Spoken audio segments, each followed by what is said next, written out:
Okay, so today I'm going to be doing a couple different things. I'll be watching an actual episode of something for the first time in a while. I was just kind of trying to do these meandering YouTube sessions, but I'll have to make a playlist of stuff and really have a plan, otherwise it doesn't work.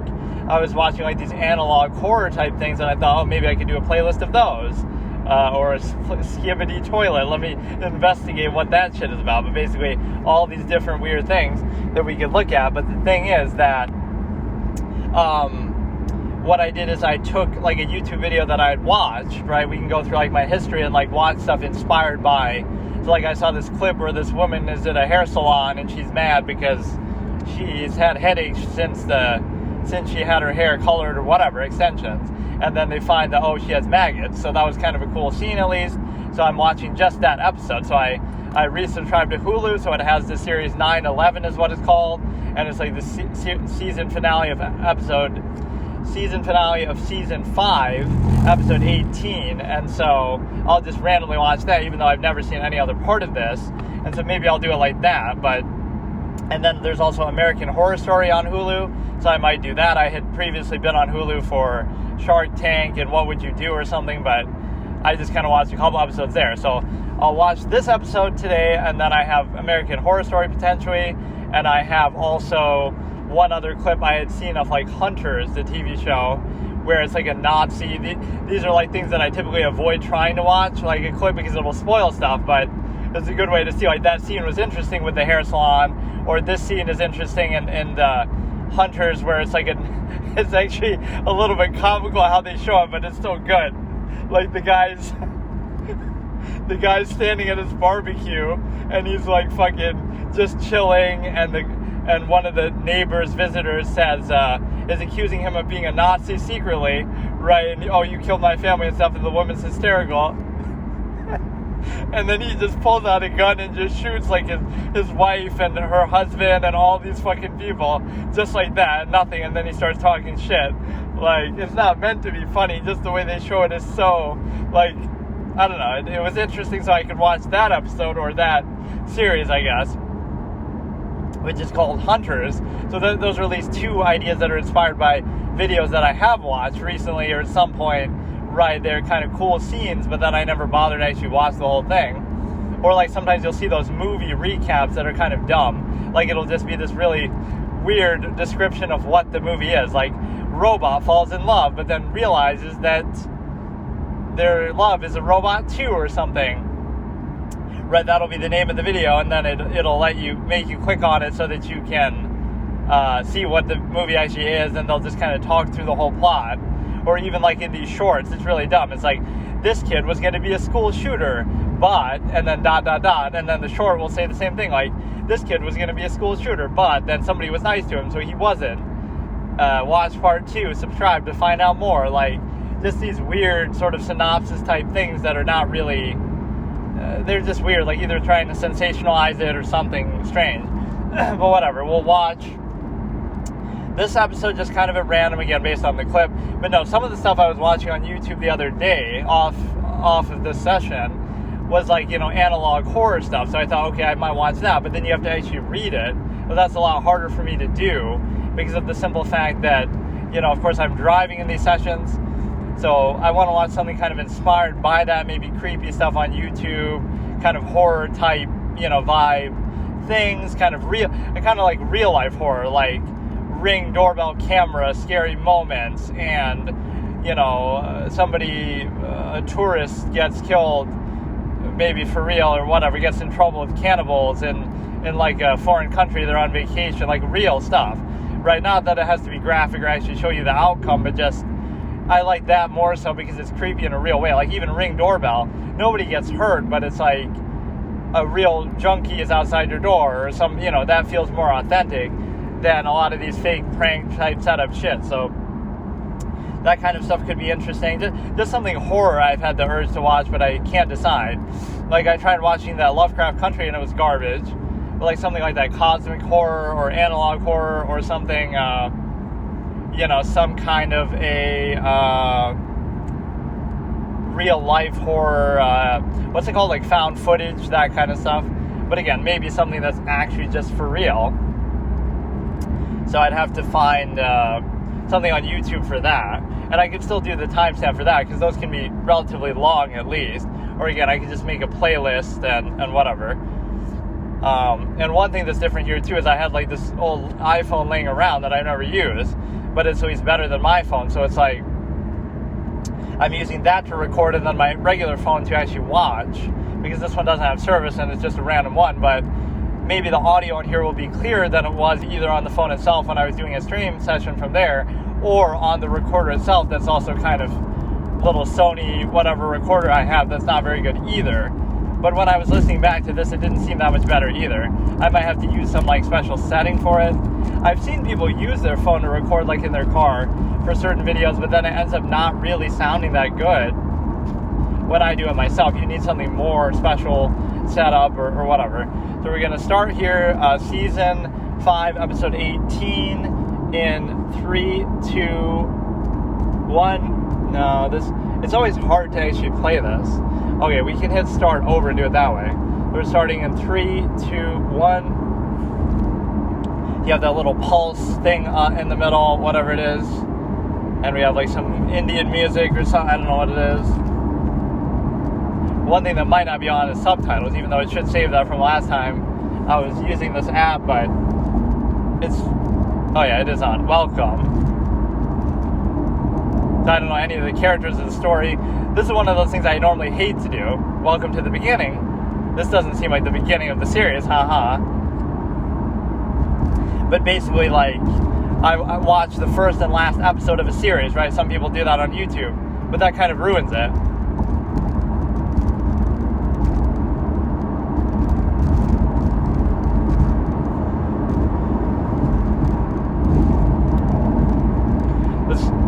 Characters are going to be like all different responders, right? There'll be one who's like there's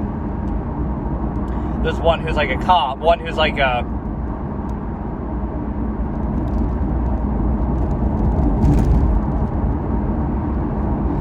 placenta in your smoothie. Now he'll say a one-liner.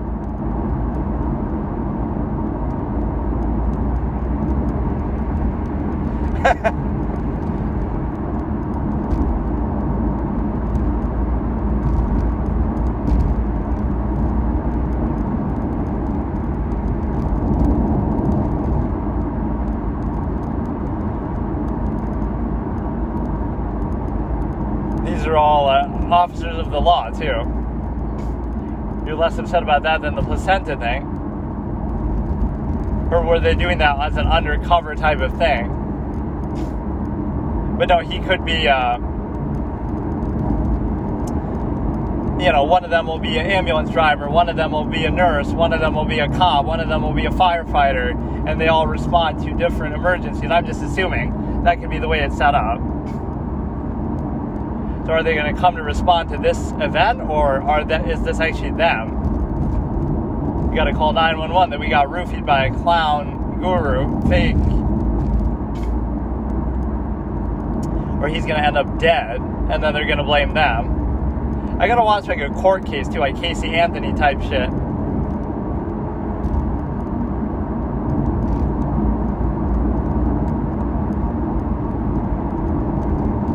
It wouldn't be that strong, dude. Is that Vern Guster from Psych? It's not, I don't think, but...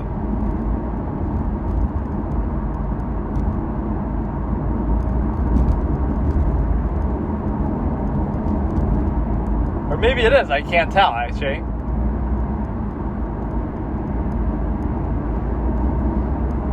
Oh, he's not even dead, so what are you calling 911 for?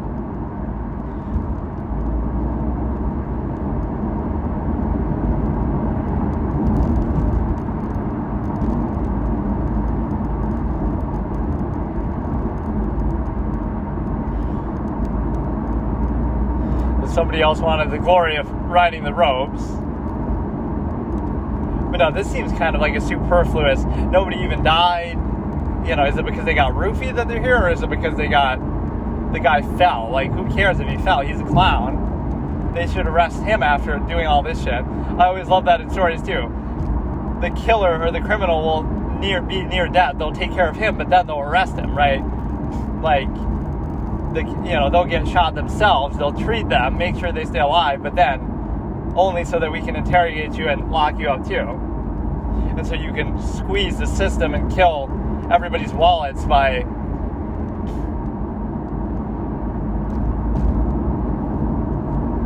So this will be like maybe just the intro of the episode, but then we'll deal with the hair one later.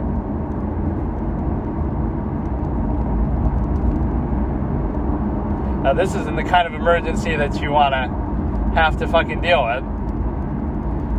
They're not equipped for this.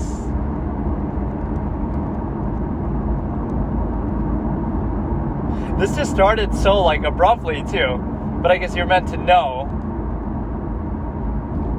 You're meant to know who these characters are and everything, so it's just another day in the life of whatever. This is a little bit too much, too fast. We're already having like fucking avalanche type shit.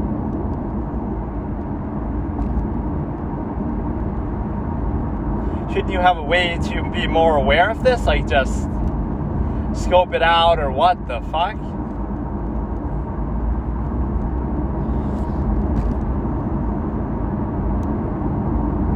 So they already lost their fire truck or emergency vehicle or whatever the fuck.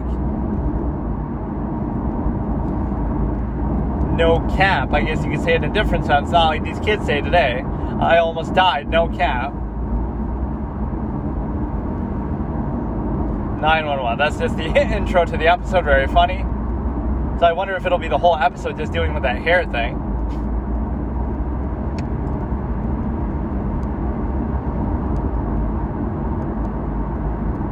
Or it's a female character that I was saying is that Burton Guster.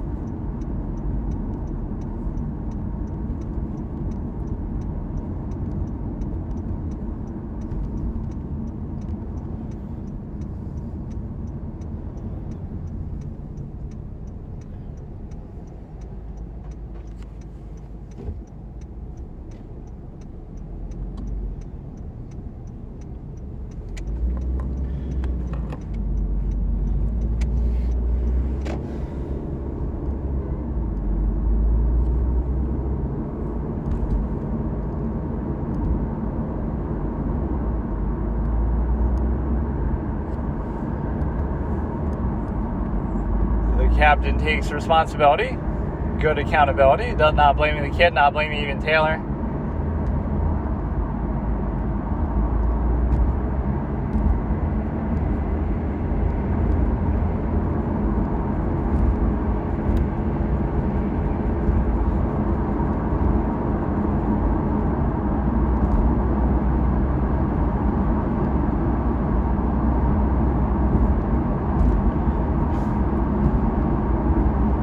Let's get to the fucking hair part, though. That's what I'm here for. That's much more interesting than a fucking avalanche.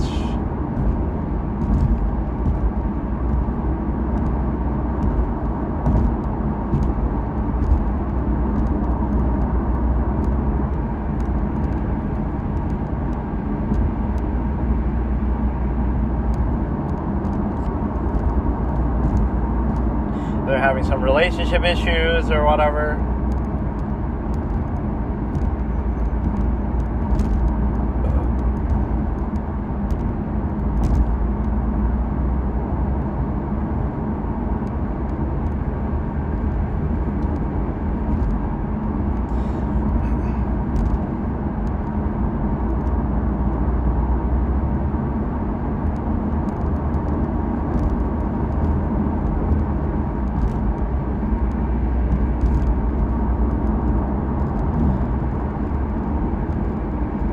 Is that his daughter or what?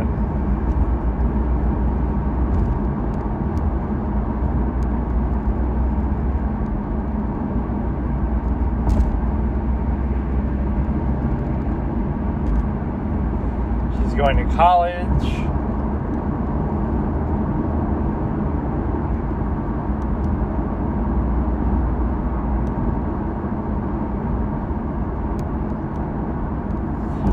so mad about that he's snapping. Wait, I don't care about any of this shit. I just want to see the one scene. That's what it'll be, though. I'll sit through the whole thing just for that one scene. That might not even be the whole episode. And so it's like the same thing with that Nazi thing. Like, how much are you going to sit through to get there? And it kind of ruined the whole surprise of it. That would have been pretty badass if that... It was so unexpected, even when you're watching that. And then the way he says it is so hateful, like, leave it to a Jew to think only of their own pathetic existence. That's like absolutist speak almost. Not the Jew part, but just the, whatever.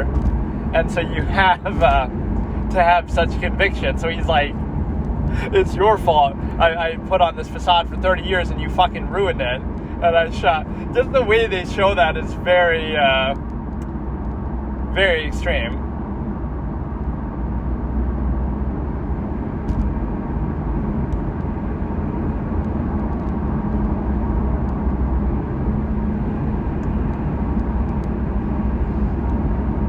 Little relationship drama. How long is this episode anyway? We're like almost halfway.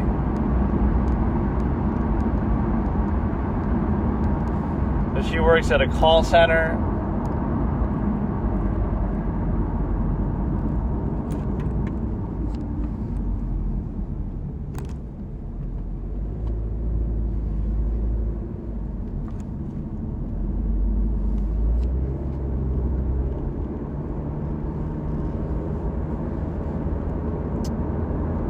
This guy's name is Chimney.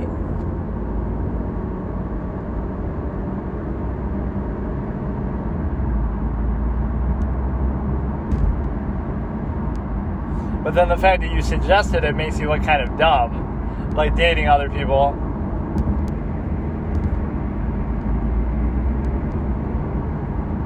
Or maybe she was going to say it, then she changed her mind just because he jumped the gun first, so it seems awkward now. Is this even the right episode? I'm pretty sure it is, but I'm just so at a loss for what to watch because there's so many good things to potentially watch. I'm not ready for the big guns like The Walking Dead or Breaking Bad or Game of Thrones. Like, of course, people would suggest those. But we'll get to those eventually, and I'll still have formats for them that could be failure states. Like, The Sopranos was awesome no matter what. Oh, here we go. Here's the hair thing.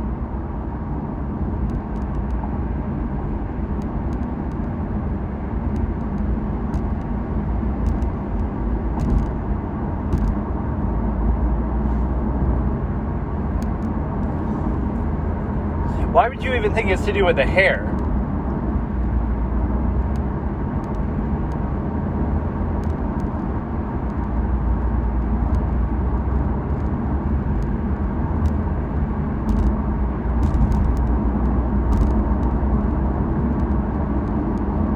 Like, there's a lot of things I might think it was, aside from a hair thing, but right, I wouldn't immediately assume that's why.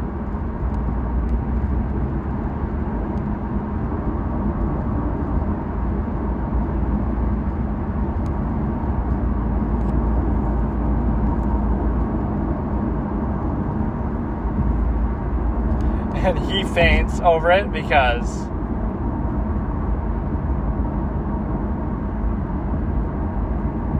he keeps doing this like he's passed out before. So she doesn't even know why. She just calls because he passed out. As if he wouldn't just leave and not want to deal with this.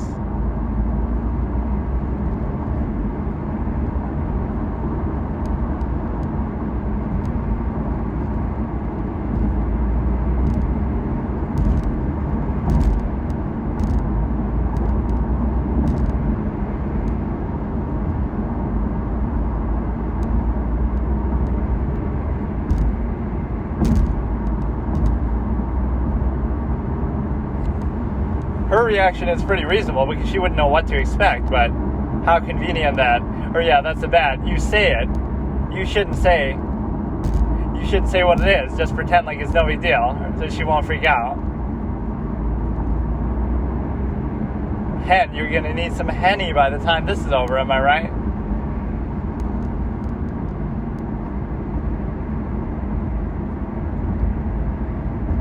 Or there's like some weird ASMR type shit on YouTube, like removing fungus cutting fungus off ASMR. It's like a animation thing, but just the sound and the thing of it people like, apparently. Removing maggots ASMR.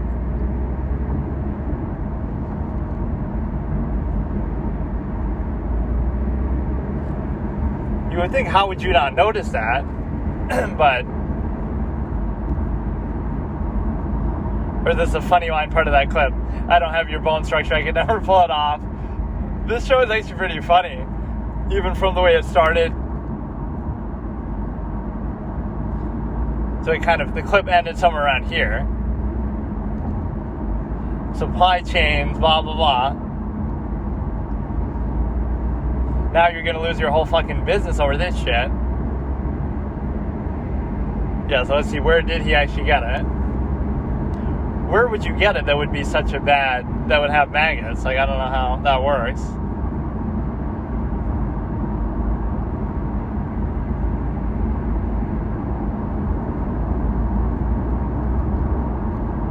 Oh, wait, he got it from a dead person? He sells hair from dead people? How much money would you make from that anyway, that it's such a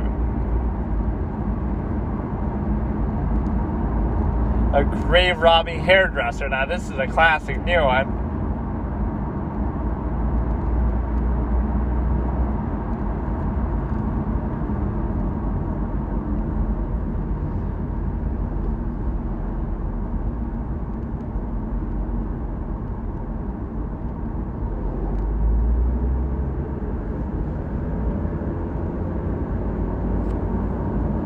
I want to see more on that. What? That was the whole scene now? The whole rest of the episode is going to go to waste?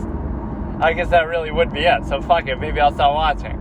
Because they're not going to show what happens after that. Just the immediate response. That was a cool scenario, though. That could be on What Would You Do? What would you do if maggots were in your hair at a hairdresser?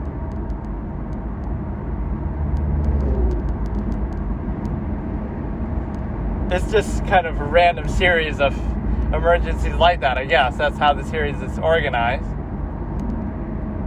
So what else do I want to watch on here? I want to watch American Horror Story. I want to watch a couple videos on YouTube, like creepy video type stuff.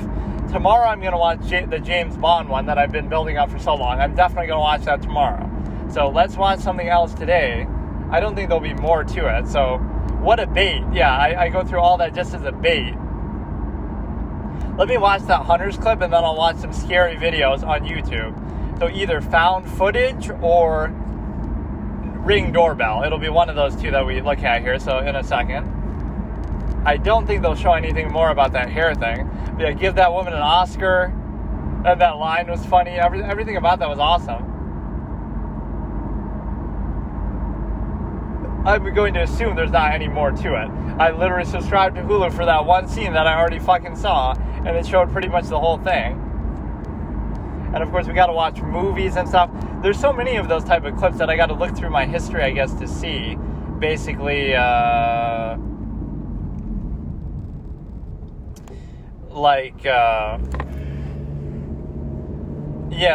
clips from a movie or something. And I historically tend to try to avoid that to the extent that you're able to not want to spoil stuff. If you do want to see it later, that could ruin it. But no, I got baited by literally a clip that I thought, oh, there'll be more to this story, but there apparently wasn't. Maybe at the end of the episode you'll see her again, that she's okay, but no, she wasn't even being like a bitch or a Karen. She was just actually, it was actually just a fucked up situation. There's a lot of cops out today as I'm driving. I've seen like 3 or 4.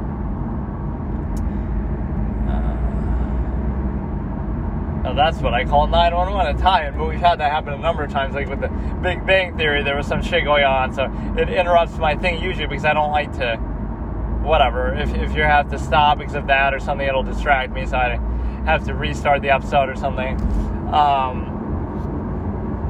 Yeah, the 2 things I want to watch again. Tomorrow I will watch the James Bond thing. I'm trying to think, there's all these kind of little movie clips or something that I probably have seen, but now I'm never going to be able to find them in my history. Like, I should have made a list of these type of things.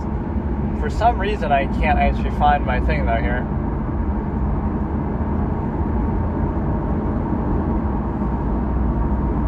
So, yeah, I'll watch either a Nest Ring doorbell camera thing or what is Nest?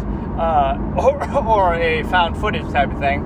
But the other thing I want to say is some kind of old videos that I've watched that would be like some clip from a movie or something.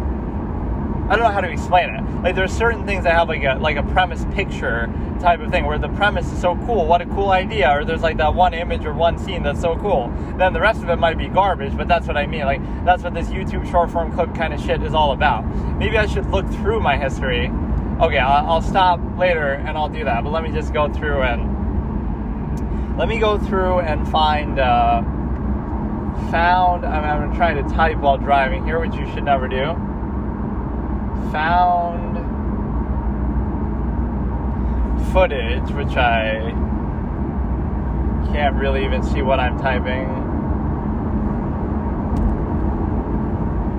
Found footage. This is the number one thing that you shouldn't do. Just like actual found footage. It doesn't even have to be horror. It could just be, something unusual. Found footage horror. Now, it has to be less... Yeah. It's like a 13 video playlist. This is what I'm talking about. I won't even say necessarily the exact time stamp. I don't know what it is. The Tunnel, 20... whatever. Is it like a movie or what? It's showing like some logo like it's a fucking movie. The following film depicts events that occurred... Let me actually see. I don't even know what the full thing is. 2011 full movie. Okay, fine. It was going to be a found footage movie, but it's like all real or what? The Tunnel 2011 full movie. So I'm starting in 3, 2, 1. And it doesn't mean I'll watch even the whole thing. I don't know how long it is. I can't see shit, but... Listen, like an hour and a half. Okay. But yeah, I don't know where the line between reality and fiction comes. It contains official police evidentiary material that occurred in October 2007. Yeah, this is more what I'm talking about. Give me something real. Several persons involved in these events declined to be interviewed. And see, the whole mystery, too. I don't even know what happened. Somebody went in a tunnel and got scared and died, or I don't know.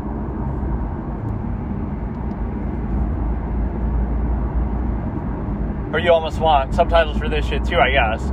You need help.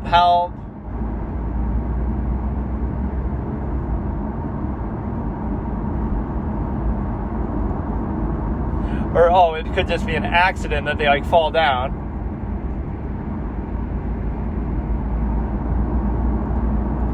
And this is sometimes a certain coldness with the... We're in what? Italian? But I don't speak Italian. She keeps saying, the station. I don't know why I read it like Italian.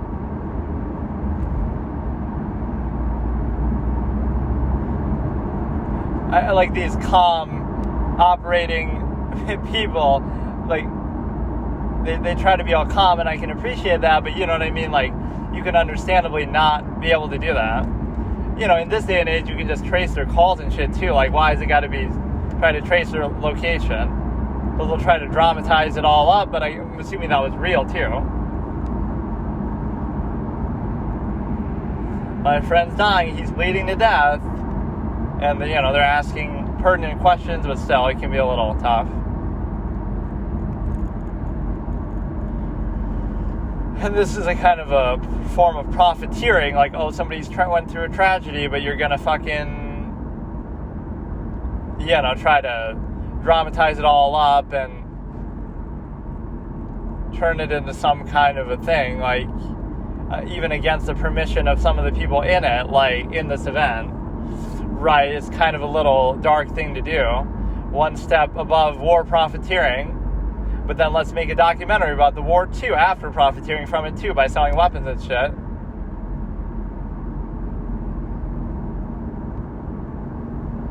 Luke Arnold. Yeah, I'll test how good this sounds compared to everything else. So, let me see the actual found footage, because I feel like all this stuff is not actually that. So they must have gotten trapped in a tunnel, or they must have gotten hit by a train, or they must have fallen through somewhere. So this is the second avalanche we'll be seeing today, when we saw this thing with the fucking first series. But no, that's a bait, the Nazi clip. Oh yeah, I want to see that too. The Nazi clip that's I did not see that coming, where he would just shoot his own family and say it. I'm not even laughing because it's so bad that it's good, or because I'm some kind of sick fuck. It's actually just a good scene, but it's just so, it's just so shocking that you almost laugh out of surprise or awkwardness or something.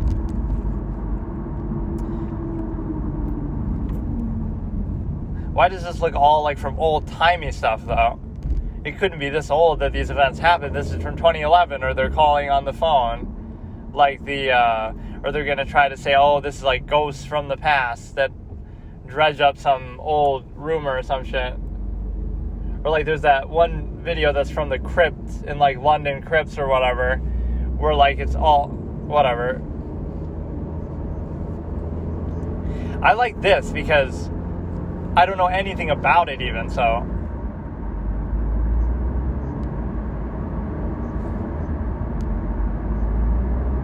Sydney, Australia, apparently.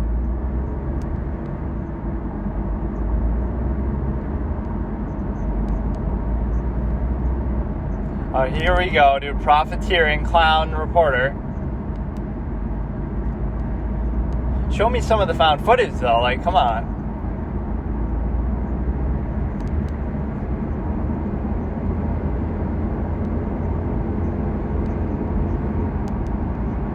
Climate change. This is 2011, dude.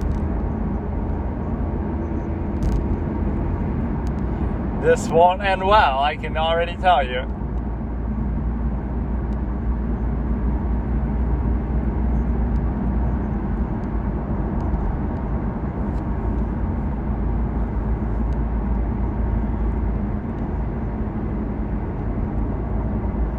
Hyde Park, Parliament House.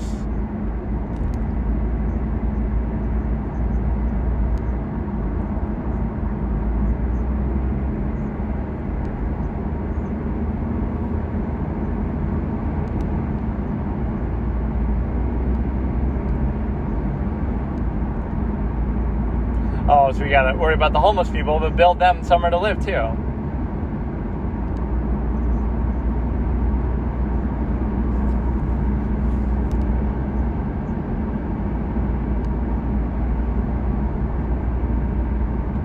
Yeah, and they all went to California, the homeless people from the United States.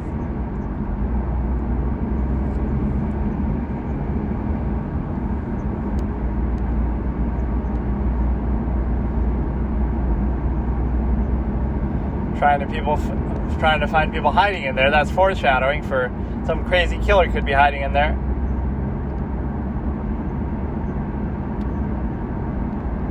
Dried up, good one, pun.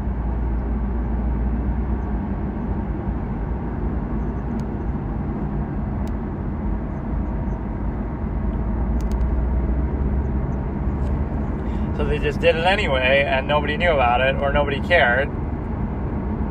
Your job as a journalist is to give these cheesy, corny, horror, scary kind of interviews. Well, this is like a whole government conspiracy type thing, though, too. It's more than just a fucking tunnel.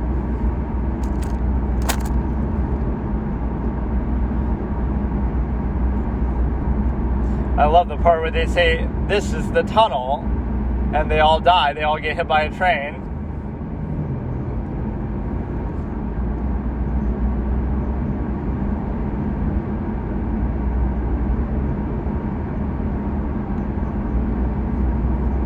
Whatever, okay, so I'll stop watching there, but it could be interesting. I just don't even know exactly still what it's about. Like some sort of, somebody gets trapped in the tunnel, you're still getting fucking phone service though, so I guess it can't be that bad. Like they're calling 911 from the tunnel, or whatever, like once they escape. Yeah, let me watch that Nazi clip, and I'll just give like a brief reaction to that. Then we can watch some Ring doorbell type shit, and then we can also watch, then I'll look through like my history. Right, I'll look through my history and see if there's something else. But then tomorrow we can watch the James Bond thing. Then maybe the next day we can watch like some kind of a American Horror Story type thing, some other series maybe. Again, it would be kind of fun to see that. Anything I've seen like a clip of, whether it be a movie or a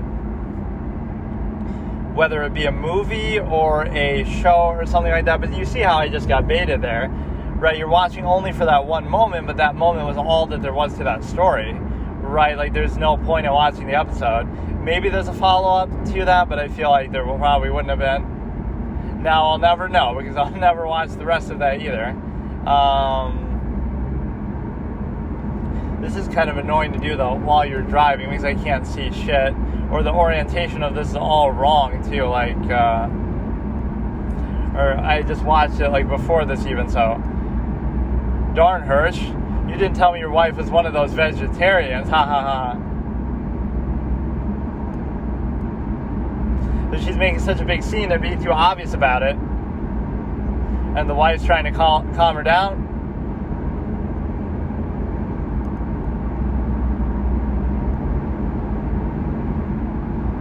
He just pulls out the gun that he always apparently keeps, like, right by the grill or something. But what about the kids who are watching in the background, too? He shoots his wife, her husband, siring 3 tainted swine. How long I want to snap their necks. Leave it to the Jew to think only of his own pathetic existence. I'm quoting him, of course. Like, what the fuck is the whole context of this overall? It just escalates so quickly. They're just having a nice barbecue. He didn't have to do that either. He could have just denied it and then killed her later or something.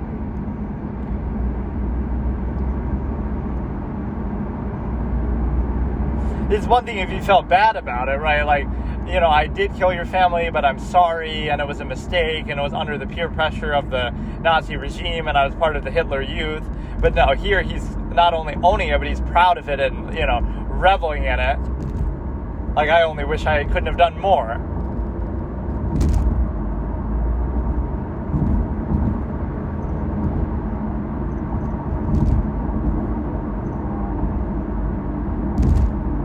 $30 years of work that was. Marrying the American pigs, hiring 3 tainted swine.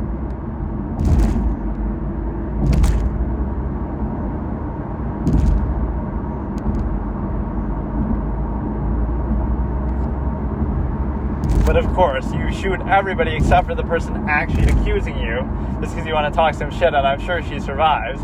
Just shoot. Like, I love that as a villain response. Just shoot fucking everybody, and that's it. Like, you're accused of something and just shoot them all, just like that. He shoots his own wife, he shoots the husband of the girl who's accusing him, and then presumably, and then it feels like he shoots somebody else too, like a third person. Right, so why not just shoot her too, and then why not shoot, what are you gonna do, shoot the kids too, because fucking they're witnessing all this stuff happen? Like, what's your master plan here? So I would like to kind of see this too, but it's not even on Hulu, and I don't know where the fuck I would watch it. It'll be another Babe moment. Like, I don't know. This seems like it's a lot of build-up. Is this just like an episodic plot that culminates in this, or is it like a series-long thing that this is a big villain reveal? Like, imagine you watch a movie for 2 hours and you're wondering, right, like a mystery. That's what that scene makes me think of. You're wondering who the Nazi is and you have no idea, and this guy's just a nice guy in the neighborhood. He's your neighbor, he's just cooking a barbecue with his friend, and now this is the final scene where he's finally revealed. Like, oh shit, just like look at the change of voice and the change of personality, and you would have never suspected it. I love that kind of thing, right? It changes so quickly in such an extreme way.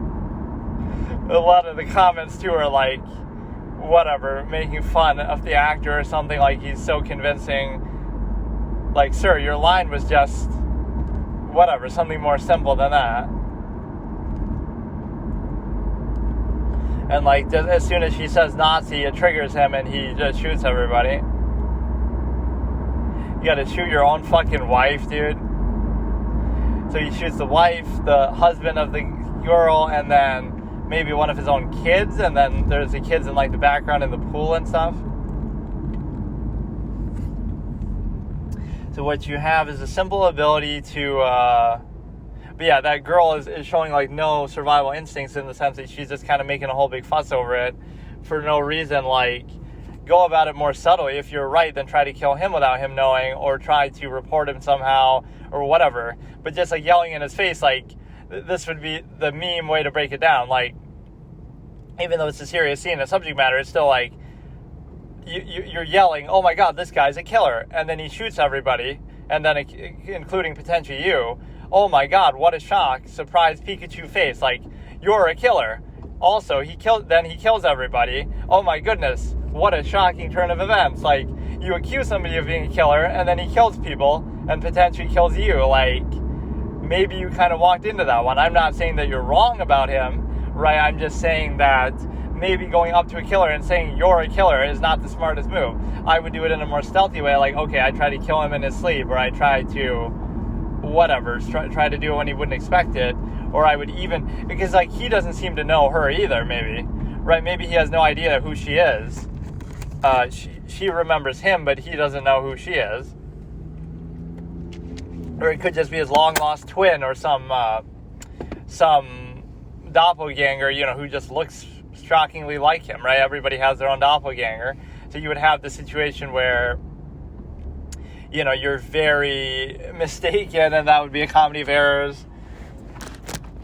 So yeah, we'll see how this audio works out. What else did I want to see? Like a ring type of scary thing, and also some of the stuff in my history. And that series is like on Amazon or something, so I won't even worry about it, but I am intrigued by that. This is a whole like sort of clickbait culture almost. Maybe the series sucks, like it has a 6 out of 10 on IMDb, and it doesn't seem like the best received. Apparently it has Al Pacino in it at some point, but yeah, it's like, that's not the best response by the girl, so that's kind of like victim blaming. He killed your whole family, but I'm blaming you. Like, obviously, it's not your fault that your family died, but it's definitely your fault if you die. You have to go about it a little more sneakily, or he killed my whole family, and I'm just yelling, pointing at him with no weapon of my own, right? And then he's going to shoot me. They killed my family, and then they're going to kill me. Oh my God, like the guy from Troll. It's like, you're not wrong, but probably you could go about it a little better. Absolute tendency, like, if you're sure of your intent, never let them know it, right? Never let them give a chance to retaliate. So you wouldn't even know, or maybe he did know who she is and he was going to kill her anyway, but you still don't have to make a big scene about it. In fact, he seemed willing to keep up the facade. Like, if she just stopped accusing him and just left, right, I think I want you to leave now. Maybe he would have just let it go, right, and wouldn't have tried to blow his cover. But then he does it in such a conspicuous way. He must have an escape plan ready. Like, why would you make such a scene? Why not just walk away and say, fuck this, I'm leaving myself, and then that doesn't prove her right. And how are you really going to prove that shit? He's going to have all kinds of shit. But yeah, I love how he keeps the gun there too. Like, let's analyze the shit out of the scene. He keeps the gun there in order to basically always have it by his grill. Like, what, he always has it by his side at all times, and nobody notices that, and it has like a silencer too. Like, wouldn't the wife notice that, or wouldn't somebody else always, like, maybe he was on edge and on alert because he knew this woman was going to be there, or he knows, like, whatever, these hunters are after him. I'm not sure, but why would you be that ready all the time for any situation? Okay, so now I'll do it here in like an ASMR eating type session, but now you won't. So it's like I always have to compete against some other sound, like whether it be the sound of me driving or the sound of me eating. But now I'll look through maybe my history a little bit, and so I'll try to see some other ideas from my history, just like stuff I've been watching on YouTube when I was trying to go through my recommended, but the recommended is sometimes too narrow. Or like you click on one thing from your recommended, then it'll only suggest things to do with that. So like, I watched one Ben Shapiro video, now it seems like, everything is to do with that. It seems like I'm the biggest Ben Shapiro fan in the world.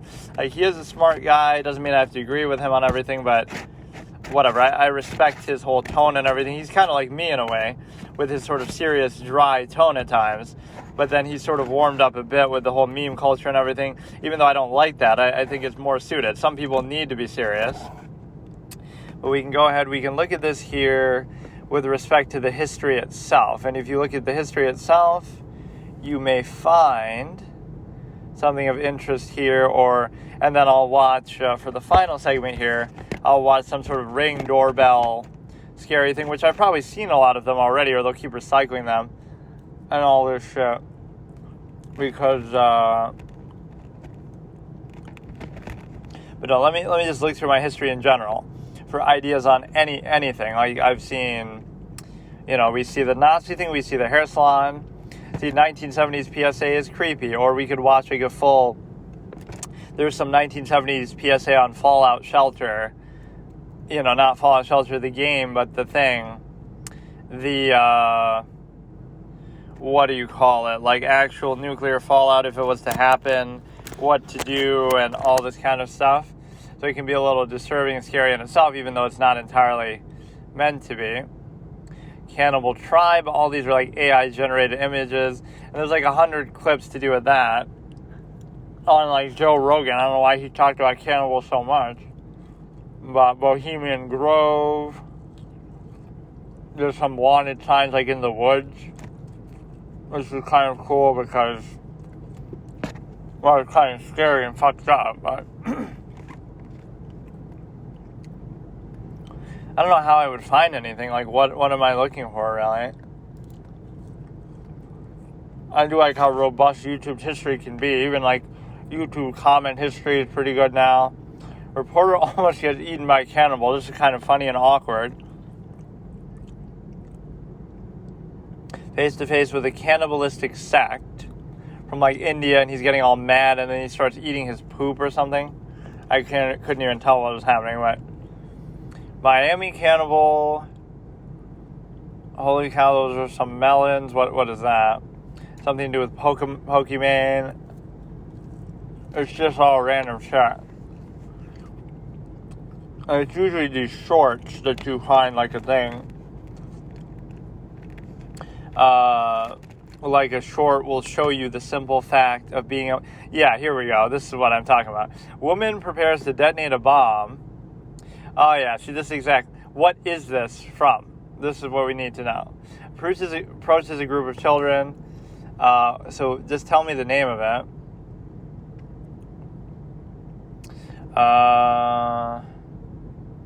They never tell you that. Like, what the fuck?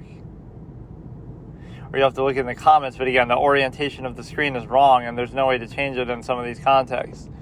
The one time you actually need an explanation, you don't get one. Woman goes to a play with children, blows a bomb up, destroys the whole thing, and doesn't elaborate. Show is CSI crime scene investigation. Finale, immortality, but not for her because she blows herself the fuck up. Who do you think you are, Red John in season 6, episode 6 of The Mentalist, where you literally have a concussion bomb that nobody can explain how the fuck you did it without knocking yourself out too when he has a gun held towards you. So he lets the concussion bomb off, and he somehow avoids, in a room with him in it too, he somehow avoids getting knocked out himself. Then he arranges a scene and then lets off a lethal bomb, which is a smart plan. But again, how did you do that? Right, he's right there, held at gunpoint, being suspected of being a Red John along with 2 other people. He's right there. So how do you do it? I don't get it. Like, you hold your breath maybe, and there's some knockout gas that happens, so you know it's going to happen. Like, how do you stop yourself from getting knocked out? But yeah, it's just all these kind of random scenes. So that's one. Let me go back to my history again. This orientation thing is fucking stupid. Why can't everything just work on a proper orientation? Let's look through some more of these shorts.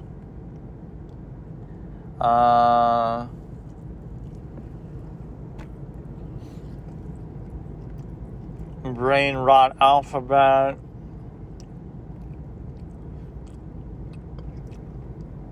A lot of stuff to do with these cannibals. I was trying to find like a real footage of it, but you won't find that on YouTube, I guess.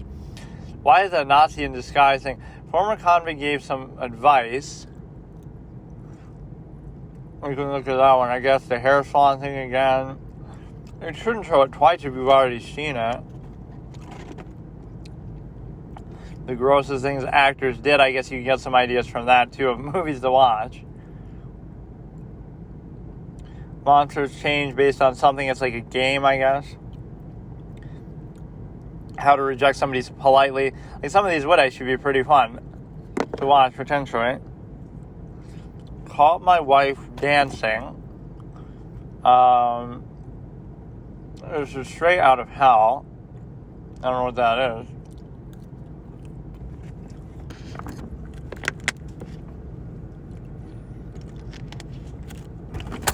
Joel Osteen.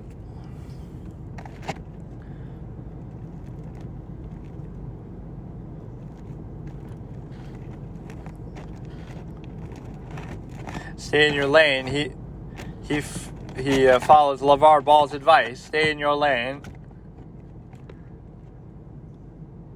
I forget who he even is. He's some scammer or something. Joel Osteen.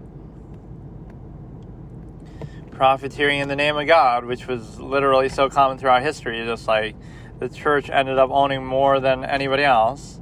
Pazuzu from The Exorcist. A lot of people don't know that's actually who it's supposed to be, who wasn't always portrayed in a negative sense in history, like some Mesopotamian god of whatever, death and plague or something, but also sometimes not really considered that evil.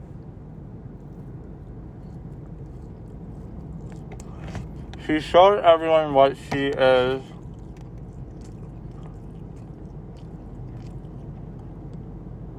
Oh, like, she's like trying out for a thing and for like being a cheerleader. So I don't really care to watch that one. With like Kirsten Dunst. What else do we have here? So it might actually sound better now. A lot of these AI things like AI generated showing certain things as demons. Libby changes her hairstyle after countries as demons. Oh, what is this from, like Jimmy Neutron or some shit? Let me see. Fuck, it's so annoying to navigate. This would be easier to do on a computer, but I guess I would never really do it on a computer in this context, like in the car. So you have,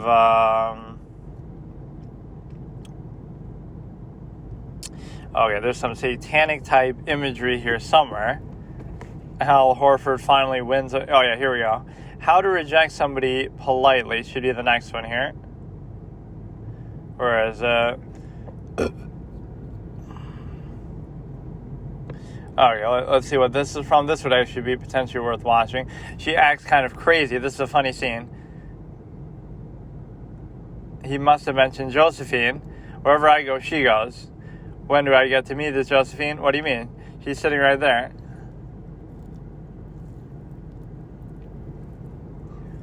So then he leaves because she thinks he's crazy.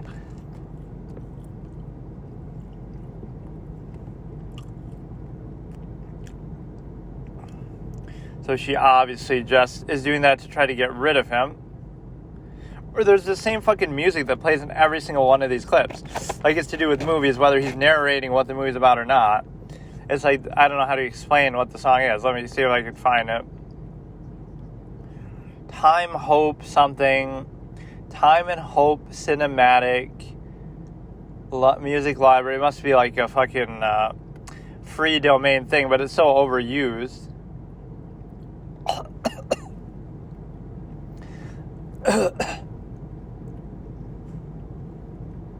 Or I'm seeing all these million ads for fucking this Maxine movie. Oh shoot.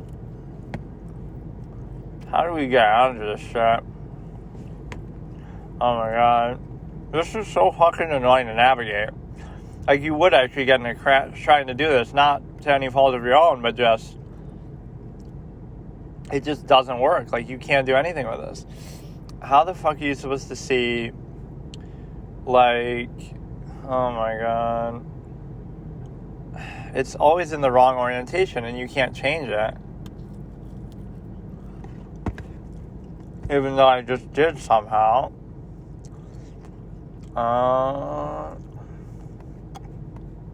Like the position of this is the same all the time because it's on a little stand, so it's kind of meant to be horizontal, but with no movement at all, it just randomly does it. Oh yeah, here was like an interesting clip.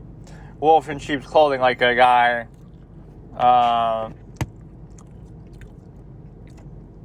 like texting a 16-year-old. I just feel like 16 is maybe old enough where that sort of thing shouldn't work on you, but like, let's get together and play a video game or something. And it's like, you should be smart enough to know not to just do that. Or the way to solve that, there's like a little, forehead mentality way to solve it. Why don't you just video chat first with somebody before you go to try to meet them or go to their house, right? Well, it could be anybody, obviously, online, so you just have to be aware of the capabilities of such things. Okay, let's find the rest of these clips here. Woman prepares to detonate a bomb, at least from CSI. The one thing these clips all have in common is the simple fact that they never tell you what they're actually from. The gross things actors did and gross things actors did, how to reject somebody politely. I guess I didn't even find out what that was actually from. Let me look at the gross things actors did, and then the last thing, a former convict gives some advice, right? So that's just a good way to we're making a verbal list. So we want to know what this one is actually from. And it just strategically maybe doesn't tell you. So it wants you to click on it to try to find out. Series name, 5.5 upvotes here. And I can't read the comments for some reason. Rosalind 2022. Okay. The problem is it'll be like the best scene that they show you, and then everything else will be fucking boring or something. All right, let's look at these two things, even though while eating, perhaps this isn't the best thing to watch.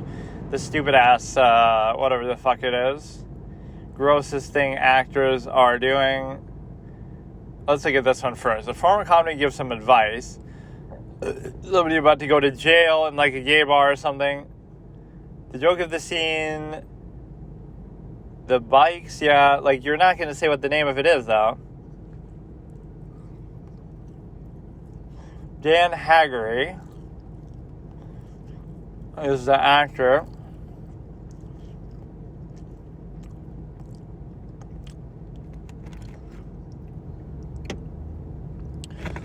Join a gang, are you a racist?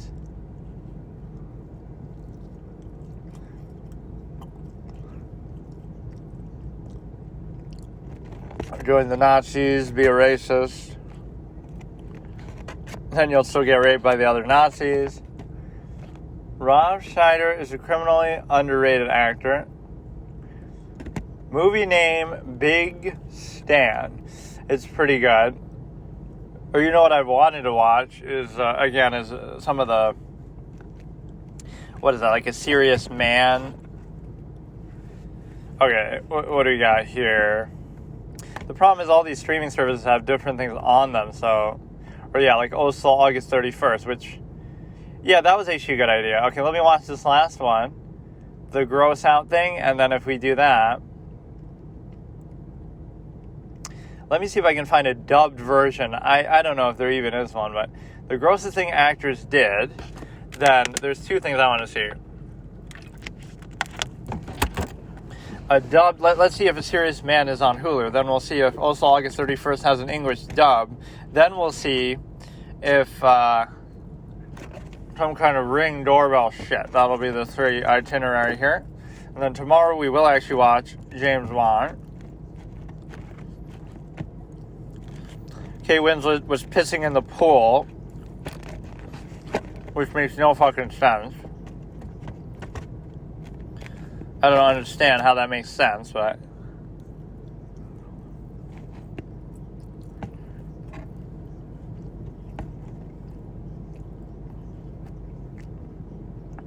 somebody ate a horse heart.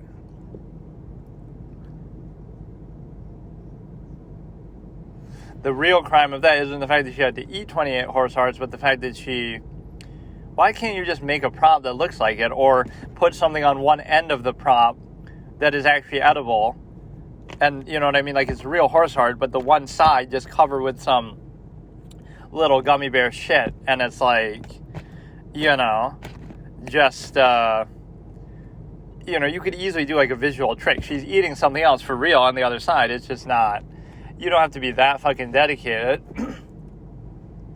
Serial killer explains why they killed. Okay, let's look at those three things. The also August, whoops. What is that? The girl pushed off a cliff by her best friend. Yeah, see, this is one of those bait things. Let me look at those things I said, though. Hang on. Explains why they killed.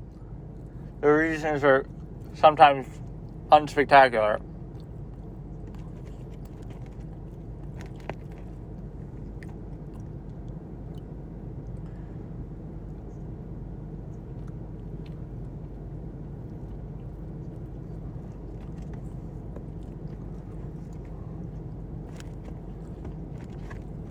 Because I wanted to keep them with me.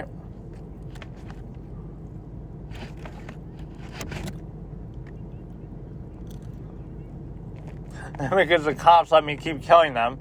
Eileen Warnos from, I did it because you weren't good enough to catch me. That's like a light Yagami line. Okay, let's see what this one is. Her friend pushed her off a cliff.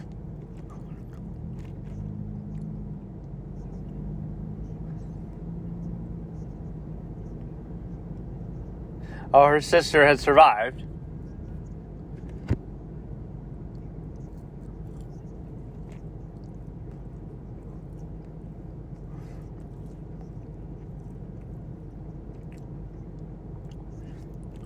Well, all she had to do was push her off the cliff, right? She didn't have to actually kill her.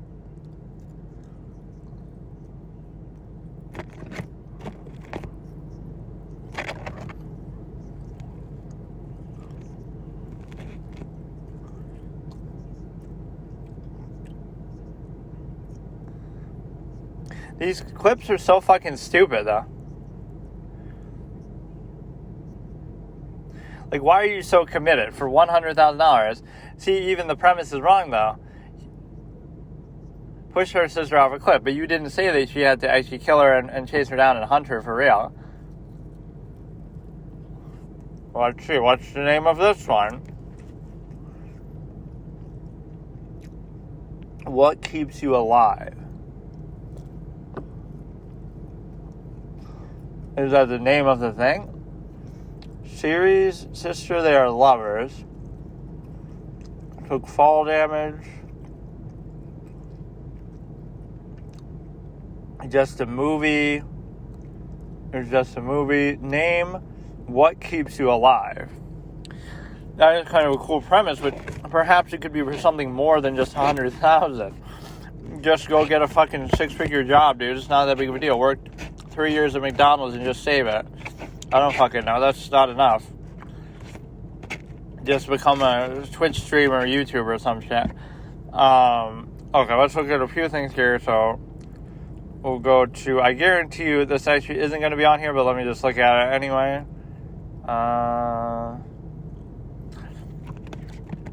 Let's see if a serious man is on here. For some reason, I just had an urge to watch it. Not that I would do it now, but I just want to know if it's on here. So look at that. And then also August 31st is not going to be anywhere as it is. But in particular, I want to see a dub of it, which again, there may or may not be one. And even if there is,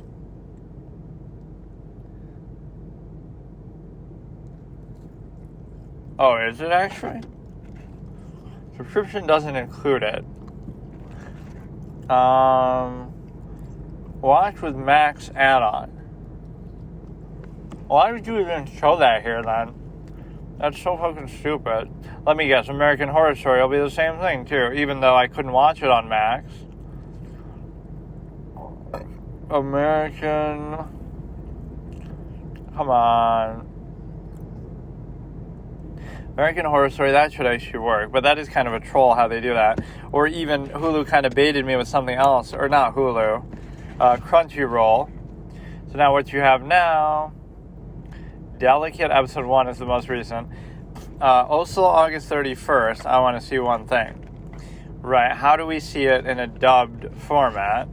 Because again, I wouldn't be able to watch it with subtitles, even though I should know it line by line, but I won't. Let's see. Oslo. Oh, I have to look on here.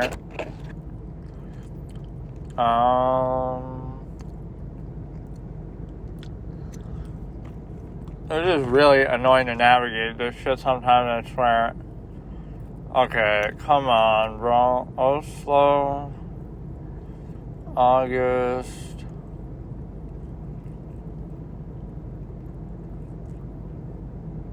This is the one that I always use on like Akinator or something to try to like find something that it won't be able to identify, and like something like this is good to do. Right, you wouldn't really have it guess that. Here you say English dub.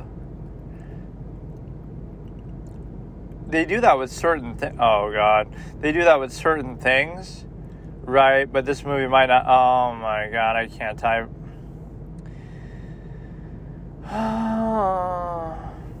Okay, English subtitles, but it's like, oh my god. This is impossible to actually navigate. I can't use this right now. English subtitles is what I'm trying to click on. Then I'll delete it and then put dub in there. There. So now, is there such a thing? English subtitles. I just feel like it probably doesn't exist, which is a shame. Dubbed French, Norwegian. Language is French, but then how is it dubbed in French if it's already in French? It's obviously not. You know, I could almost do it myself, where I just, you know, read every line. It's kind of quiet enough to, it's like, where would you even be able to see it? Okay, let's say we wanted to watch it right now. I'll do my own little audio reading all the thing and analyzing it. Because it's one of those things that don't have a lot of dialogue. Unless I go on Prime Video. Okay, let's find the Ring doorbell thing. And go from there. I'll try to find a recent one so it's not just recycled clips, although it still could be, of stuff that I've obviously seen before. Let me see. Crazy facts about music everyone should know. And the thumbnail says sexual on it. What? The fact that it abides by the stimuli acme, that 75% of all music lyrics would be something to do with sexual romantic stuff.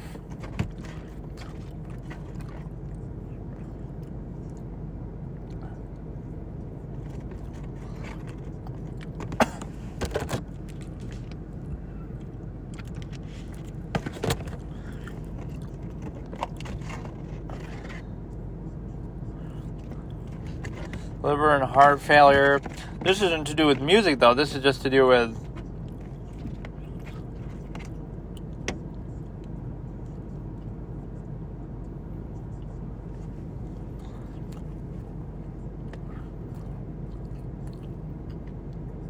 Beatles were banned.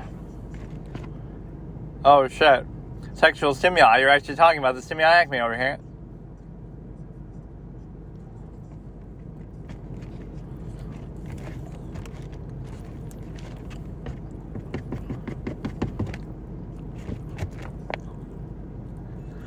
Okay, a lot of those had to do more with people than with music. I thought it was something more broad. Sexual stimuli. Alright, let's find the fucking Ring thing. There we go. Ring doorbell returns to Shark Tank. Was what I had watched before. But no, that would actually be fun. We watch also August 31st and give my commentary on it. Like, I saw something like that for Floating Weeds or for something. Tokyo Story for Roger Ebert. Like, where he just talks through the whole thing scene by scene or something. And so I'd basically be doing the same thing. That's kind of what a reaction is, but for me, it's like I'd have to pause it, or it has to be a certain movie like that. It's sort of minimalistic in dialogue, that often these artsy type of films are. Ring doorbell, some kind of a scary footage. And again, I'm inclined to believe that most of these are real. Let's try to find one we haven't seen, because I've probably seen most of them. 2 years ago. 10 most disturbing. 8 very... Yeah, see, this is from 4 days ago, so let's give that one a chance. And of course, if there's ads, it fucks up my timestamp. But we're going to go ahead and start this one in a second here. We're starting 8 terrifying things, disturbing things caught on doorbell camera. It's 12 minutes, 56 seconds long. So we're starting in 3, 2, 1.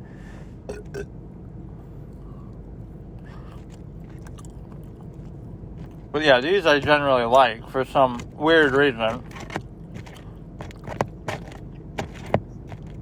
It's going to be all the same shit, though. And the guy's narration kind of annoys that. You don't need his narration on top of mine. I've already seen this. Well, see, not this video, but this. Come on, stop recycling the same shit.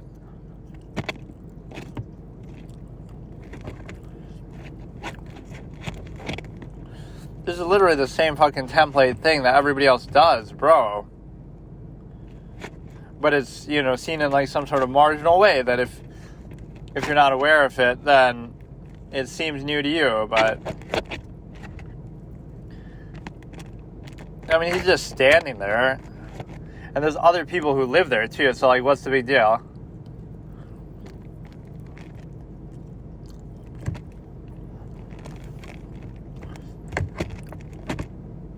You feel kind of self-important. He could be in front of somebody else's door too. Now he's always coming close.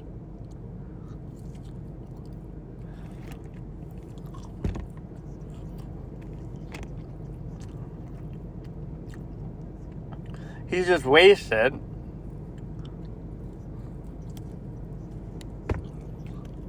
Seemingly drunk. Okay, attempting to enter is always a big deal.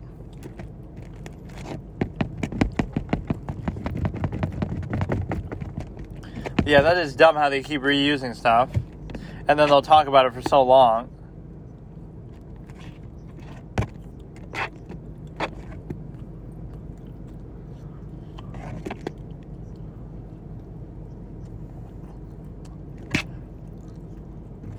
Follow home style stuff.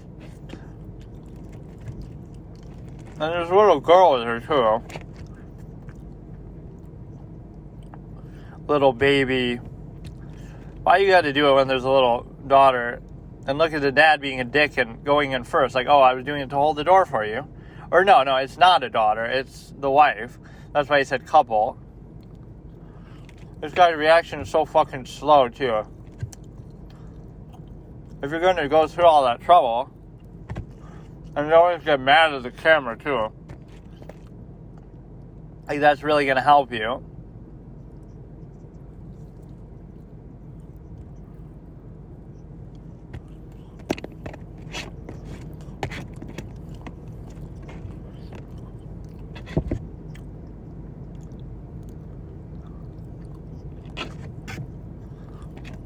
You won't be able to figure out who that guy is, though. He's just a random guy. They'll know by your MO, not your... You can't see his face, so why...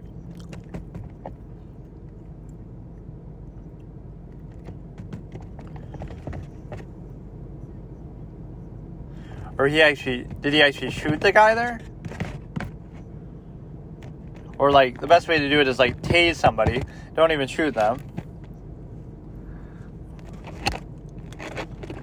Asian households, why in particular? Asians don't carry guns like Americans as much?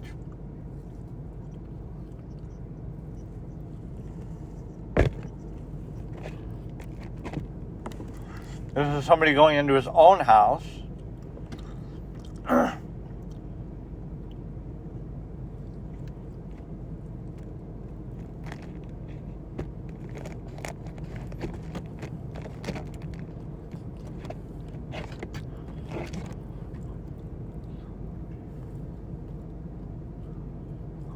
This guy's actually kind of gangster the way he's doing this.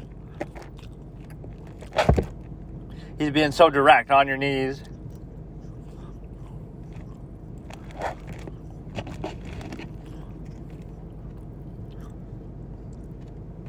I liked his whole delivery. He sold the whole idea that he's badass. I just love what their plan is. Like, what were you planning to do?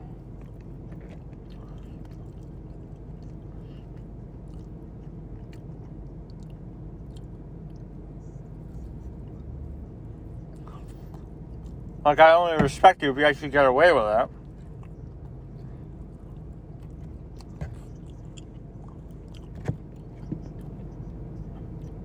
And don't think I'm glorifying it. I'm just saying, like, the way he said that was kind of good. Some of this is just creepy because their eyes get some reflection.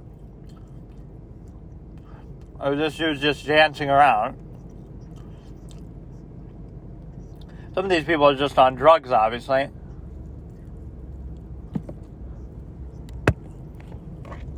Which doesn't justify their behavior, but it makes it less creepy because it's just a junkie.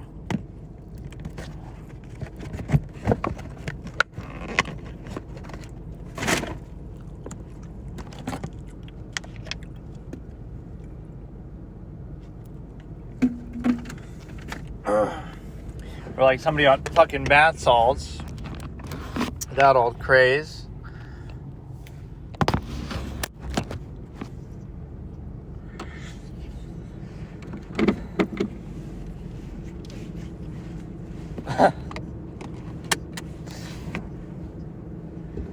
That'd be kind of impressive, actually, if he wasn't on drugs, like, just to summon the energy to do that shit.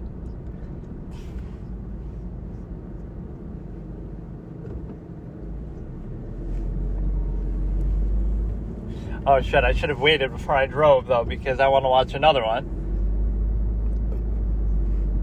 Some of these, at least, maybe I haven't seen. That weird dancing con in Miami, I didn't think I've seen before. This one I've seen. Fucking goddamn it. There's 100 videos like this, but they all recycle the same goddamn clips over and over.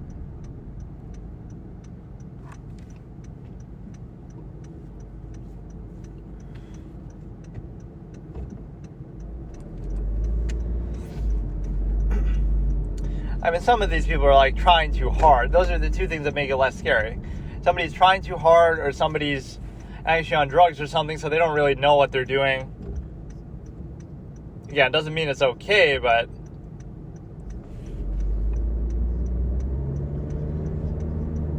yeah, all these people have like already existing criminal records.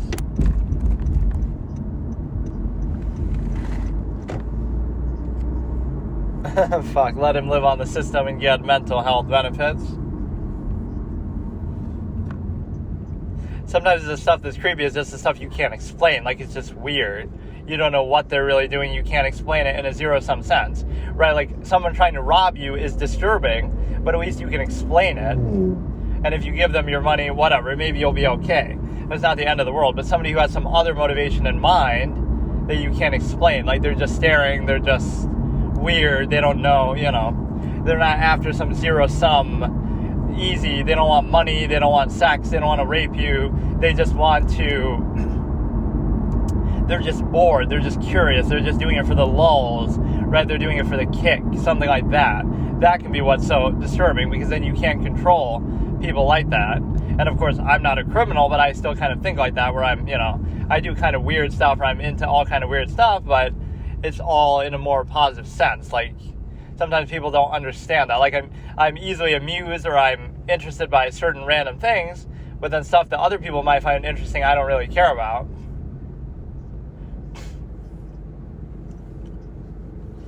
The ones that are really bad is, imagine moving, though, because of that. That shows you the police are fucking clowns. What is this, California?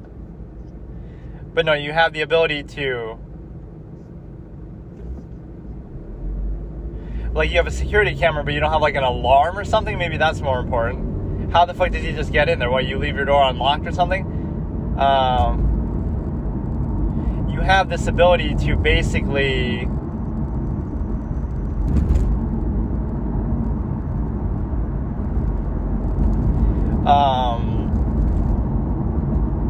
yeah, and you're in a fucking baby's room of all things, too. Like, you're really... Come on. No, that was funny. I thought that Chinese lady was actually a kid. I thought that was their daughter, and the couple was already ahead. But either way, the guy went first and didn't give a shit about the wife or the kid.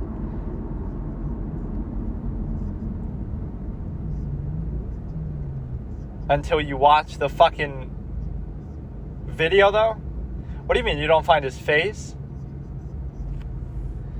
Well, what was he trying to do? That's the thing. I'd love to hear the motivation on some of these. So yeah, I'll use this phone exclusively just for this purpose. So I'll have to figure out how to transfer it to my computer, and it has like a ton of space. And what I could also do is use this iPhone to like play some kind of like I'd have to stream from the phone itself, which I don't know how to do, but I could play certain games that I've never played before, like Little Nightmares is on their exclusive iPhone exclusive games that I've never, not that I'm much of a mobile gamer anyway, but my only experience would have been Android type stuff. And so there's certain iPhone ones that are exclusive. Little Nightmares is like a prequel to, that'd be kind of fun, because then I could do that into, I forget, it's like Littlest Nightmares, and the normal one's called Little Nightmares, I can't remember. But it's like some prequel or something. But no, how would I do that? I would need internet on here to be able to play it and to stream it. So I'd have to like get service for it. And even then, I don't know. Yeah, how would I do that? You would need like some really good unlimited plan or some shit. I could use my mobile hotspot on my phone itself, but, or like how, I guess I could just record it and then upload it. So I could like record, screen capture the gameplay and then give commentary at the same time. And then a lot of fun possibilities I could actually do with it. I wish, especially his hairline, good one. I love how they're like talking about testimony and stuff like this. You can see their fucking face. Like, what do you mean? Look at his face. This is why I'm such a fan of body cam for police too. Even if the police miss something, the camera won't. Or even if the police do something wrong. Alright, so mandatory, always body cam.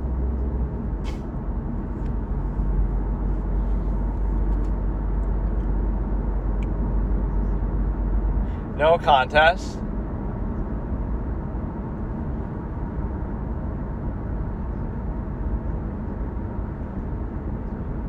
Disappointed. We need the Hercules meme for that one.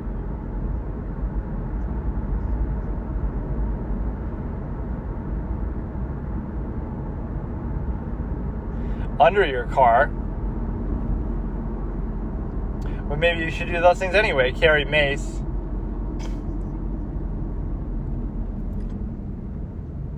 Carry mace. What is this? A medieval fantasy fucking RPG? It's pepper spray, obviously, but 6 most disturbing things caught on camera. I guess it doesn't have to be doorbell cam. It can just be this. Chilling scares. Again, I've probably seen this shit before. So we'll go ahead. We'll start this one in a second here. We get an ad. Some of these channels are kind of shit, though. I'll just say it. They just say basic things that you can find out on Google, and then they just show the clip. Like, come on, man. It takes a certain amount of effort, don't get me wrong, but it's just not. It ain't all that. So we're starting, so this is 6 most disturbing camping encounters caught on camera. Starting in 3, 2, 1. And I certainly won't be able to watch the whole thing. Since 2017, a YouTuber named Phil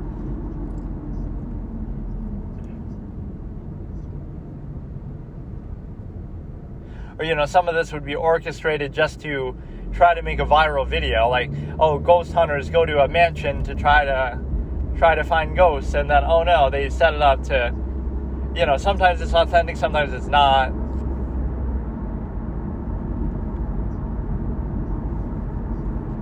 What's so odd about it? It's just trash. Trash is trash.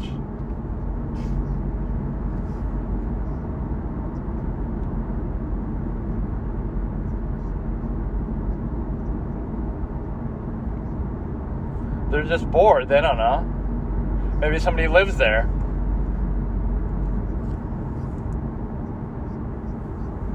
Like, you're the one trespassing on their fucking place.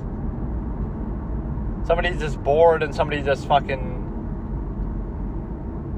But what's weirder, doing something like this or documenting it so closely? Why not just leave then? Or why not just go about your business? Like, what are you doing that you're so aimless that you're focusing on what they're doing? So if this didn't happen, what would your trip have been? Oh, so uneventful and boring.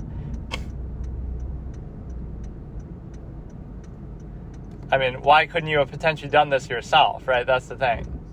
How do we know that you didn't just circle back?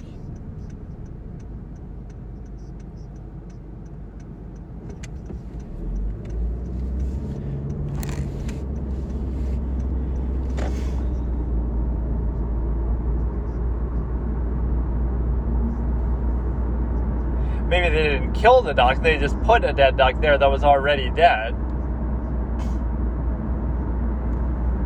Oh, genius deduction, they're not wet. That proves it right there.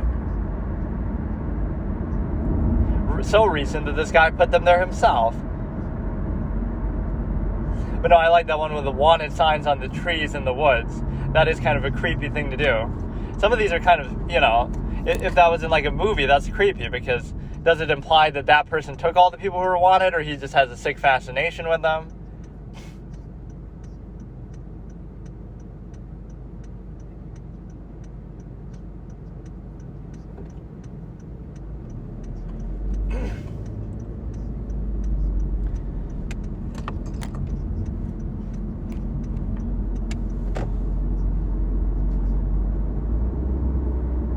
I want to be like a rich guy one day, just period. But no, then I would do shit like this, but then I'd have a guy with a fucking 24-hour guards with an AK-40 fucking 7, and then, you know what I mean, so you'd always feel safe. But then, oh no, they'll set up your own net there, and they'll get you killed. Like somebody who you can really trust. Right, if you go missing in the woods, then nobody will know anything. I don't fear very many things, but...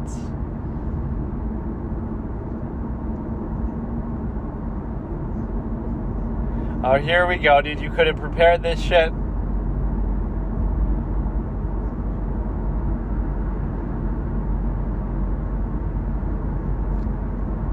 Now it'll indicate that he died.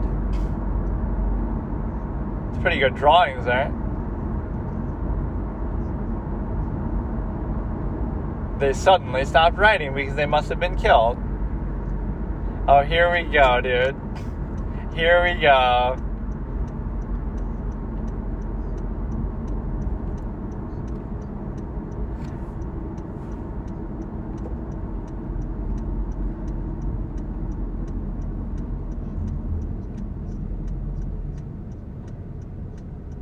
Maybe this guy's bored and just wanders around.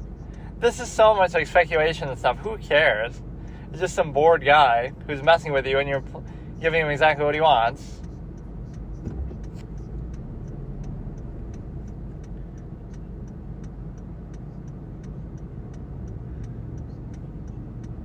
That would make it easier to find out who this guy is.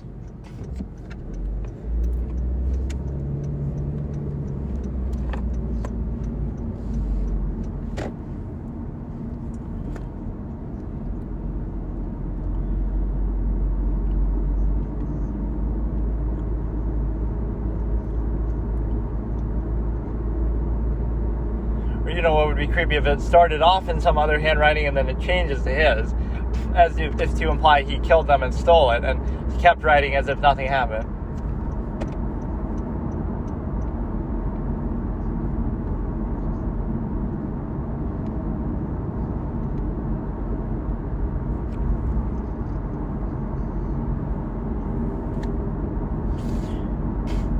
Good thing too, otherwise you wouldn't have any content for your fucking shit channel.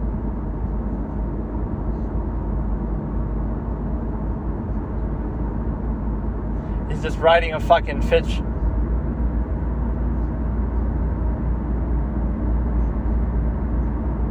Like, he's just coming up with a fictional story.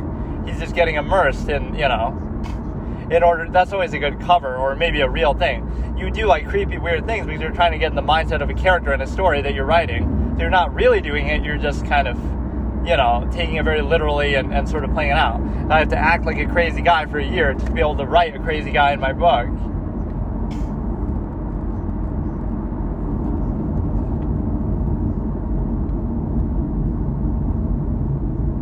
Yeet mouse. Yeet another mouse, more like it. Or yeet another note.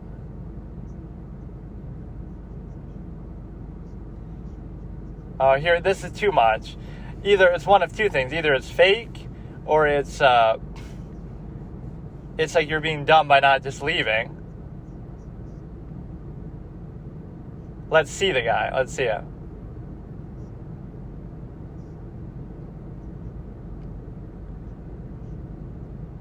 But we won't see the guy with the lantern, will we?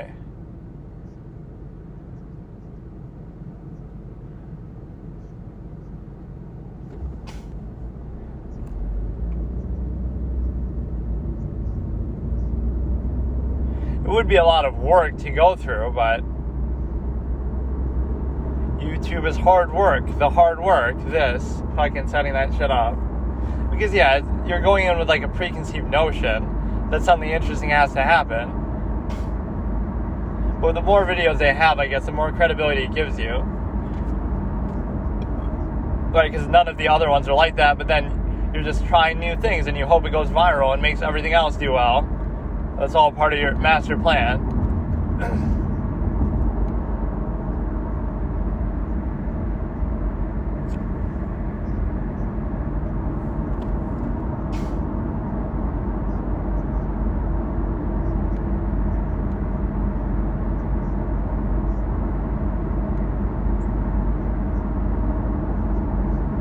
You know, this is better that you would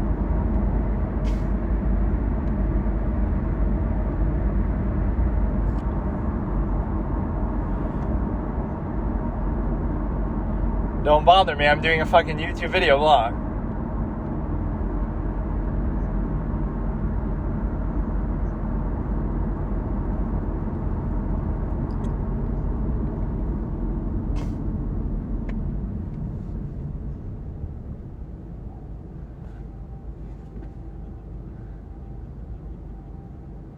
He's being pretty nice about it, at least.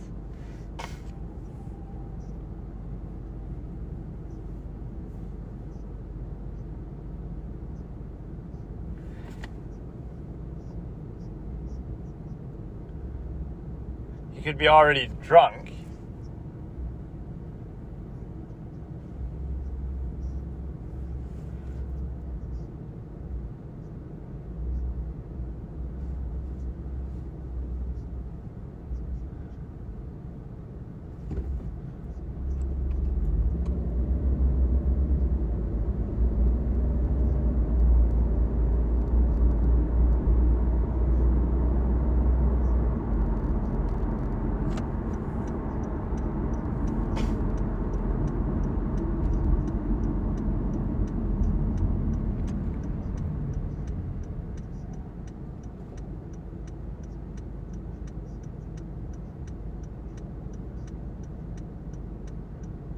So what, he'll come back just for the camera?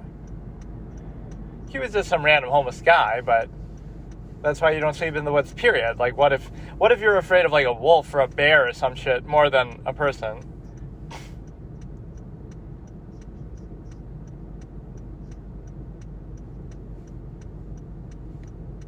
Could just be an animal that did it. But yeah, he might try to steal your shit in the middle of the night. But see, that's just a zero-sum means thing. Like, okay, they just want money, they just want food, like, that's not so scary. It might still be bothersome, but there was an ad there, so it'll fuck up the timestamp, so I don't give a shit. What do I have to do, subscribe to YouTube Premium to skip these fucking ads, or to, you know, prevent ads from happening?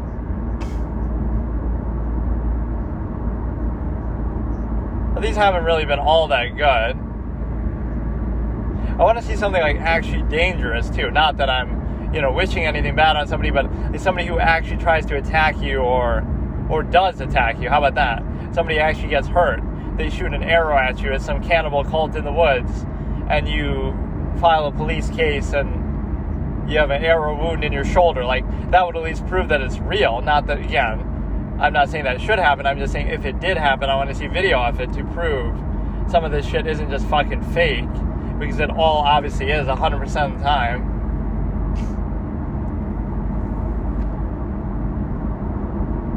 Oh, that's kind of... I see you, she says. I can't see shit, though. I don't see you.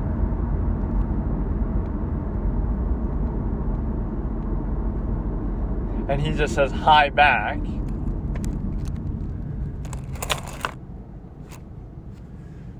But did he see who it even was? Could be talking to somebody else.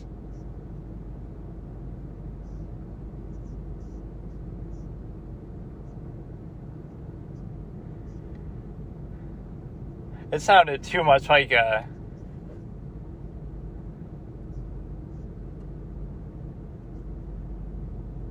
Yeah, you're so entitled that you think... Imagine if you... But how entitled is that? Who would be wandering in this woods while you are? Or like...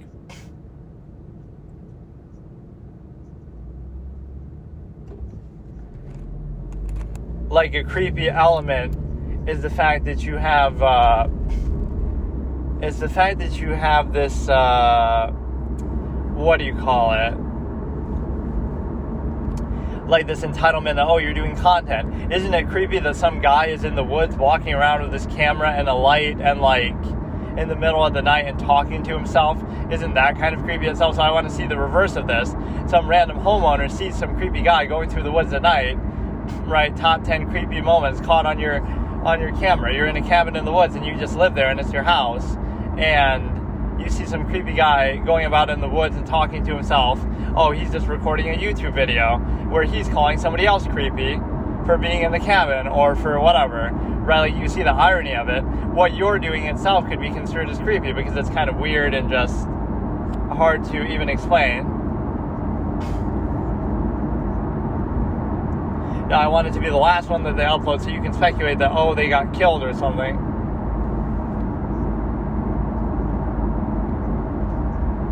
The northwest wind. For those of you who don't know, self-camming just means parking your camper van pretty much anywhere without paying for parking. And people do anywhere from residential neighborhoods to here. So that kind of lets you know kind of where we are with the timestamp. The whole nighttime stuff makes me uncomfortable, though. Whether it be, it could be an animal. Like, what if an animal attacks you? Keeps going anyway. Famous last decision.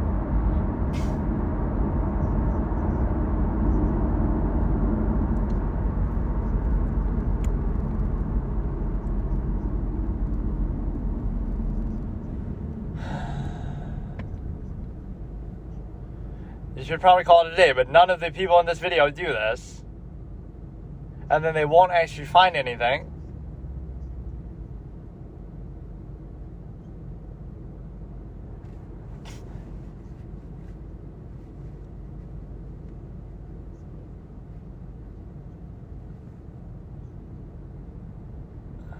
So you think whispering won't alert you to their presence? Or alert them to your presence?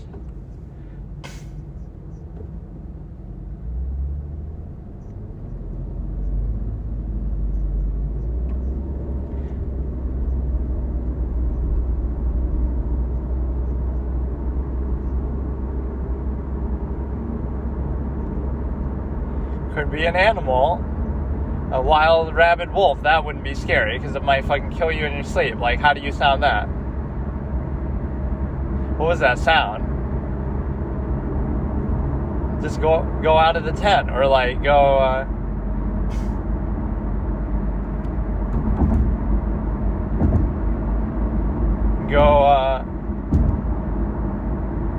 We won't actually see it though.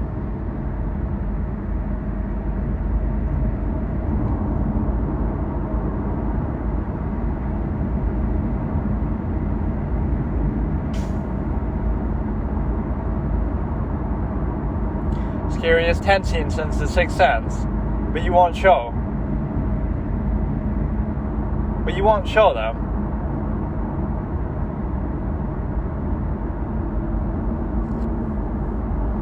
Where's my knife?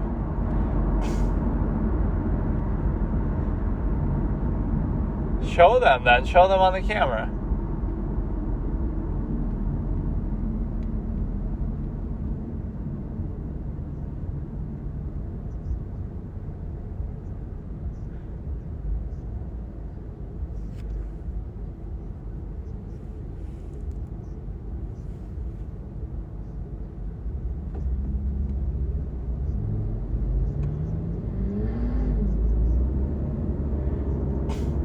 but we won't see them standing a few feet in the woods. Why are you making content out of it, though? Ironic. I see you. That's the same thing that person said in the last one that was creepy. I see you.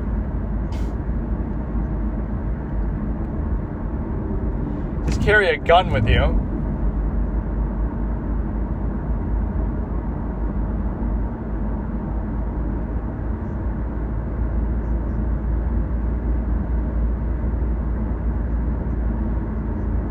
Like, yeah, really, if you're so scared and it's serious, how would you be so calm as to treat it like, oh, it's just content?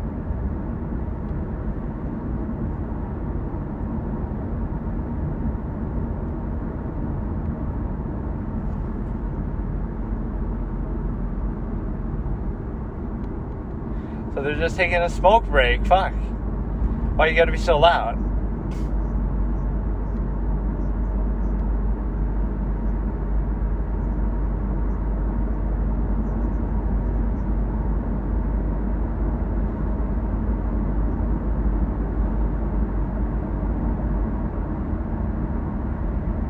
I want to hear the end of the story as the guy actually died out there.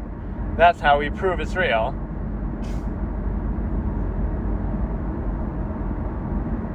It's too dark on my end for me to tell whether you can see them or not, but...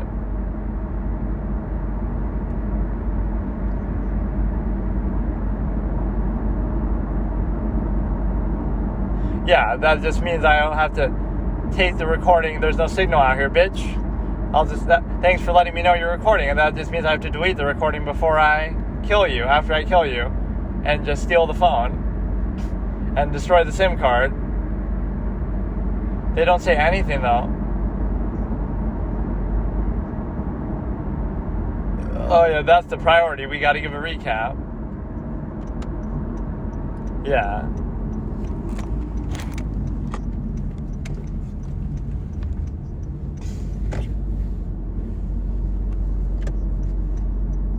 But you probably wouldn't talk so much. How do you know it's two guys either? We never get any elaboration either.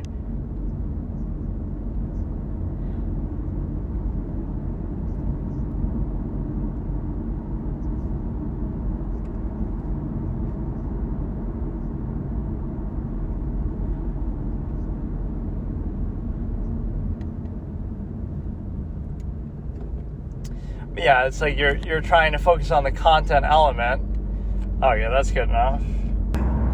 Okay, so today I'll launch that James Bond thing, but before we do, let's just do a little intro. So maybe I should give some of my background on James Bond, like what do I know about it, what have I seen of it.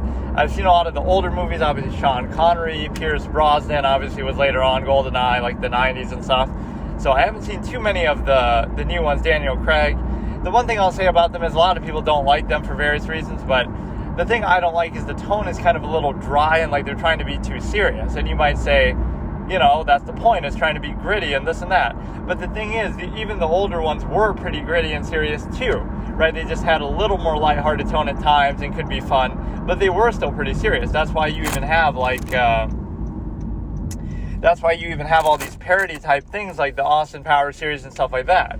If the movies themselves were, you know, more playful like that, then there would be no need to make a parody of it, right? Because they're already like that. So they had elements of that where they were a little fun and had some good one-liners and stuff, but they still took themselves seriously. So I think this whole idea that, oh, the Daniel Craig ones are trying to be more gritty doesn't really make sense because they were already like that, right? They were serious. And yeah, I haven't read any of the books. Maybe I've read part of some of them, but never a full one. And I've seen the original movies. Obviously, Sean Connery, Dr. No was the first one, and they made a whole bunch, obviously, with him. And then there's somebody in the middle who I've actually completely forgotten about. There's Daniel Craig is the newest, obviously, so I've only seen a couple of those, maybe the first two, like Casino Royale and Skyfall or something. I definitely haven't seen, the newest one and all that. And then before that was Pierce Brosnan, unless I'm forgetting somebody else. And obviously GoldenEye was good. I've seen some of those ones. And then I've seen... there was somebody else in between, obviously, that I completely have forgotten who they even were or what those movies are. And then obviously I saw the originals, obviously Dr. No and so forth. And so the thing is that even the author didn't like Sean Connery, but then he ended up doing a good job, and he ended up kind of changing his opinion, but he didn't think he'd be like sophisticated enough in all this.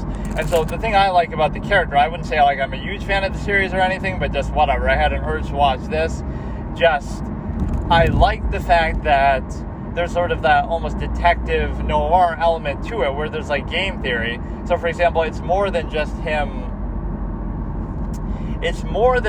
being able to be in a position of being an action hero, and he has moments like that, using guns and high technology and all this kind of stuff, and beating people in hand-to-hand combat. He can do all those things if he's called upon, and he obviously ends up having to, but he ultimately is still a spy at the end of the day. And so what happens is you have all these sort of strategic moments that he either does out of necessity or just it's part of his skill set that he does. So for example, there's that iconic moment towards I can't remember if it's the beginning or the middle, but it's somewhere in Dr. No, where, again, this is the first time people were seeing James Bond on the screen. So some doctor comes to try to kill him, and Bond is one step ahead, and so now he's sitting on a chair next to the door so that you couldn't see him if you're coming in, and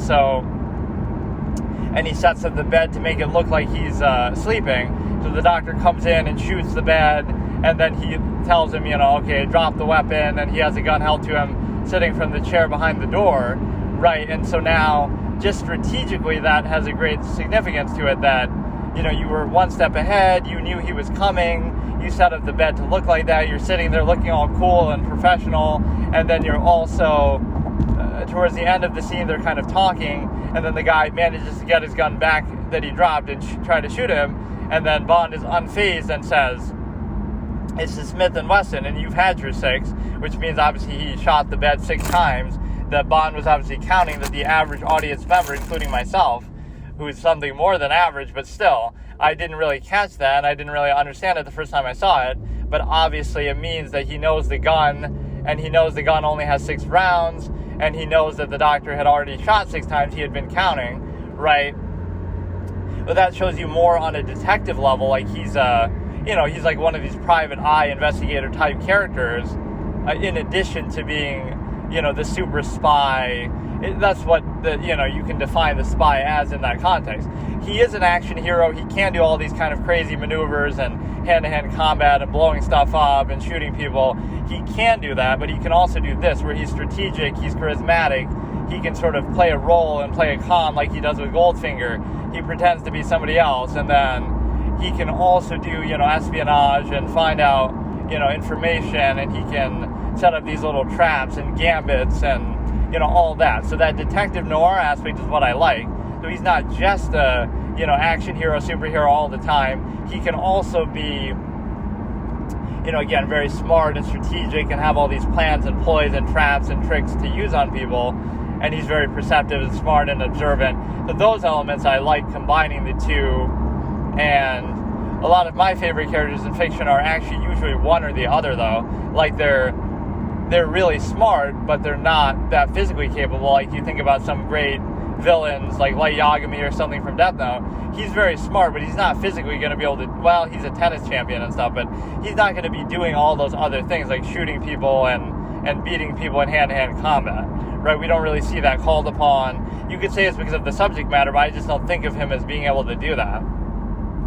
Or even like, some of these guys like Michael Corleone, he's very smart and plans things out, but he's not going to be able to, really outfight you in a hand-to-hand context. Like, it just doesn't get to that point where that should be the case, right? And what other characters do I think of? Just like, or it's fun to think of that, like Patrick Jane, right? He's definitely not very physically capable, but he's extremely smart. So this is like a good 1v1 sort of context, right? Like how they have these stupid edit videos where they show like, this character from this universe versus somebody else. So like, how would Patrick Jane fare against James Bond? Bond should win, but he should only win because of his combat skills and things like that. So he'll find out, like they're both trying to find out each other's identities or something, and whatever the context that would have them facing off, he might win because he'll sneak into Jane's house in the middle of the night and just kill him in his sleep. Not because he's actually smarter or strategizes him, although that element might be close too.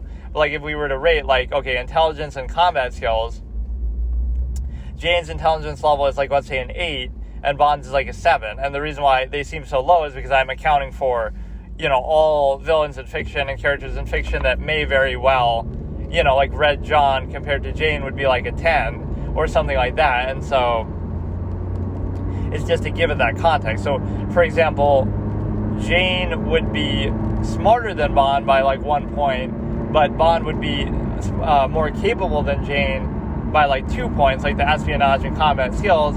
And so they both kind of find out who the other is. Let's say Jane finds out who Bond is, and then Bond finds out who Jane is later on, but in the amount of time that Jane knew, he couldn't track him down or find him or kill him because he showed no ability to do that. Like, even if he knows who Red John is, Red John could just escape and disappear, right? He doesn't have to show himself. And so the point is that he shows no ability to do that sort of thing, and Bond would be able to, track him down and kill him first. And so maybe it'd be like Jane would expose who Bond is and everybody would find out, but then Bond would, that's actually the way it would go. He would tell his, CBI and the police and everything, this guy's James Bond, and for whatever reason, he's a bad guy and we're trying to catch him.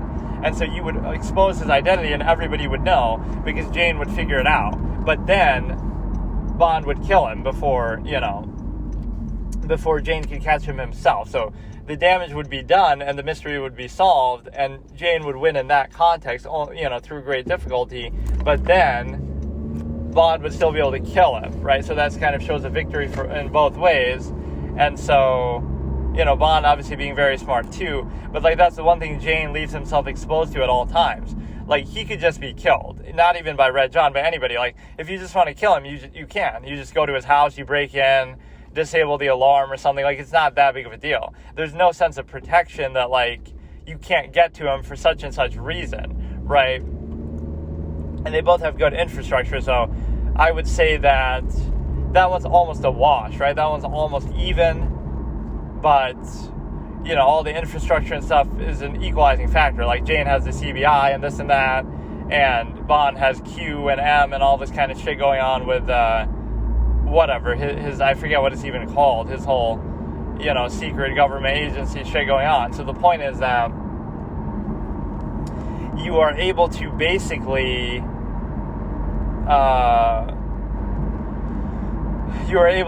look at it like that. So now I'll compare it to somebody else from the Mentalist, like the same sense that Red John would beat Bond relatively easily, and that might be surprising because, like, oh, what about all these other villains? But a lot of these other villains have him beat too. Like, Dr. No even said, I could have had you killed in the swamp, but he doesn't. And then he could have him killed again, right? So he keeps getting slayed by plot armor the way that technically Jane does too. But in this assumption, he would have him in one of these situations, like he's tied up, he's held at gunpoint, and so he'd just kill him. He'd just finish him off. Like, that's all there is to it. And so, like, when Goldfinger has him tied up and is about to kill him with that laser beam thing that he's showing off, right, that cuts through metal and gold and stuff like that, you realize that you're in a position where you can't do anything about it. Like, you're just screwed, because your only win condition would be the same thing that you have there. Like, he's way smarter, with all due respect, Bond being smart. He's way smarter because he's just a, God-level intelligence that we see. He can practically predict the future. And so he'd definitely be ahead of him. He'd definitely know that he's onto him, and he would just kill him. Like, it's just that simple. So I'm not diminishing Bond by saying that, but this is a villain that, if we were doing one of these 1v1s, I would say Bond would be onto him and catch and kill a couple of his associates, but then Red John would get the one up and just capture him and just torture him and just kill him, right? That would just simply be it. So it would be like moderate difficulty, but the way Red John is portrayed is just like too good. Like, let's do Light Yagami too. Right, so Light versus Bond. I think Light would win, but again, taking into account the Notebook and all these other things, I think Light would win that, but it would still be very difficult. So Light's like a 9 out of 10, let's say, with Red John being like a 10 out of 10, and Bond is like well, I guess I was doing just intelligence. I guess overall Bond would be like an 8 out of 10, I guess depending on which version and stuff. But again, that's no knock against him. It's just like some characters are just that capable that, you know, it's hard for me to believe you actually losing to that. But yeah, I've seen the original movies. I don't remember, honestly, that much about them. But no, I like the game theory element. So we'll see this one with Peter Lorre, and I don't know who even plays James Bond. I forgot. What I wanted to do with this is I actually wanted to watch the first 2 episodes, because it's like season 1, episode 3 of a 1953 TV series that's like called, it's called, what do you call it? It's called Climax, ! But the first episode had some issue with it that you wouldn't be able to find it because it's like lost to time, because there was some error with it where like that's what this show is. It's like an anthology series, like The Twilight Zone or something, but instead of horror and supernatural stuff, it's more like drama and things like that. So they're like reenacting famous literary works and stuff, and so therefore you get to look at it like, okay, episode 1 was some drama where somebody gets murdered, like a murder mystery maybe, and then there was some error where the guy got up and just walked away, right, the dead guy, and nobody caught the error, or it was somehow aired like that. So it was kind of, they never released it after that because they were kind of embarrassed, or they wanted to, you know, it was a bad first showing. And then the second episode also, I don't know, I think this is episode 3, so I couldn't find either one. You would think episode 2 you should be able to find, but I almost wanted to watch those ones just to kind of warm myself up and see what the series is kind of like, as a good excuse to watch it, even though my main interest was obviously in watching the Bond one. So just to recap, it's the first time you would have ever seen James Bond on any form, right, in the video, whether it be a TV show, movie, anything. It was the first actual representation of Bond that you ever got on any screen. And it was the first book as well, which is why they did that with Daniel Craig, obviously Casino Royale. For whatever reason, they decided to start with Dr. No for the Sean Connery James Bond, which is a little bit weird, but whatever. It obviously was a great one.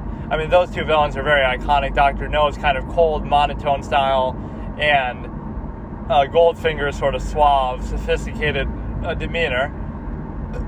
They dubbed Goldfinger over, Gert Forb or whatever his name is, for some reason, but his real voice sounds very similar, so I always wondered why they even did that. It would have been fine even if they hadn't.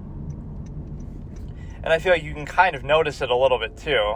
Like the lip syncing is good, but it's a little bit not perfect.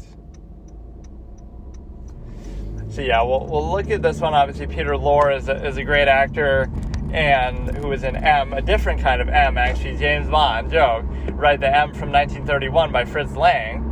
Obviously not the same M as from the James Bond series, but no, it's like, he's a good actor, so he's going to be playing the villain, supposedly, and then you have this guy, some other guy playing James Bond, and again, so it'll be interesting to see some of the differences, not that I know them all offhand and off heart anyway, but there'll be differences to his character and his behavior and his, maybe his infrastructure, all the, you know, it might not have all the things, all the tropes of the story all there, right? It might not be as high tech because it's just a single episode of a TV show, but whatever, it should still introduce some of the core ideas, even though there might be a lot of differences in the details and the specifics of it. Like, you're not going to really have, I don't know, it won't be exactly the same, I'm sure, the context and the background and the backstory. So it'd be interesting to see.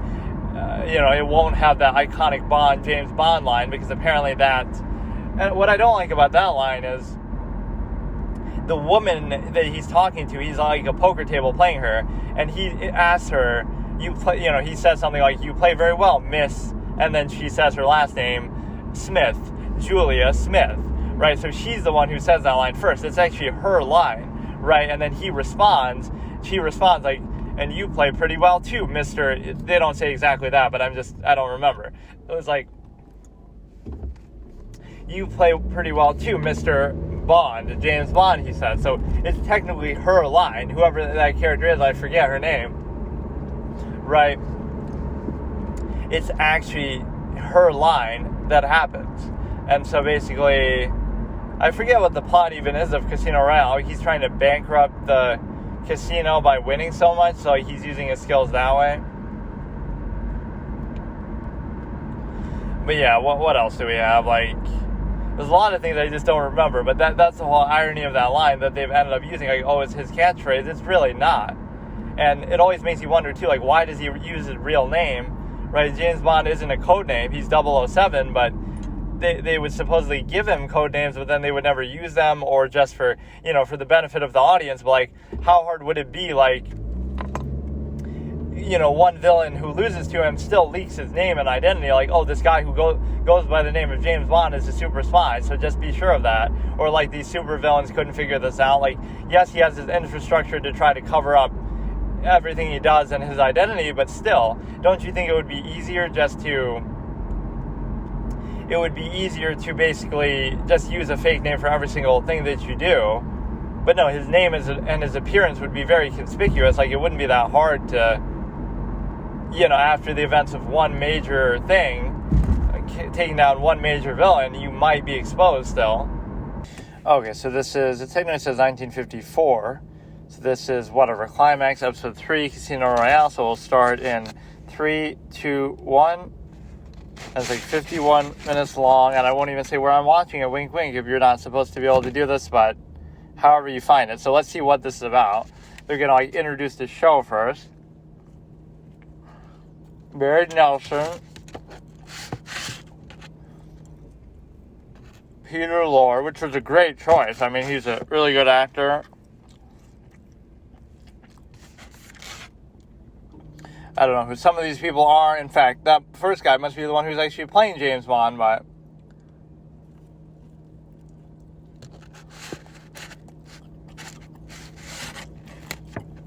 hour-long dramatic series.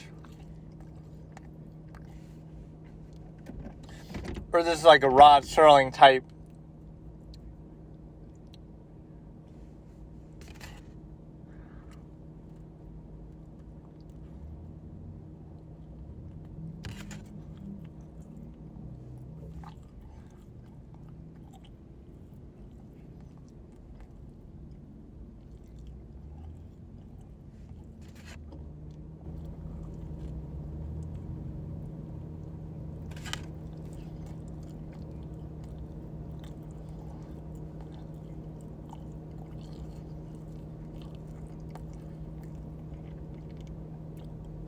Like the little Rod Serling-esque intro where you're giving some philosophical background on gambling or whatever. They don't even mention James Bond. They just say Casino Royale. Maybe, they didn't even give it that subtitle then. That just happened to be the main character, and it was so successful it took off.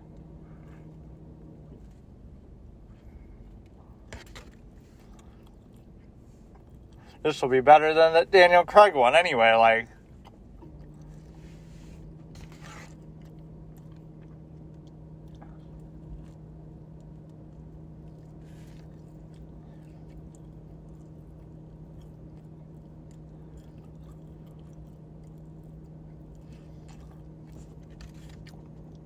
So I'm assuming this is Bond.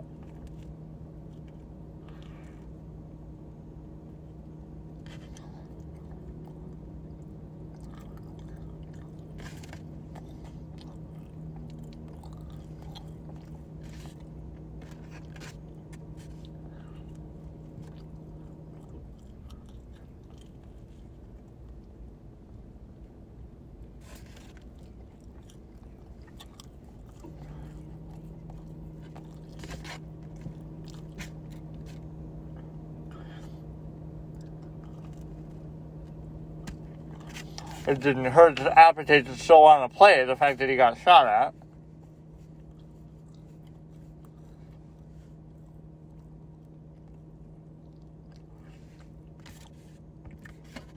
And he's always a ladies' man, of course.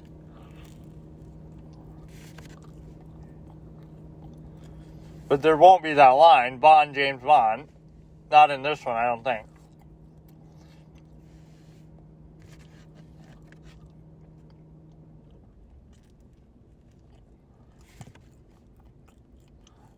Look at the exchange rate.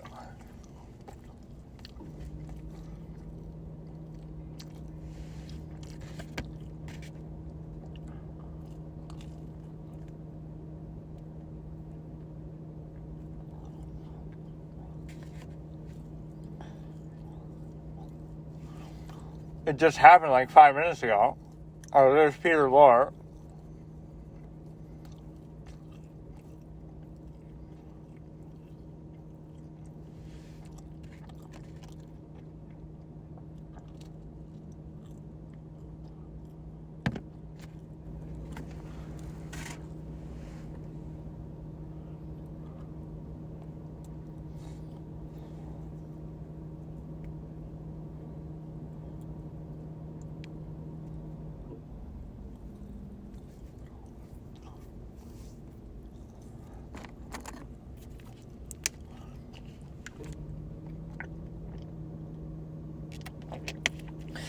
So he's already well known in this context, but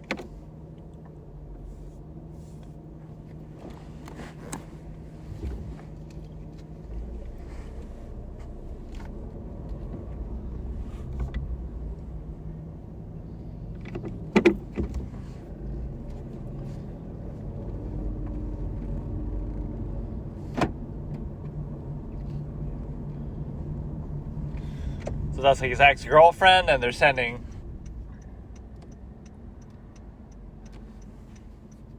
this curious novice, maybe.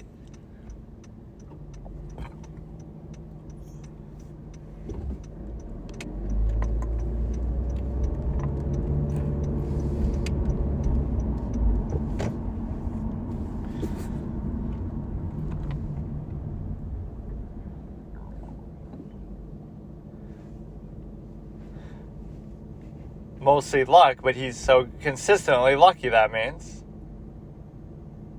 So maybe he cheats. I forget what the plot of this even is. He's trying to bankrupt the casino.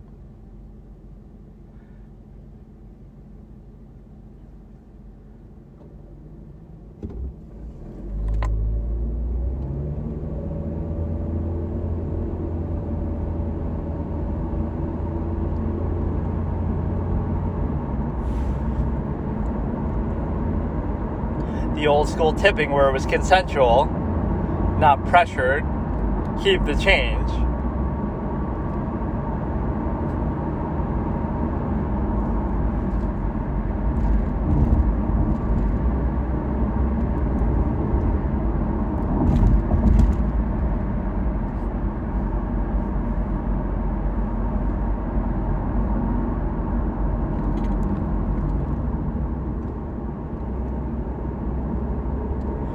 Oh, good pun. If you play your cards right.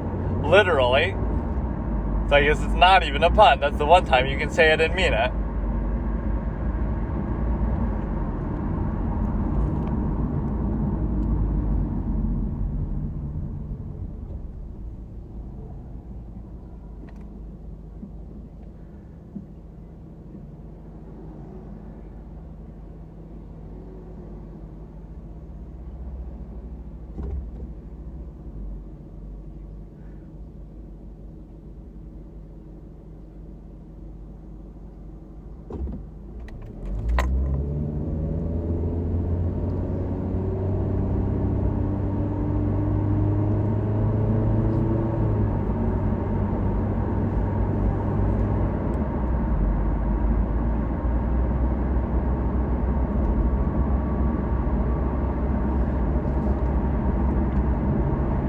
They're obviously just using the explanation of the game as a cover, but the guy was pretty convincing that, you know, he doesn't know how it works.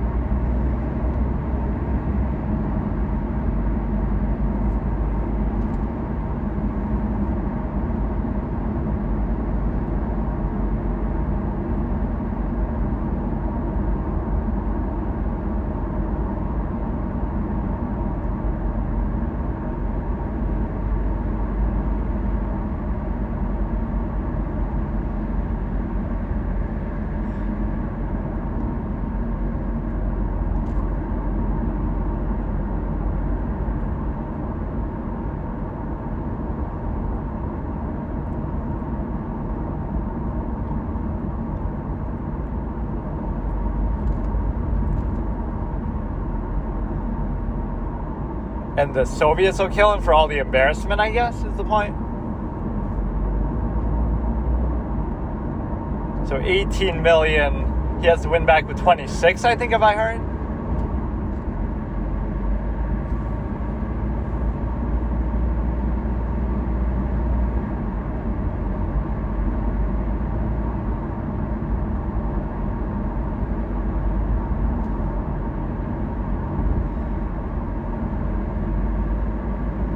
So it's an even fair game. You both get 26.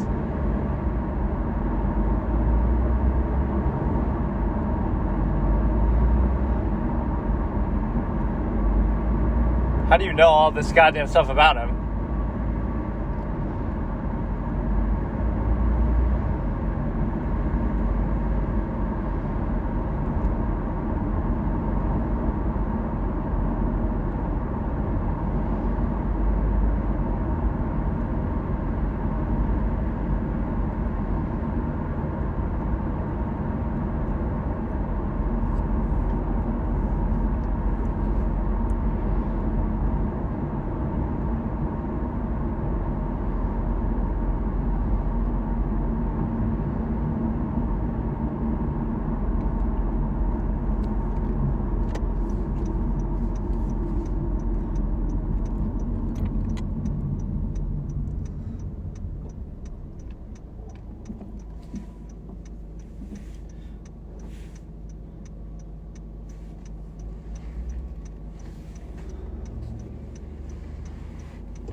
He doesn't seem very bothered or curious about why he got shot at. Like, it's obviously related to what he's doing, but that was kind of a cool game theory moment that they're using the explanation of the game both for exposition to the audience, perhaps, so you know as the audience how it works, but also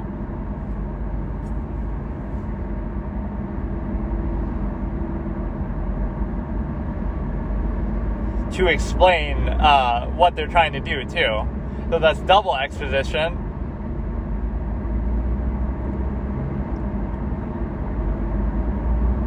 The acting's actually pretty natural too. It's not like a little 50s-ish how it's forced, and sometimes they would try too hard a little bit, especially in TV and plays and stuff. But it's played pretty straight. I'm the guy who they missed too. That was like a badass, you know, the first badass Bond one-liner officially. Here's his little womanizing event. Got all the elements, the smooth talking, the gunplay, the womanizing, everything already here. Gambling, which is not always the plot of the story, but it's still something he likes to do. He has all these vices. He drinks, he smokes, he gambles, womanizes.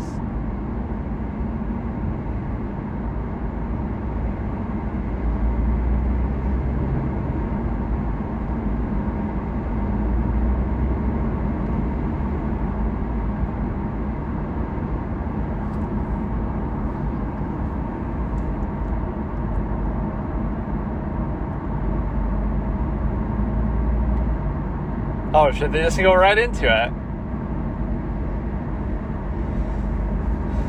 First Bond kiss ever.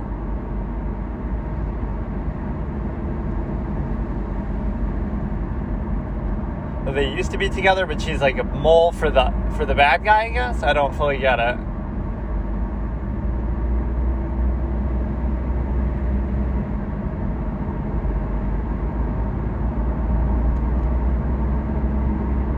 Oh shit.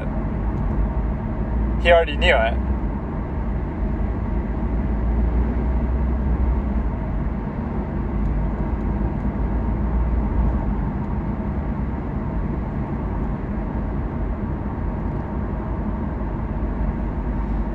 Is that just a bluff now that there's a microphone, or?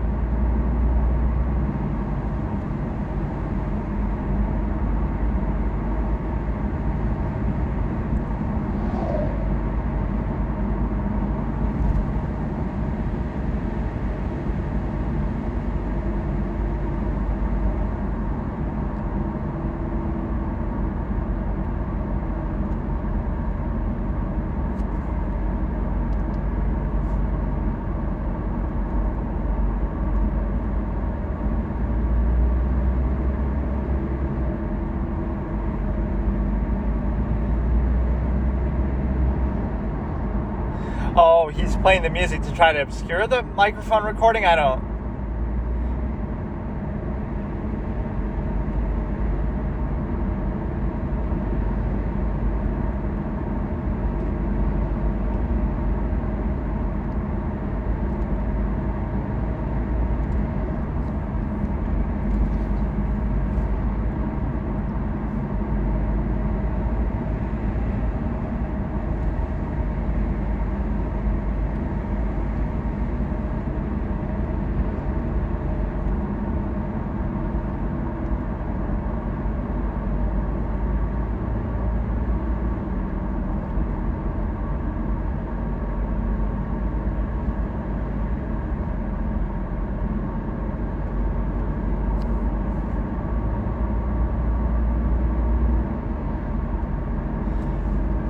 So that's like 2 game theory moments.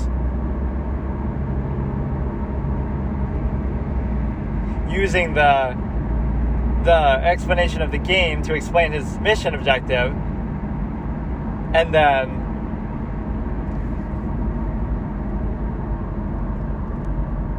using the music to obscure what they were saying before.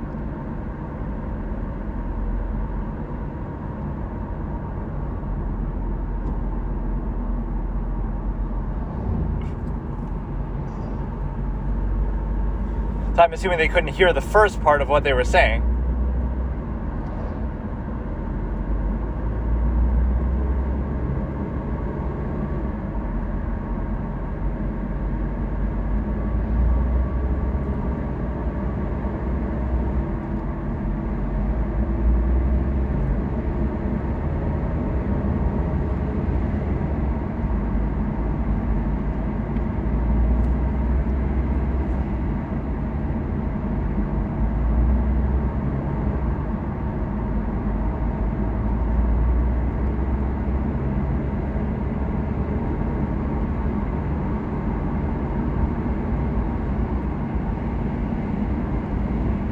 Why not just kill him right now then? Why wait? Do they have a microphone in his fireplace, I guess? Right, so they're listening to him through that, and then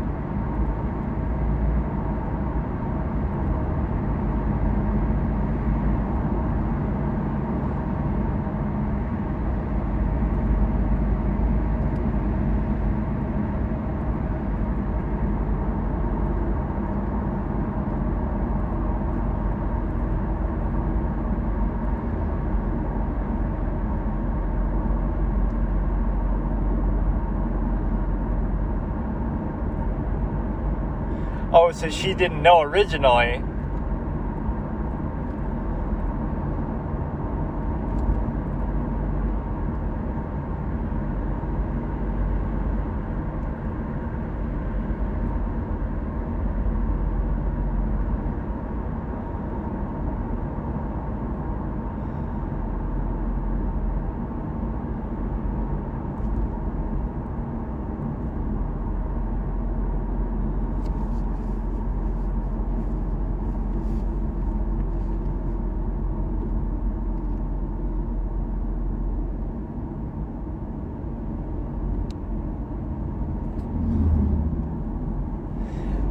Careful how you use that expression. We're on opposite sides of the fence, like your different sexualities.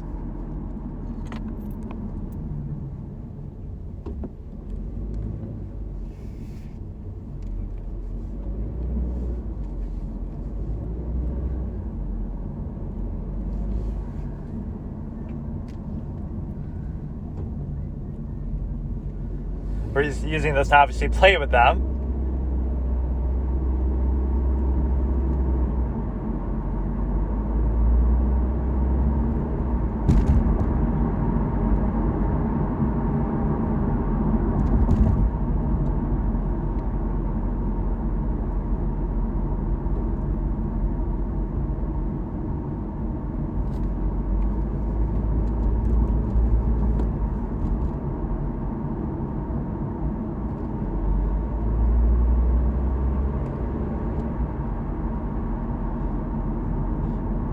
$80 million or $18 million? Oh, it's 80 million, I guess. You have 26 to win 80, which is crazy.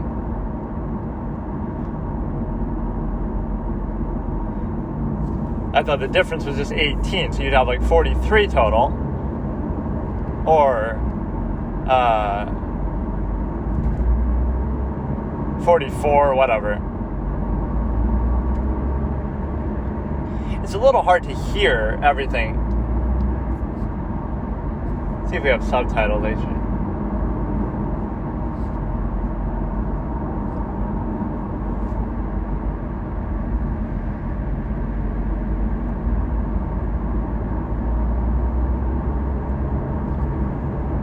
They talk a little bit fast.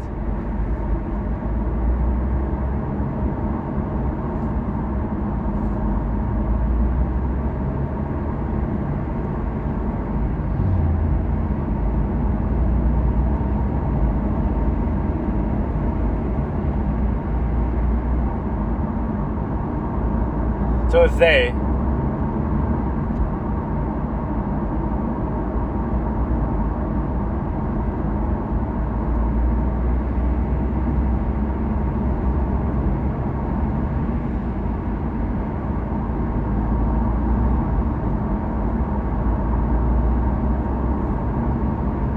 Bond's gonna come and save him.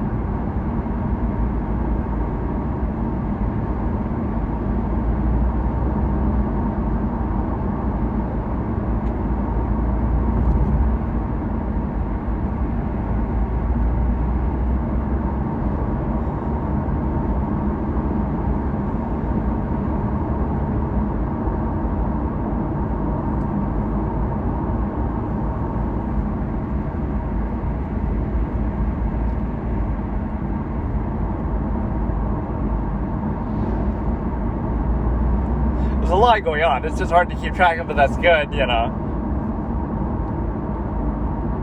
But definitely captures the style.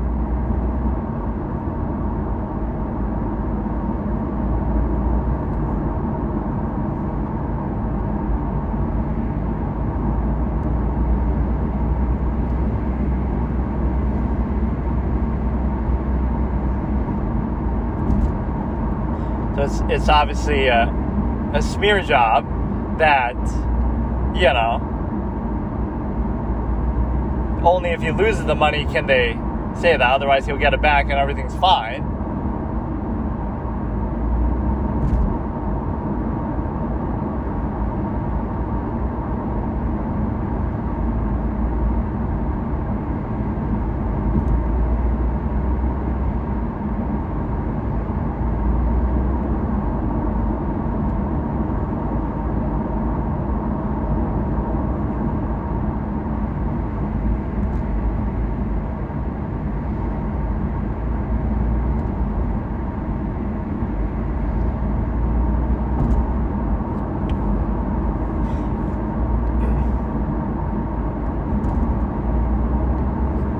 I love the way he talks too. It's like that creepy, low style.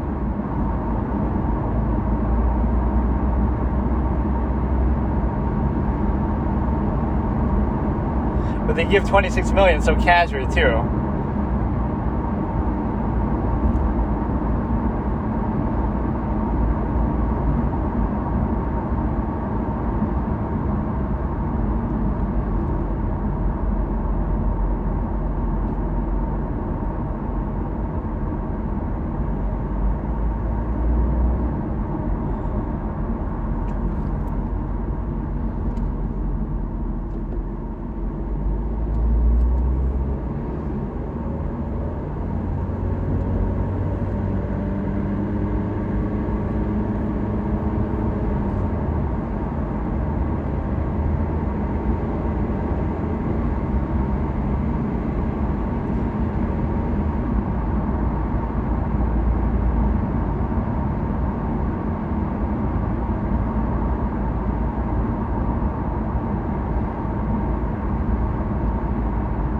Or the guy keeps acting very well.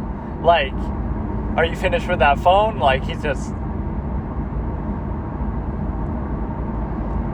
But even if he beats Bond, that won't be enough, right? He has to if he beats Bond, he'll get his 26 million at most, but that's still not enough. He needs 80 million.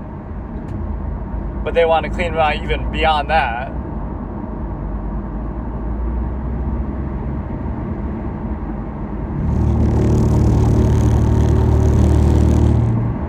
Only 1 million, dude. How are they gonna let him clean out for 80?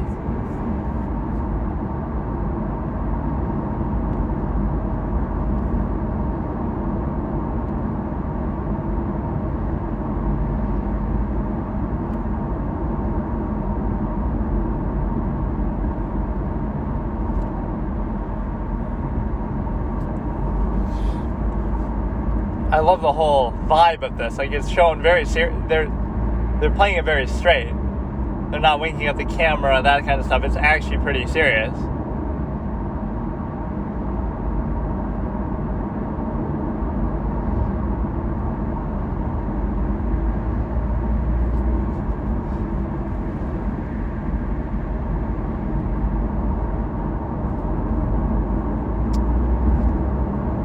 We got 26 to blow here, kids. We don't got all day. Only a 50-minute episode. 52 million.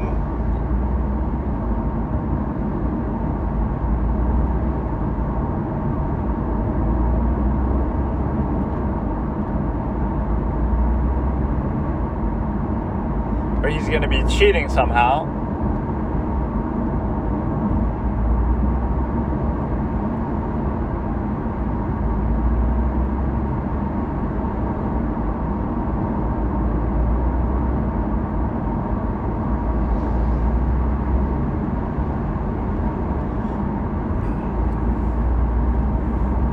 I gotta rewatch M or something with Peter Lorre in it. He's just so, even when he's not talking, he's actually great. Oh, what a perfect choice for this character, actually.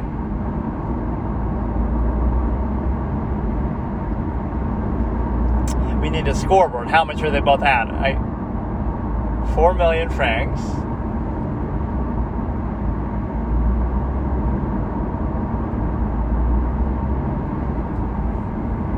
This is encouraging people because they're making it look so cool to do two bad things, to gamble and to smoke.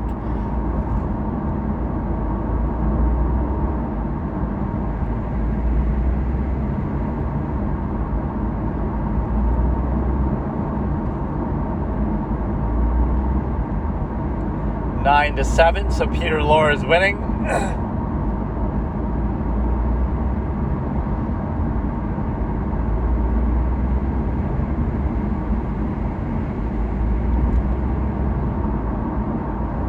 I love this. Like, what if Bond was a great super spy, but he's not good at gambling? Like, why does this have to be part of his skill set? He just happens to be good at everything, but... Oh, fuck, we get an ad, though. Fuck me. So it's exactly 5-second delay. Exactly 5-second delay because we skipped the ad. For fuck's sake, I hate this shit so much.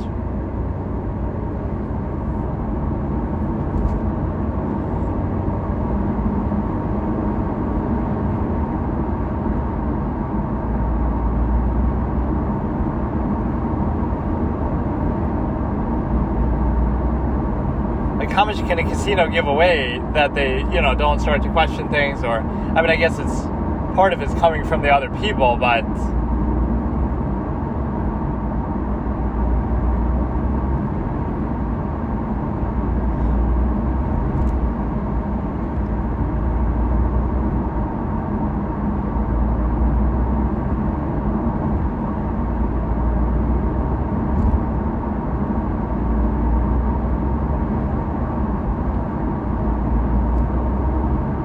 just the style and the tone and the atmosphere, everything is good. So this...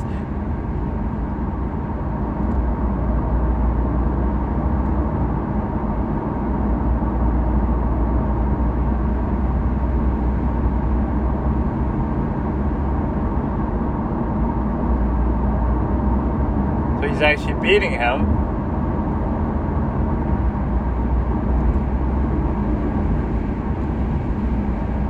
Here is 35 million francs.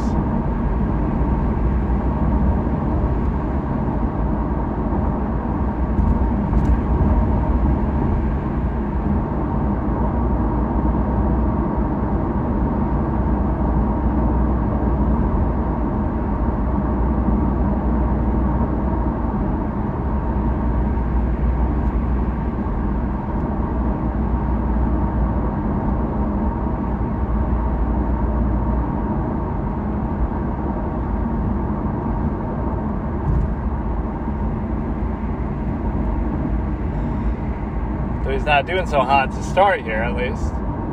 That's all. That's all the. How could that be 35?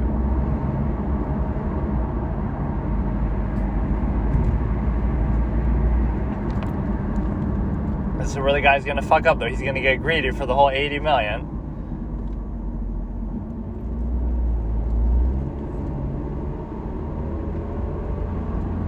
Why does it all have to be from Bond? Like, why doesn't it have to be?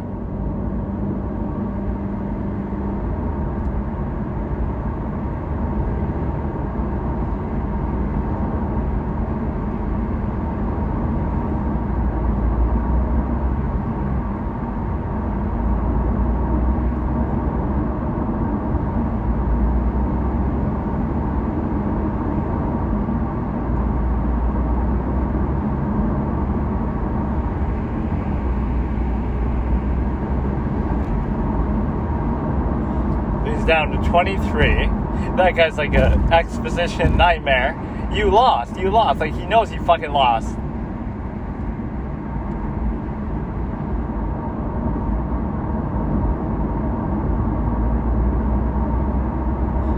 Now he has the upper hand. All the smoke in everybody's fucking face. That's one of those femme fatale tropes, too. Like, if a woman smokes a cigarette in your face, that's supposed to be like a, whatever, almost like a form of hitting on you or something.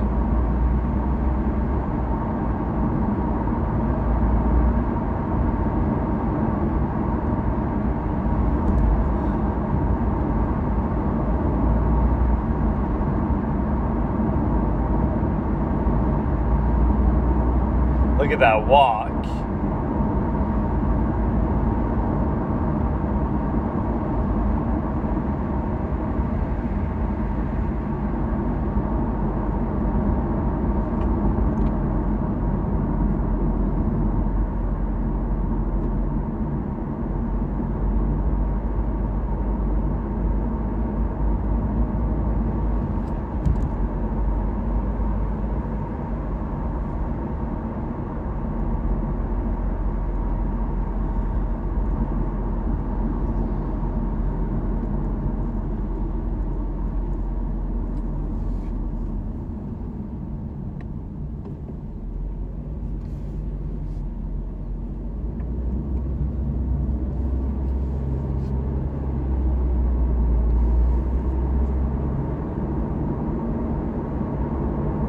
I didn't see what exactly he did. Like, he fell back or something?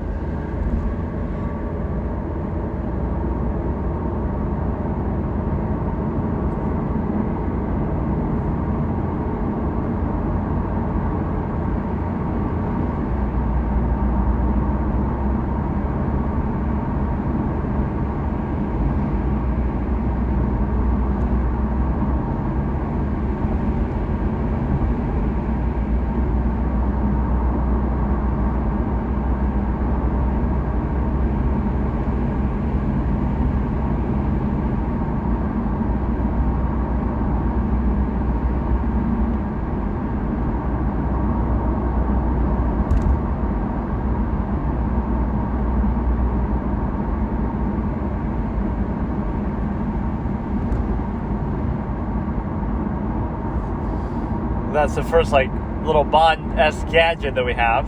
The cane that's actually a gun or whatever he was saying. It's very hard for me to follow exactly what's happening. But, whatever. He won. I didn't fully understand how the game worked myself, even though they did explain it. I mean, you know he's obviously going to win, but...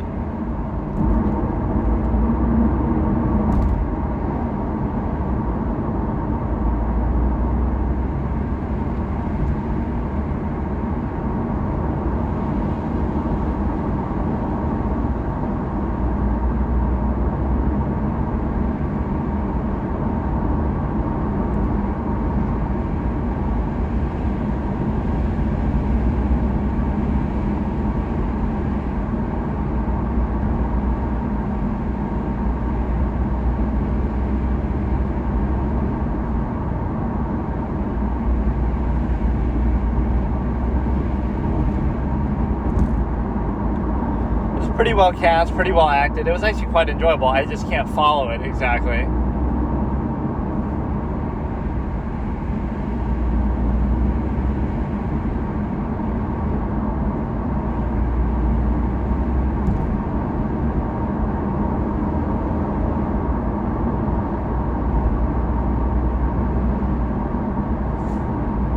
Where else could they be besides in their hotel room?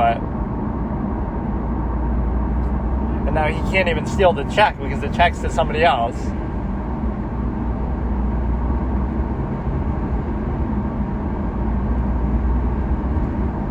You gotta have it as your gun now. He hasn't done too much action stuff. I'll have to rewatch some of this. Like, what did he do to that guy with the cane even?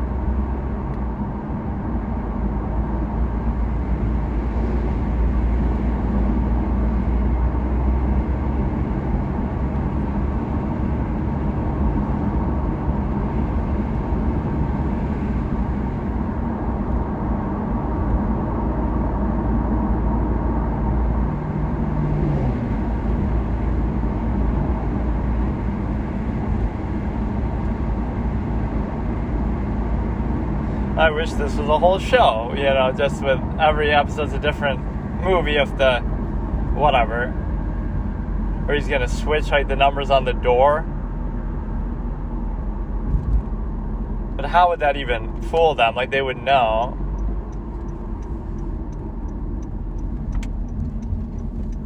There's so many game theory things going on that I can't even count them. Like you would know based on the door before and after it. So he's changing the number, but he has so many tricks up his sleeve. Like this is actually awesome.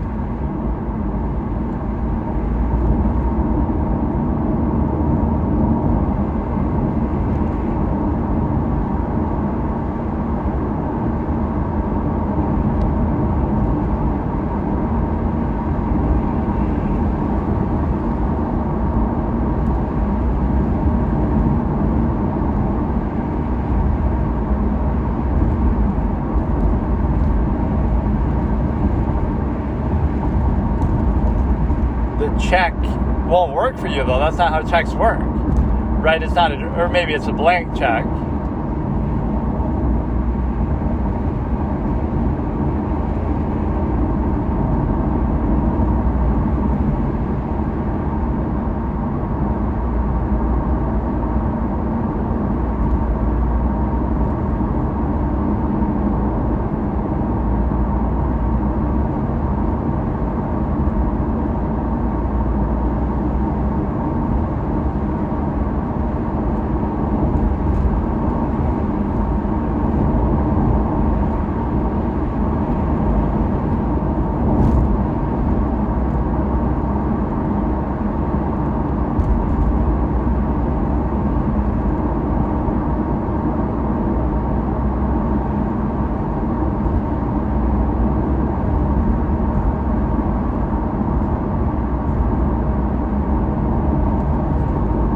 You had a $35 million backup after he lost.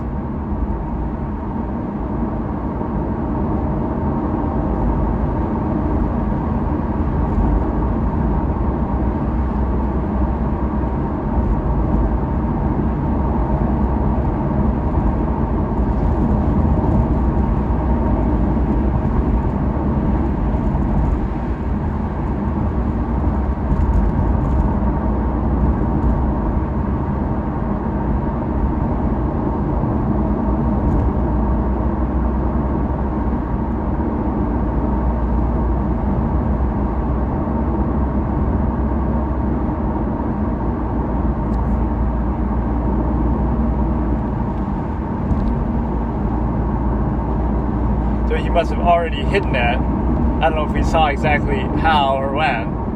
Right, so he's gonna somehow trick him. There's another ad, so the timestamp is fucked, and it froze too. I won't even know how long it's been, but this is like right after the pause break at that. So now we start with the guy passed out on the ground. Casino Royale Act 3. Yeah, this is very good though.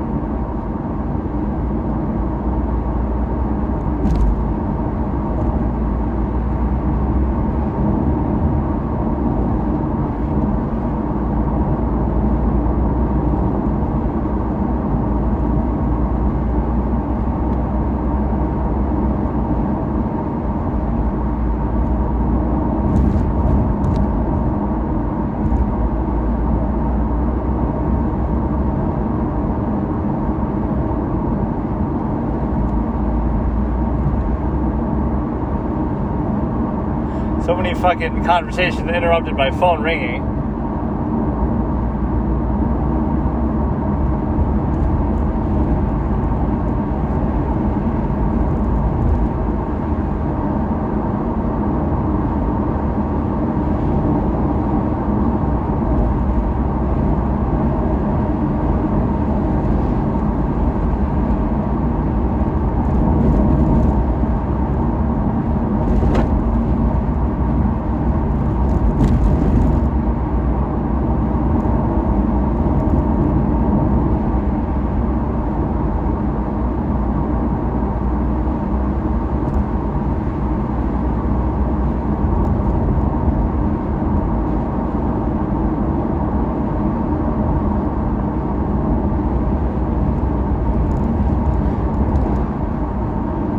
Could have been, some kind of code, right? Sorry you lost your shirt thing.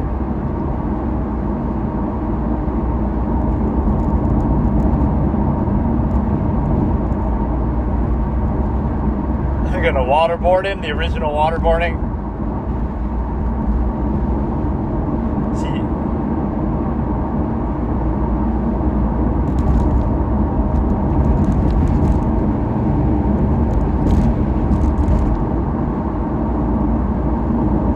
Have a bat together.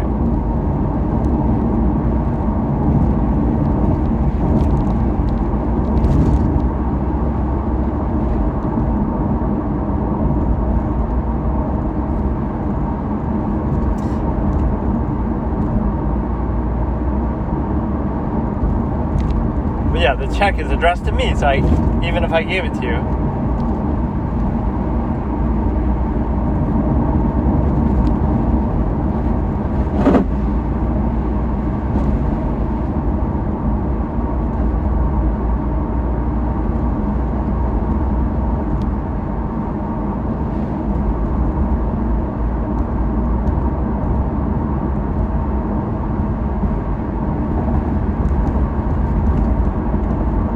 This is always one of those plot armor moments.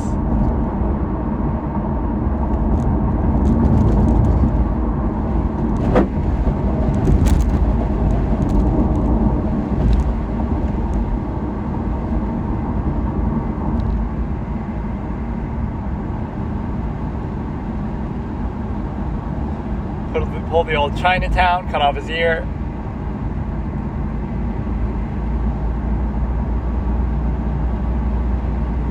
Could be in your pocket the whole fucking time. Just search him.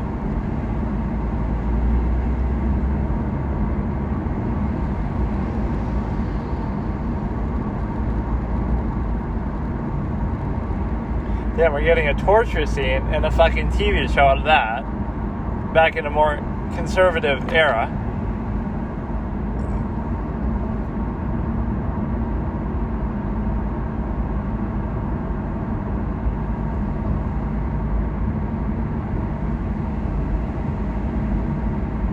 Yeah, you already did.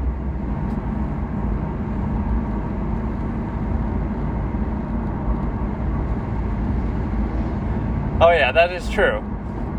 Even if you torture him and kill him, as long as you don't get the money,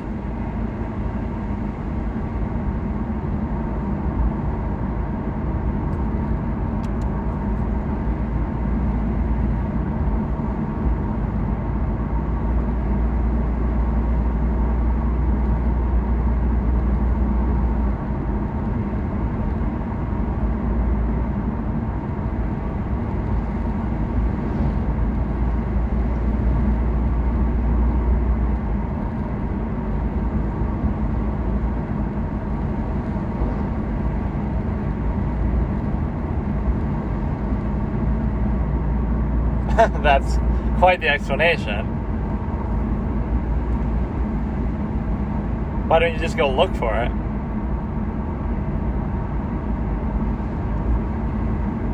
Giving him a lot of credit for being clever.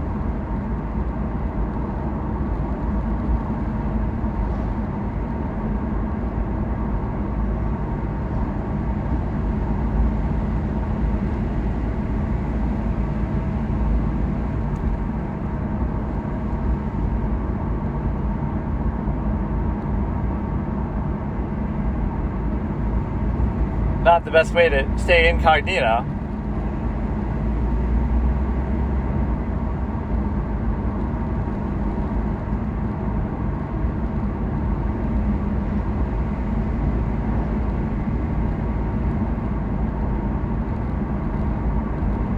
Or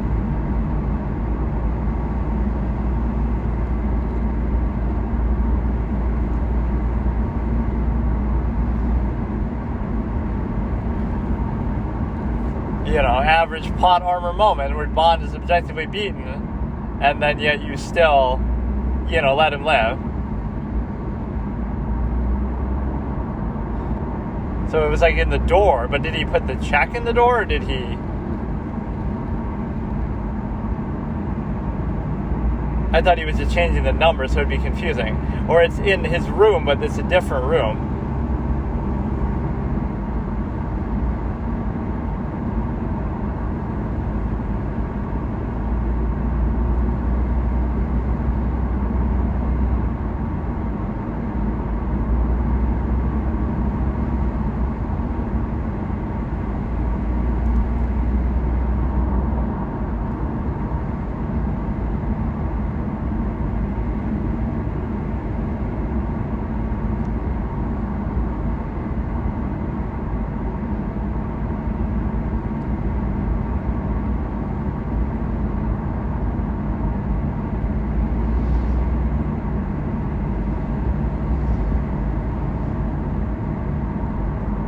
So many of these devices where they, pretend to be talking or pretend to be on the phone or whatever, right, just to disguise what they're doing. This is like the 5th time it's happened, which is a good technique, but maybe a little bit overused.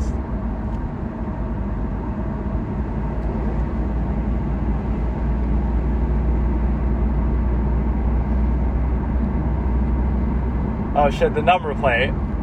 Did they figure it out?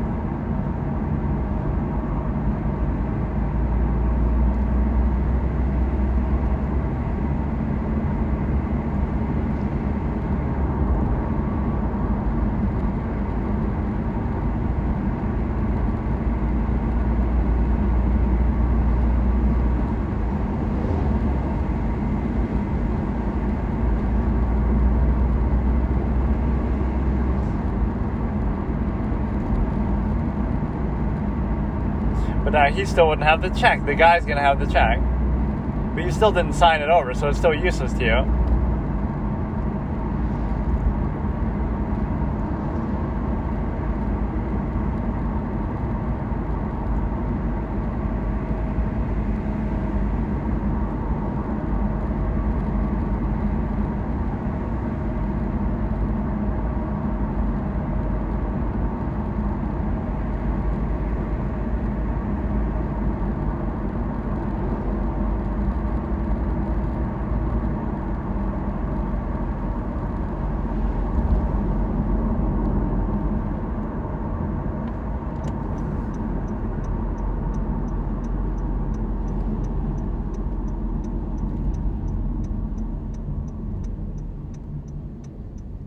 Oh, just like that, he just shoots them?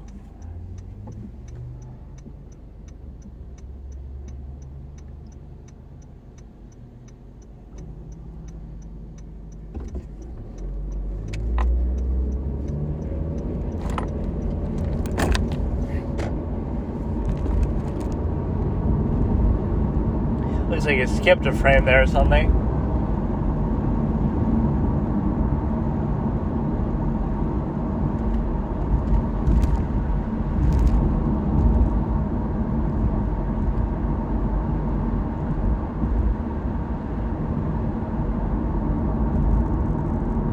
Or like the coloration changed now.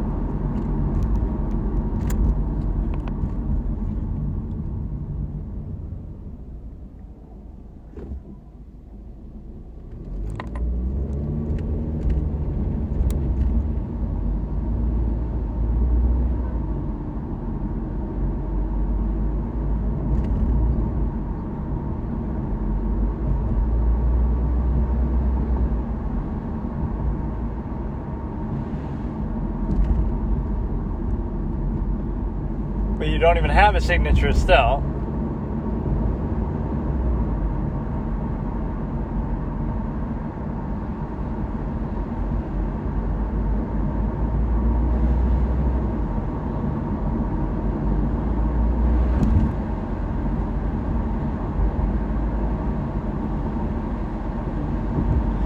happened. Like, she fell down, and then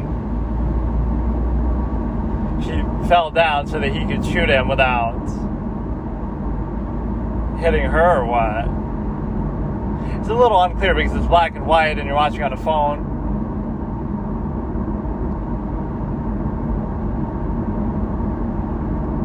Gene Nelson, we get next week's episode where we never get to see it because none of them are saved except for this one. So that was very good.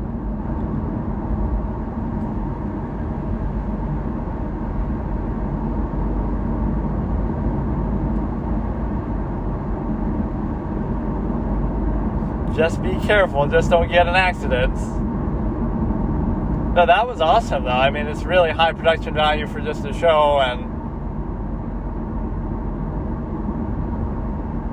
by Ian Fleming, which again has nothing to do with Barry Nelson did a good job. Peter Lorre did an excellent job. Linda was good. Valerie. What about the other guy who was featuring Michael Pate? Yeah, most of the acting was good. So yeah, I liked it. It was, again, a little hard to follow, either because they talked too fast, or because of the era, or because of the black and white or something. I wonder how closely this really follows the thing too, the book, compared to, like, is this more an authentic display of it than the other thing, than the Daniel Craig one? Like, I don't even remember it super well. So one thing I didn't get is, like, what happened with the guy. I mean, he just probably did some maneuver and knocked him out. Like, some of those moments were a little unclear. Like, Valerie just falls down, and so therefore he's able to shoot the guy, or then the guy with the umbrella cane thing, like he's the fucking Penguin from Batman, he also hits, he just somehow knocks him back. Like, I'll have to watch it even later just to visually get some stuff, but it was very, very good. Right, so you see all these game theory moments, like pretending to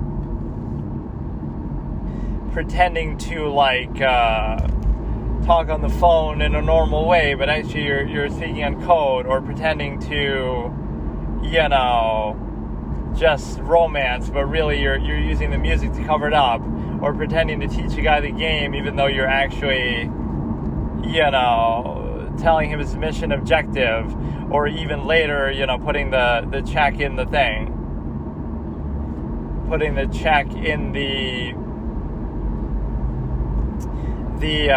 what do you call it, in the door frame thing there. They figured that out just because of the screwdriver. So you put it there, and then you also so it's a good way to establish the character, that he's very smart. They're already giving him credit, you're very clever, and that they said that like 3 or 4 times. And then you have the womanizing element. What other game theory moments were there? Like playing the music loud so you can't hear part of it, and then you can only hear the part they want you to hear, and then some kind of other element. He was on the phone, but then he didn't actually do anything. I'm sorry you lost your shirt, kind of a thing. And what else? That sort of other, he gets plot armor times 2 though, actually. He gets plot armor because he actually loses the game, but then he gets 35 million more, right, from, I don't get how they're counting it that easily too. Whatever, you know. It's just like, it's such a big amount, I have to count it, but each builder must be worth like $1 million by itself. But no, it's like 35 million he gets after he loses. So he gets like a plot armor bonus that the other guy doesn't get. And then now you have the plot armor where he's about to be tortured and killed, but then they just don't.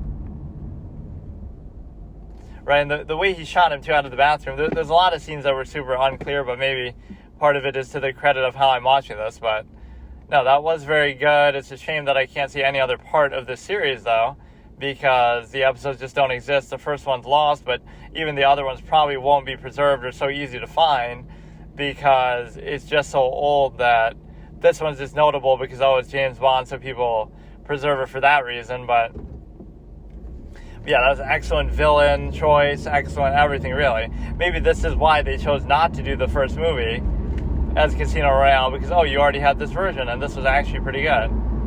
But you get Dr. No, which I forget what in the sequence of books that actually was. But no, I like how they don't even really call it Bond. They just call it Casino Royale, and they just call it whatever. Like, the fact that the character's name is James Bond is just sort of incidental. They're not really making a big thing out of it. Right, even in the narration at the beginning. Okay, so yesterday I watched the very enjoyable one-off episode of the Casino Royale thing, which is, whatever, the first episode, or whatever, like episode 3 of Climax, this 1953 TV show, and that was actually pretty good. And so that might get me back in the spirit of watching these other things. So what I'm going to do is go through my YouTube history, and if I do that, I'll find the first thing that's actually on Hulu or that I can actually watch. This is like a full series or a movie or something. So it's sort of just indiscriminately, whatever I see, right? Because I keep seeing like these little clips and suggested, but I can never figure out what they are or where they come from or anything. So let me see.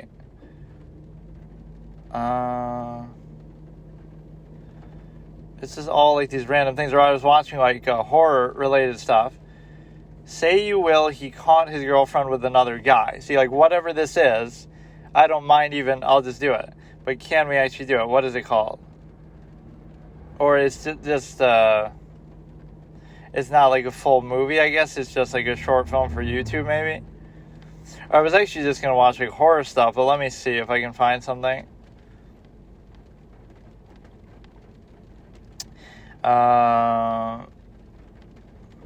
So much of this is just garbage, random stuff. 8 disturbing things caught on dash cam footage. I feel like I've seen so many of those that it doesn't really... Come on, there's got to be just a good clip. A lot of these are like short films, but not actually a clip from something real. And now the next step will be it won't be actually on Hulu itself. The walls of the inn are full of bodies. Okay, so what is this? Books of Blood. Okay, so let's see if that's on there. Probably not.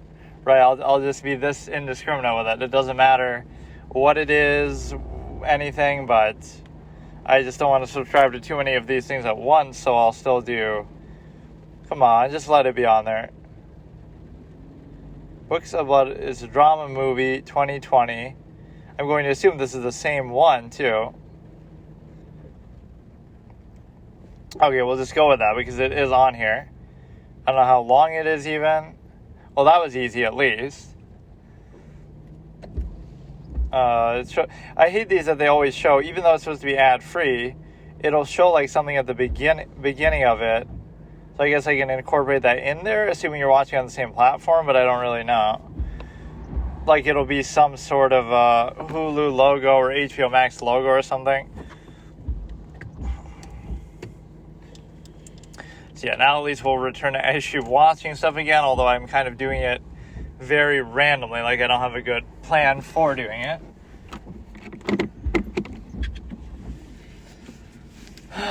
So let's see, how long is it? Like an hour? Oh, it's an hour 47, so I'd have to split this over 2 sessions anyway, which at some point I was doing like over 4 sessions because it would be, I would watch the first part, then the next day I would do something different, then I would watch it again the third day, right, for the second time. So like with The Witch or something like that. So I don't mind watching movies in this context, but it just feels like sometimes it can be a little bit too spread out and sporadic and annoying. And if it was really a long movie, that could be a problem too. So this is Books of Blood. The clip that I saw was just, I didn't even watch the whole thing either, even from it being in my history. I just watched like the beginning of it, or I'll do that on purpose now. Like I'll watch it just for like a second, just so it shows up in my history. And so it's like, oh, this seems like a cool movie, whatever it's part of. just so I remember the name or I figure out the name later. And so I didn't even watch. But like it's just called, this hotel was filled with bodies. So somebody's a murderer and they're filling a hotel with bodies, like Norman Bates style or some shit. So we're going to start in 3, 2, 1. In 1984, the Books of Blood were published, written by George Orwell. Haha, they shocked and frightened millions of people around the world. This film dares to open the pages again. Black screen, just so you know exactly what time we're at. Eerie music, says the subtitles. So yeah, I certainly won't be able to watch the whole thing here, but that's okay. It's also raining, so I don't know if you can hear that.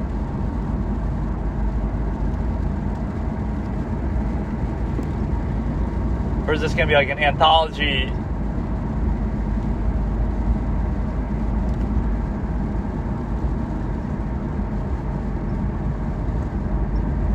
Norman Bates killed me and put me in the wall of his fucking hotel. That's my story. The end. Spoilers. But I always like to watch stuff spoiler free, but it's hard to help it like this. I'm just so at a loss for really what to watch, because I don't want to watch like the super mainstream well-known stuff, even though I haven't seen a lot of it, like whatever modern, Game of Thrones or something. Like I will watch it, but not yet, I'm trying to save it for something. So I'd rather watch all this other interesting stuff that isn't like the biggest name thing out there. Like I've never heard of this. We're starting off even with the literal thing. I love when the books fall down and spell, whatever. I love the part of the book of, what is it called? Books of Blood, where the books fall down off the bookshelf and they're all bloody. And he says, oh, those are the books of blood. And even the pages spell out books of blood in them somehow, in some puzzle-solving way. Right, like the first letter of every book that fell is B, then O, then O, then K, then S. I don't fucking know. I haven't been this put off by a library since the Indigo Prophecy thing, where I stopped playing the game on that moment. Dramatic musical string. Sometimes the subtitles can mess stuff up too. I didn't see what it was, so with horror stuff, it's a little hard for me to visually see everything. It's like on a small screen, it's with the glare, I'm also driving, right, so I might miss certain details, but it's going to be some sort of supernatural shit going on though too. Okay, at least it's somebody he knows.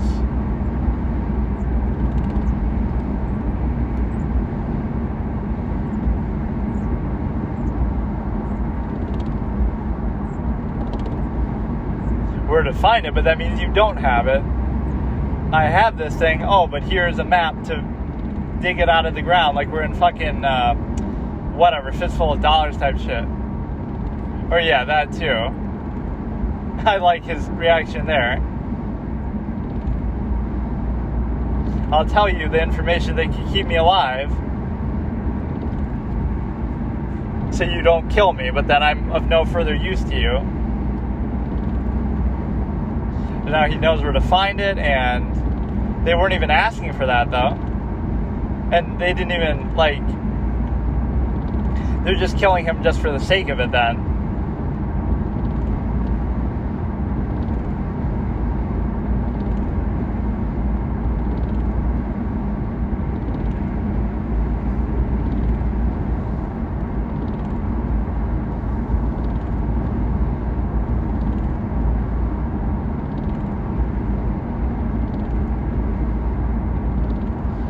Almost as bad as Chicago, am I right? Ravenmore is the new LA over here.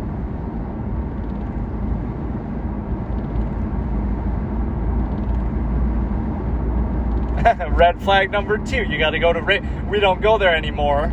Ravenmore, we used to go there, but we don't go there anymore. Like Ravenholm from Half-Life 2. Well, that's strike number 1, and strike number 2 is that it's called the Book of Blood. So where's your strike 3, dude? The fact that you had to kill somebody to get the information.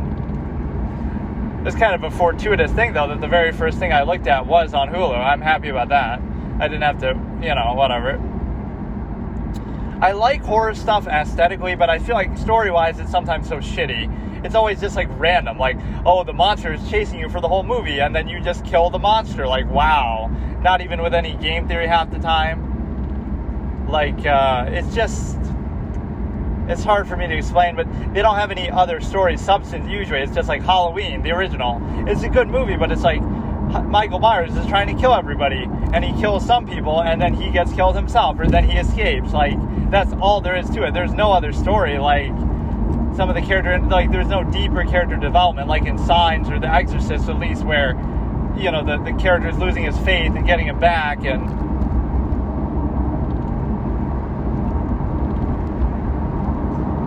we got the glass half full, half empty effect over here with these two ladies. Oh, shit.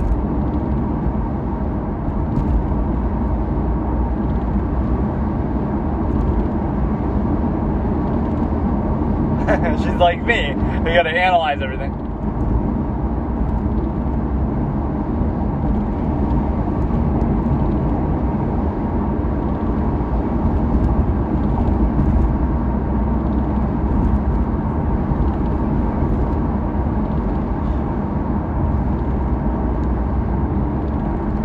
She looks too old even for school.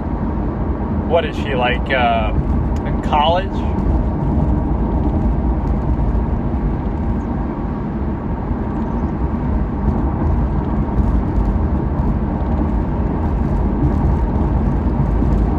That is the definition of helping. And dumb is better than being broken.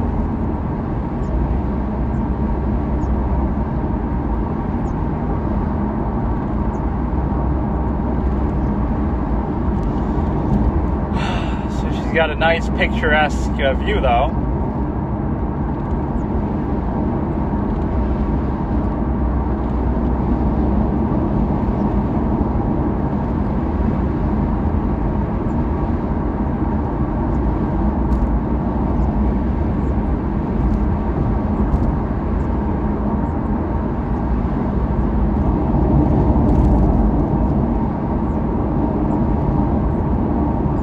Yeah, she looks too old for school anyways. I don't know how long ago that incident happened, whatever.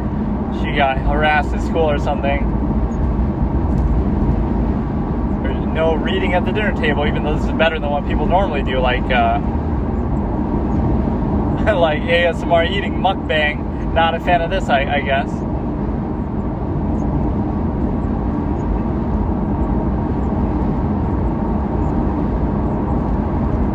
How do you even know that's what she's mad about?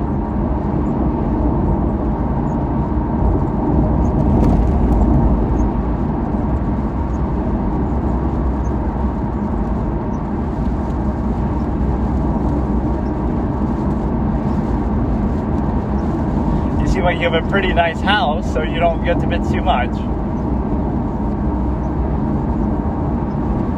Victim blaming. I want to bill the victim, sending her back to the farm. I'm something of a victim blamer myself, dude. Go get a job. None of your conditions stop you from doing a fucking job. It might even help you, surprisingly, in certain contexts. Like, you might be certain, you know, whatever.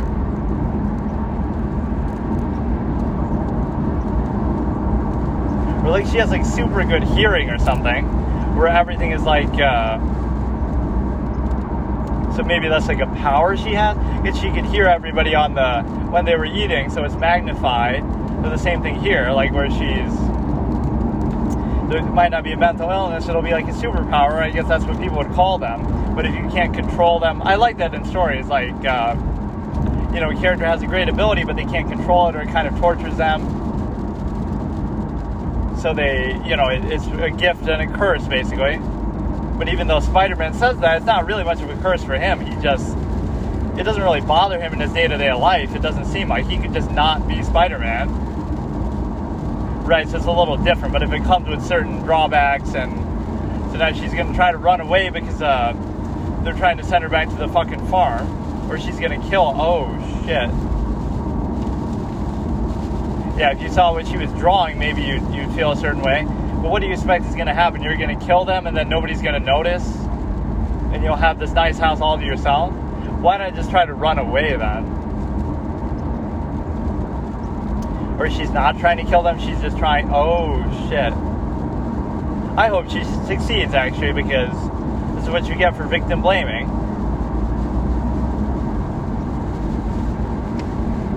How do you like the victim now? Who's the victim now, bitch? Yeah, just get the fuck out of there. Wait, how do you just do that, though?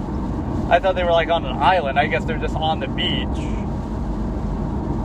So she took a lot of money. She'll be good. Regular Aubrey Plaza from Emily the Criminal.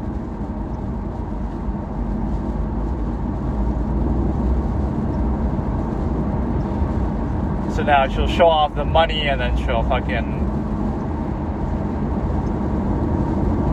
Fuck, be a little more careful with this shit.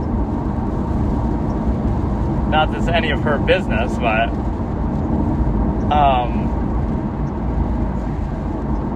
it's going to be a case where she's going to get robbed or flaunt that shit. Like at least have that presence of mind, though.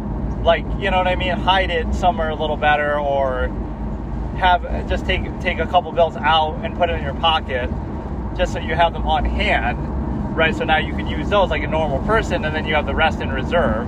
But this is gonna be like all the cliches. Somebody's gonna harass her and steal her money, and so all I'm getting from her craziness is that she's really good at hearing. She's just hypersensitive. So maybe she'd make a good detective. She's very observant, you know? She's drawing all this crazy shit, which is fine. Go become the next Tim Burton. Now she's gonna yell, tell everybody to shut up. But she has the little muffle thing, so that's good.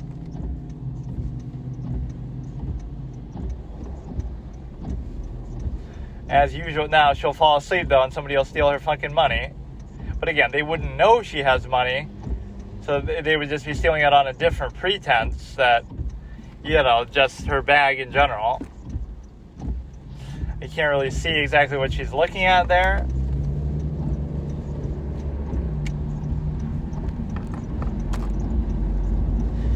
So I think it said in the description there's like 3 different stories that they're telling, but maybe I misread that, or maybe it's just this one, or I don't know how they would do that. But that's why I thought it was like, it's almost going to be an anthology thing, like a Twilight Zone, but in the movie form. Like, there'll be 3 different little episodes in one, which is kind of dumb to do in a movie. That, like, what's the point? Just watch an episode, but don't fall asleep and don't lose your money. She's going to really be that dumb, isn't she?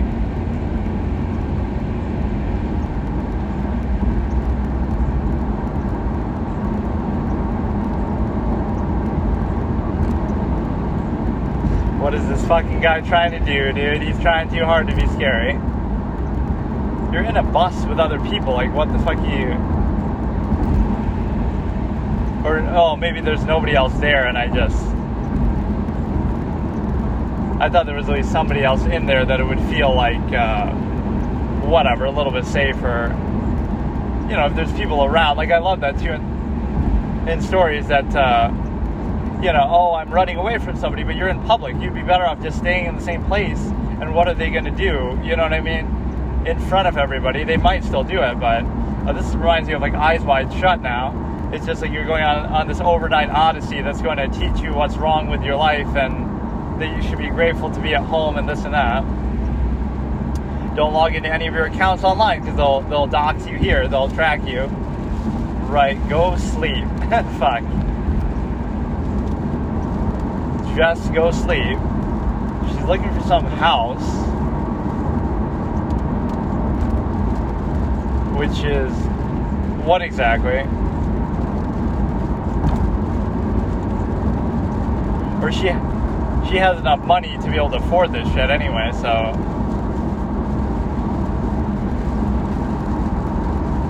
right, so she can go kind of wherever she wants for now. But now let's see how you fend for yourself. Are you going to go get a job or something?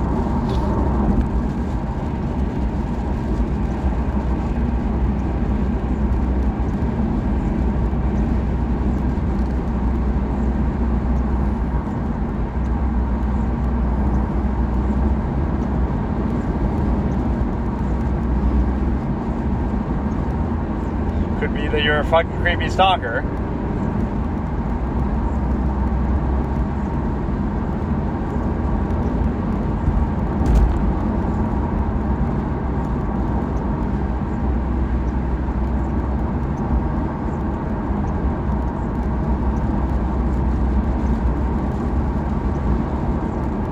couple red flags there as well, but fuck it.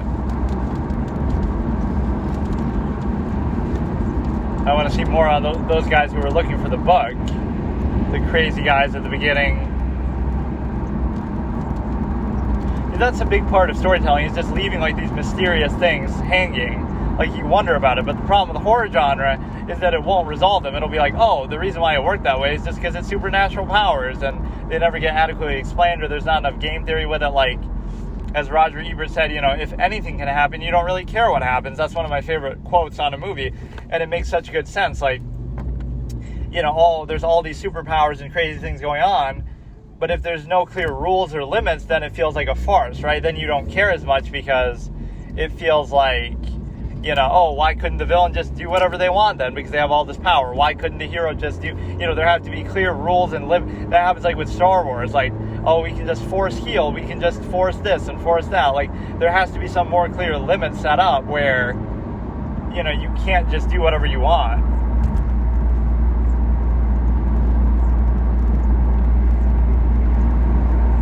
The only real limit there seems to just be against other very powerful Force users, but in a more general sense, right? They make it so you can just do anything you want.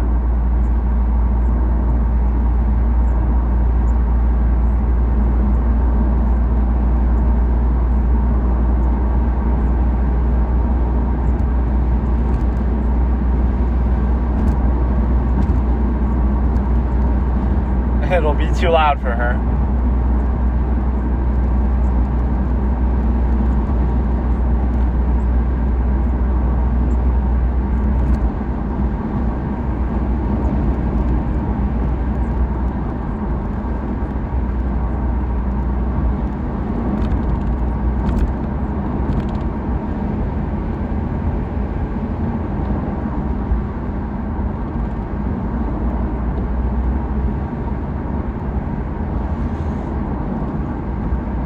She is still paying to be there, right? Like, I don't think...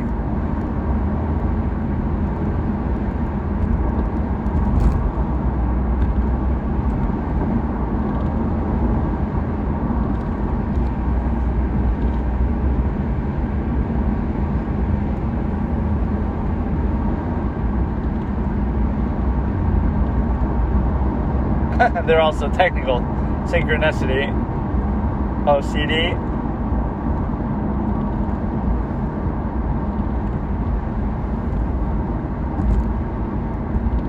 That's a good expression. For a dime, not a dollar. It's like a paralegal, right? You do all the fucking actual work and then they just show off in court.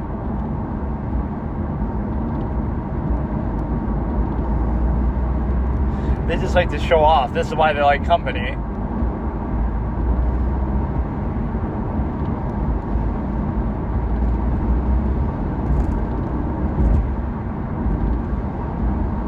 No, I just bought the wooden leg. Or this is where it's gonna... But this isn't really a hotel. So this is gonna be that they cannibalize people or something.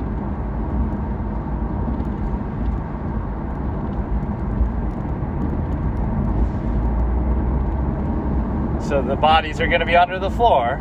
This is like something out of Fallout 3, like where there's this crazy town of people, or...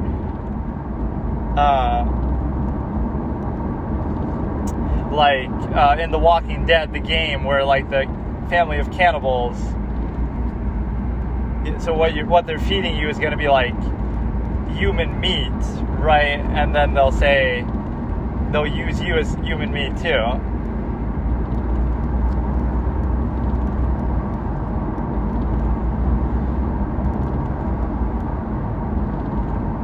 Good advice, just keep going randomly. You're not very far from home though, so they might find you, right? That would be my main concern. I would just go as far.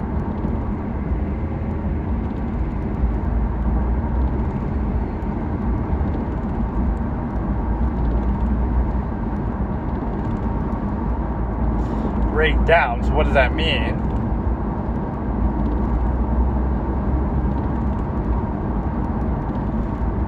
There's a lot of clever wordplay in this so far.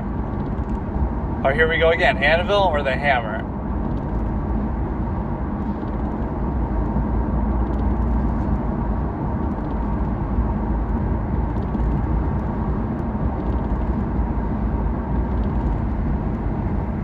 Oh shit, she's dark. Always the glass half empty with her.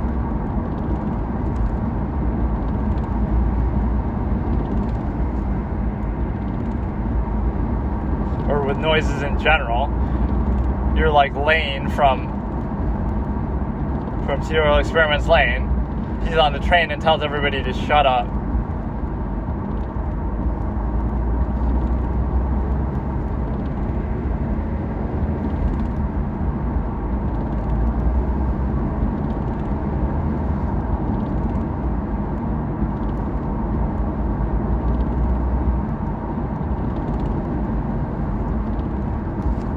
That's not the most encouraging thing to say, but she kind of likes being all negative like that. Right.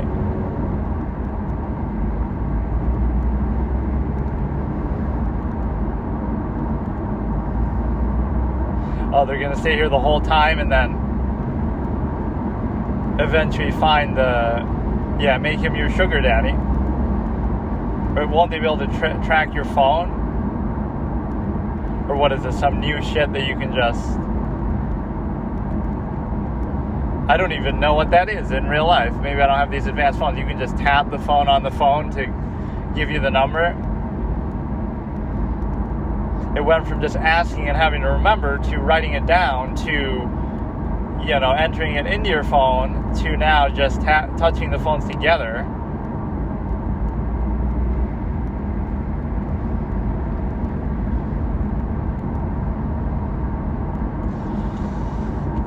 Yeah, we're gonna slowly find out. I don't even mind being spoiled on that, but it's like, it doesn't matter to the story. The story is about something else. Like, she can just leave anytime she wants.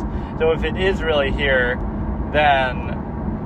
And why would they even do that? Like, okay, they kill people and eat them or whatever, but then why would they keep them in the house? Like, I guess it's easier than disposing of it or some shit? I don't know. Like, is that really gonna be what the twist is about? Or, like, she's just gonna die like this? Thereby explaining this first saga of the Book of Murder. She's already gone, dude.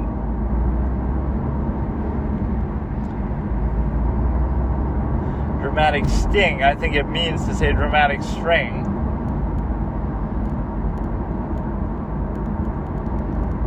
Or because she's so sensitive to sound, she'll notice something that an ordinary person wouldn't notice. Right, and that'll save her life or something.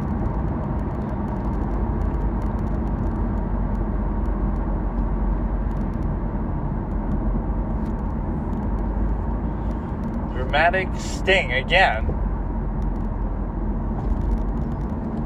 I'm being technical about words, just like the doctor chick nurse. I can't see shit in some of these moments because, whatever, there's a glare, it's too dark, so... I'm not going to hold that against it, but I don't know what's going on.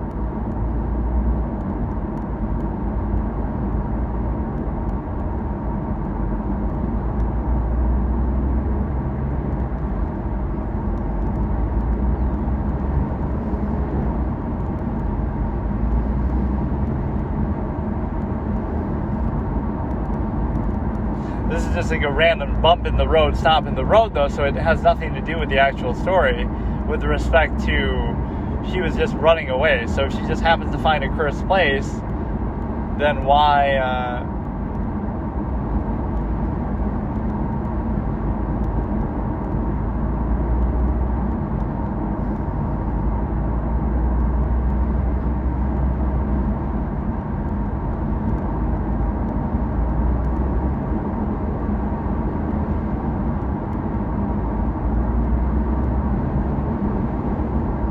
what the hell are they doing? I can't even tell.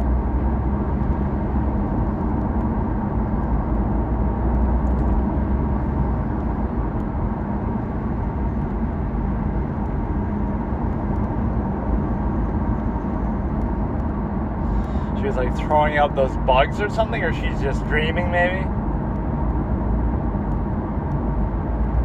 That's always the worst device, is everybody hates that. Just, oh, it's a dream sequence. At least it can be like some sort of foreshadowing, but then again, I guess it throws you off too.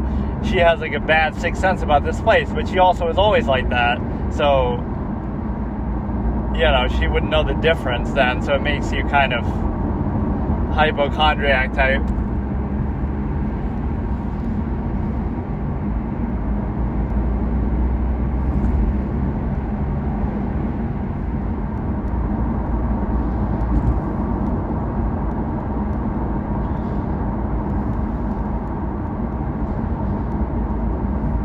Let's be like Tony Soprano and fucking ogle these ducks all day. Yeah, so now he might just be gone. She might just be gone, but then she'll come back. Just get a fucking hotel, dude. You took enough money. This noise thing is really being kind of overdone. So this is the one thing that really bothers her, is just noise. But you can wear little silencer, earmuff type things. Yeah, I mean, that's good.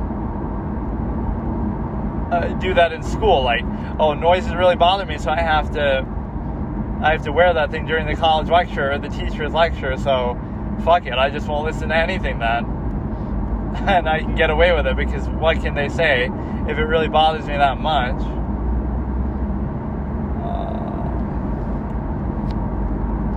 Yeah, we'll probably get about halfway through this, which is not bad, but I don't understand what this, the overall story is about. On one hand, it's like, on one hand, it's the fact that she ran away. On the other hand, it's the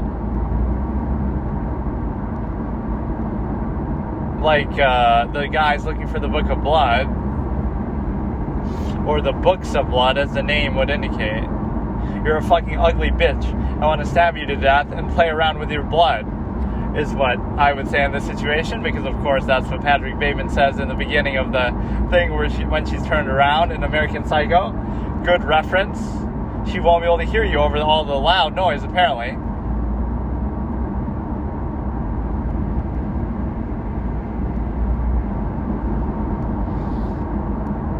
Because she thinks everything's so loud, but it's really not loud enough, like how she's in a club. How he's in the club when he says that. Got to add a little of my own psycho element to it. All because she wouldn't accept his little free ticket stub that he had. It's a cash bar. Patrick Bateman will remember that. Speaking of The Walking Dead, what did she even see? I don't even know.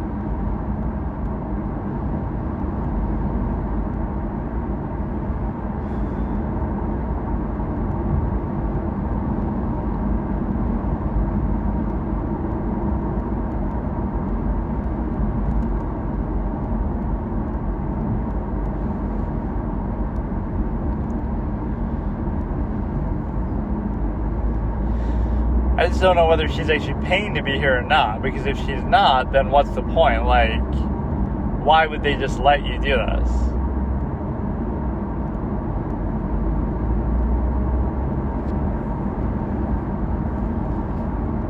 She's gonna make some drug concoction to drug you so she can torture you and kill you later. Like, the family here is obviously bad and evil, and they have the bodies in the house, even though that's just because I got spoiled on that. Or maybe it's not even here, but it's pretty good, though. I like the writing. The dialogue is pretty good.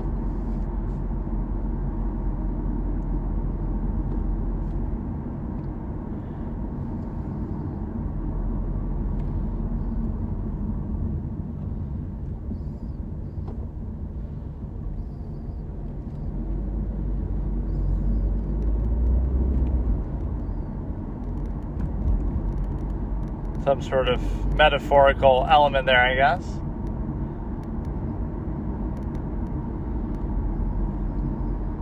One guy wants to be a bird, the other girl wants to be a plant. What is this, fucking role play fiesta over here?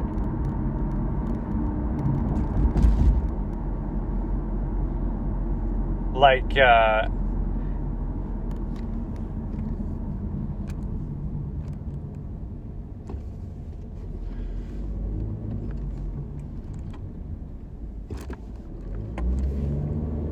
that's their collective fantasy fetish. The guy wants to be a bird and eat her plant, that she becomes a plant and eat her in plant form. Now that's quality foreplay right there.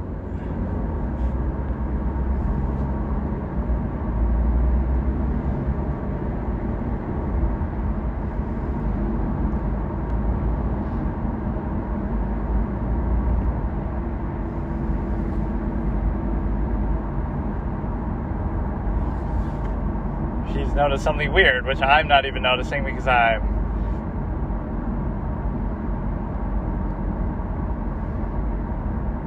Yeah, okay, it was college.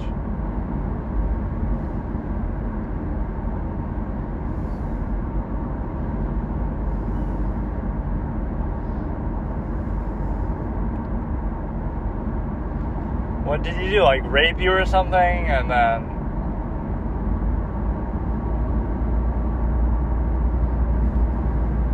You should sue the school, then that'll make you set for life. But you're the victim, like it's not even...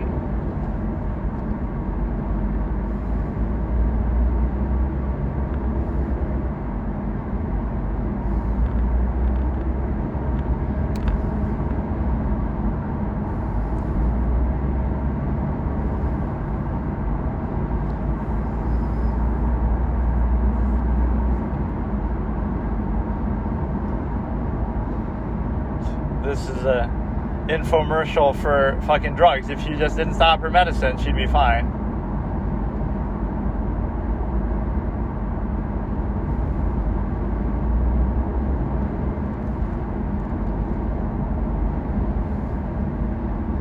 They would easily have been able to find you by now, like, if they wanted to.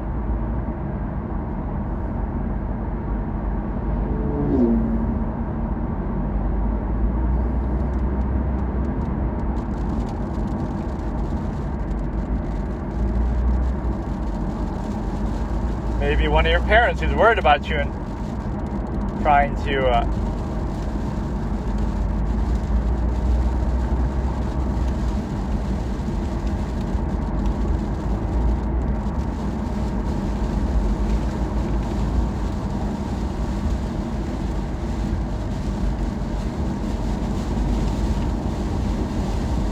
But if you want to kill her and eat her and put her under your floorboards, what is the... That's kind of ominous. The chainsaw whirring, I like that. This is like an episode of The Twilight Zone, basically, but it's not good enough because it's too long. Like, it's not substantial enough to be 2 hours. And where's the other 2 instances of this happening? Or where's those other dudes at the beginning? Got stood up on your first date from that clown.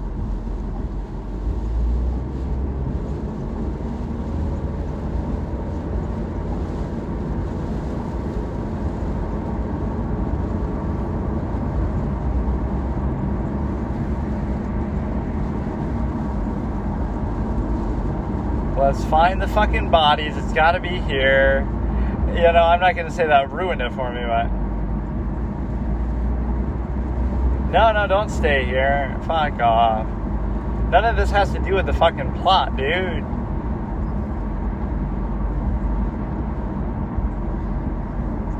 But, like, why would they wait so long to do it if that's the case? Right, if they're trying to hurt her.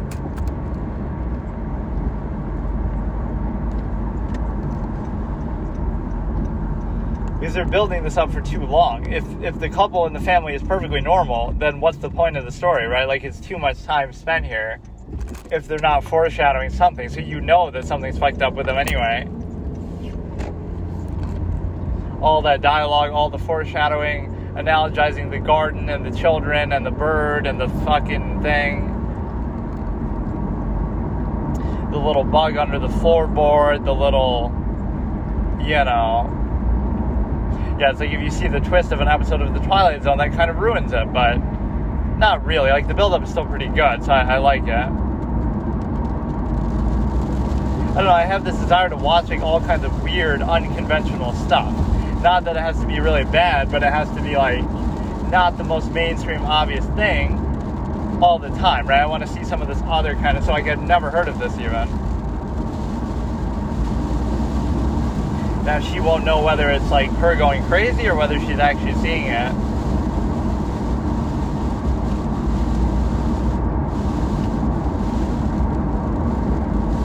But so far, we've mostly seen that she hears stuff too loudly, not that she really hallucinates stuff altogether. But she's going to find a body and then be super dramatic about it and then she's gonna get caught by them and killed by them or something.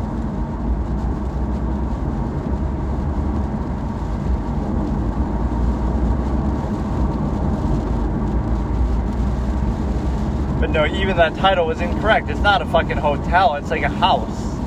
It's like maybe a lodge, but it's not a hotel.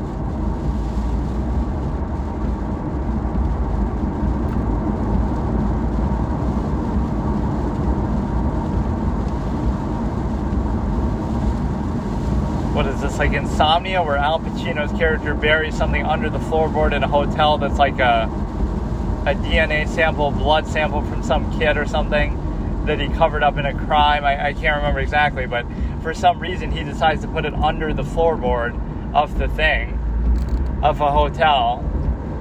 And why he feels the need to remove it like they'll ever find it is beyond me too.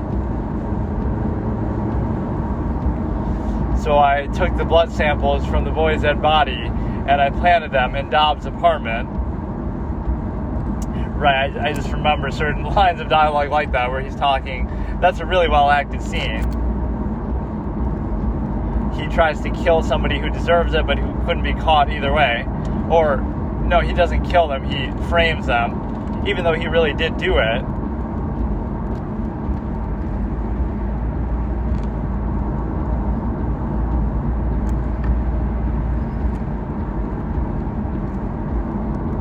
I was going to say, that's unfitting background music. Or it's going to turn out that Gavin was the one doing it, but...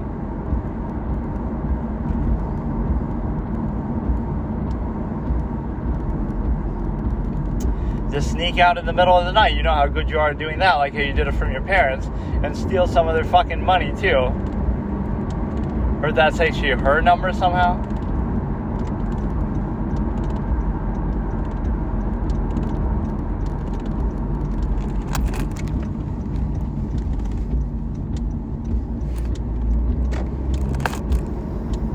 Now you could speculate, oh, they're drugging her too, like to make her seem crazy or something. But the reality is that she was already feeling weird like this, so.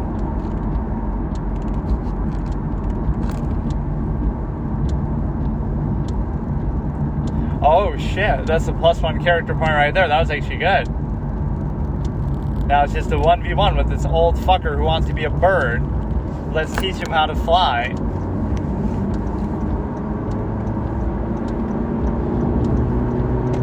But yeah, my whole thing is like, why did you stay there that long? You went on a bus, and then you just stayed at some shitty lodge. Just run, just leave. Like, how hard is it to just get out? Yeah, we're upstairs. Let's teach you how to fly. That could be a good one-liner in this situation. Like, you said you wanted to be a bird, but they weren't expecting her to try to run away, so it wouldn't matter, right? But no, I don't get sometimes why characters do that, where it's good for the suspense. But why would you wait that long if you want to kill them and add them to your collection, or they don't know what they want to do, basically?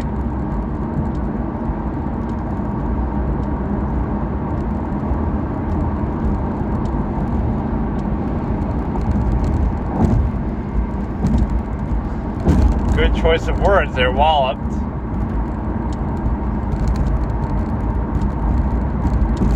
I can't see anything that's going on, so I don't know how I really deal with this. Like, it's just too blurry.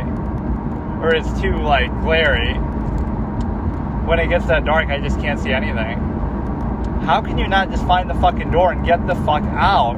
What are you doing, man?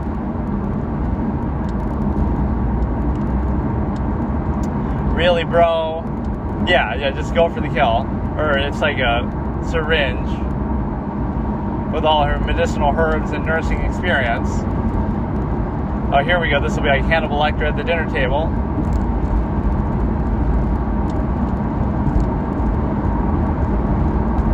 They would have just let you leave, though, anytime. Like, when you went to the coffee shop, you could have just left. I got my money in my bag. Just go take that, then. Fine. But yeah, a lot of horror movies do things like that.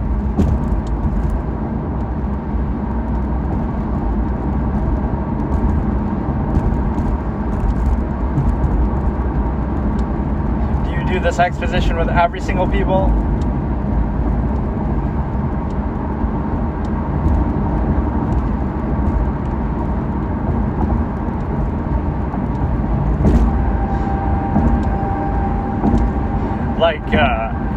set herself up pretty well, though, because she ran away, so nobody even knows.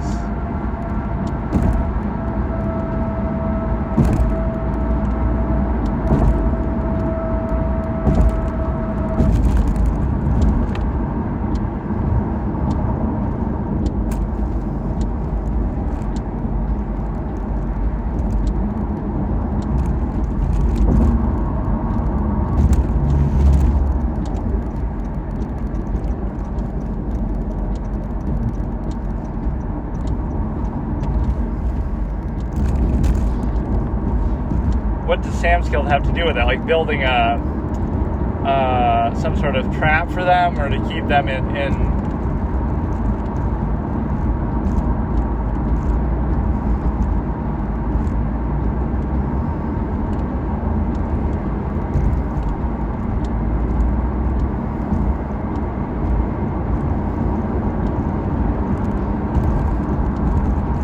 like a lot of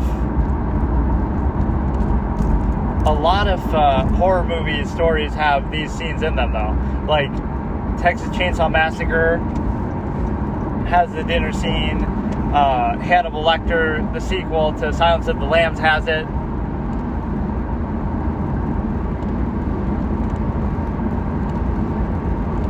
Bed and Breakfast.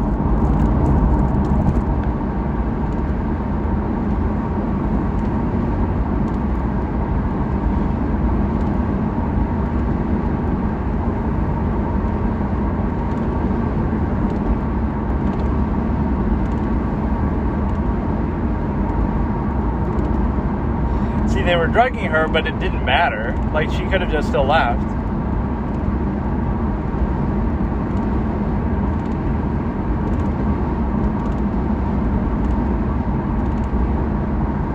You didn't do much to keep her there, really, because, oh, shit.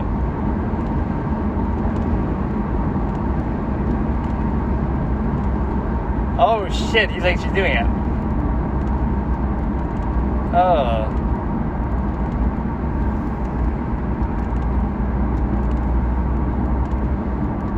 Could you make it so I don't have to hear, because I got this little hypersensitivity if you really want to help me?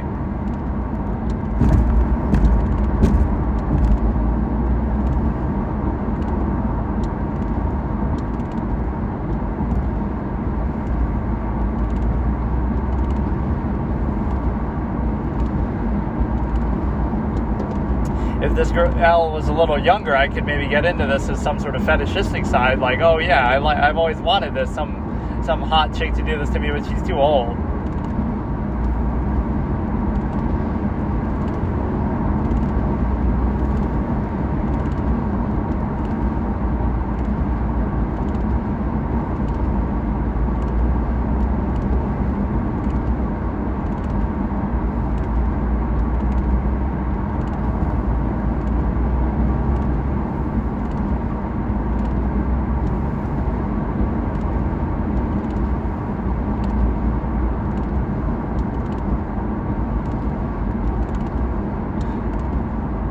You'll get him too, but she wasn't at any hotel. What are you talking about? Like, who is this guy? He's a creep too, but one creep saves you from another, like in Single White Female.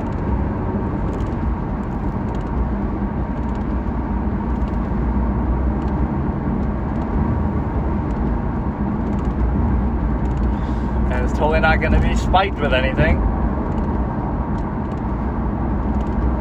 This is literally an expanded thing of The Walking Dead Season 1, Episode 2, where you're at the farm and they're all cannibals, which is an awesome episode. Lee, the guy's yelling in the rain. Lee just has a gangster moment where he just walks away and doesn't even finish him off. So he's just yelling in the rain, Lee, like you killed my whole family and now you're just going to walk away, dude. That was a pretty badass ending to the chapter.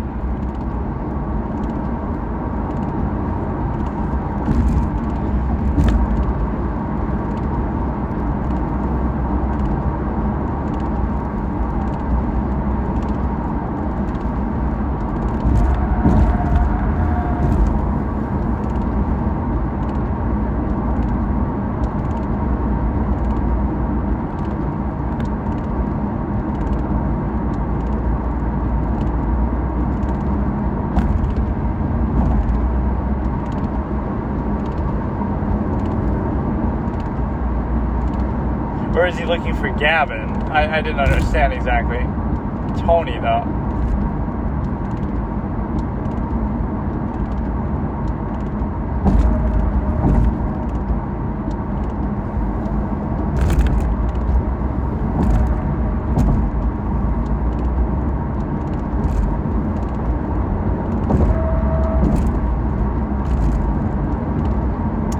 Fucking glare, man. I hate this shit. It's not even that dark, but I still can't see.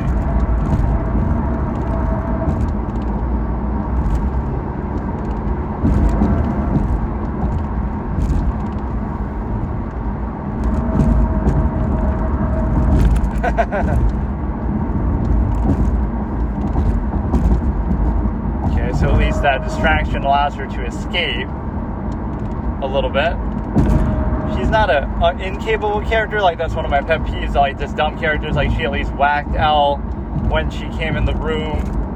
Right, that was a good little moment. But I don't know how she couldn't figure out how to get out of the fucking house in like an hour after that. Right, she's running around like a clown. Or not, yeah, now they got to dispose of his shit too.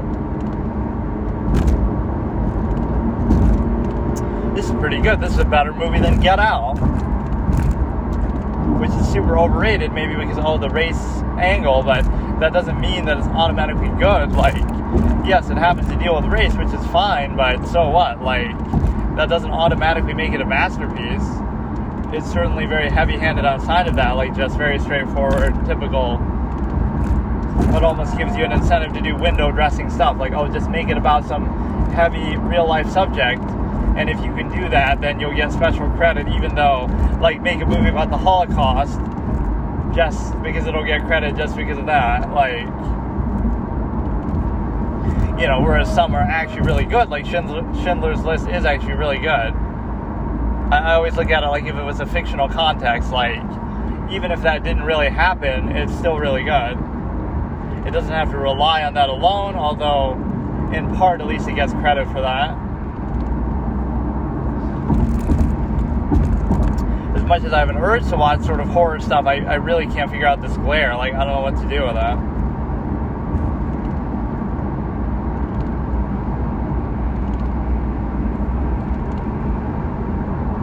She's actually getting out of there and just escape and don't see, I'm just a little bit unmoved by this whole thing because it's like you didn't have to stay there. So this is just like a little bump in the road. But like, where's the book of death? Where's the book of murder? What does that have to do with this? I mean, the book of blood.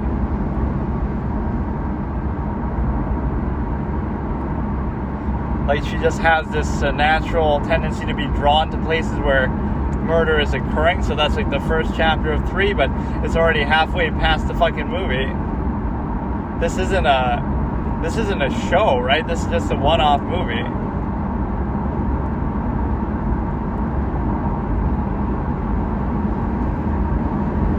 I haven't been this eager to see a Gavin since Christoph Gavin from fucking Apollo Justice.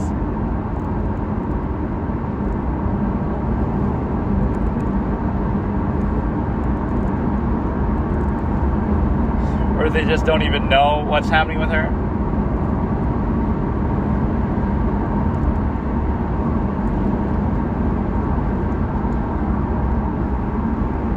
Yeah, they're dragging out this plot line a little bit too much, which again has nothing to do really with anything.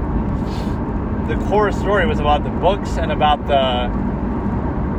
her just running away. So this is just like a random thing, right? You happen to go to a house and you happen to stay there, and they happen to be crazy, and they happen to try to kill you. There were a couple red flags, though. I mean, if a bug comes out of the fucking floorboard, and you have plenty of money with you, so you should go in a hotel for a while, and then figure out what you want to do, get a job.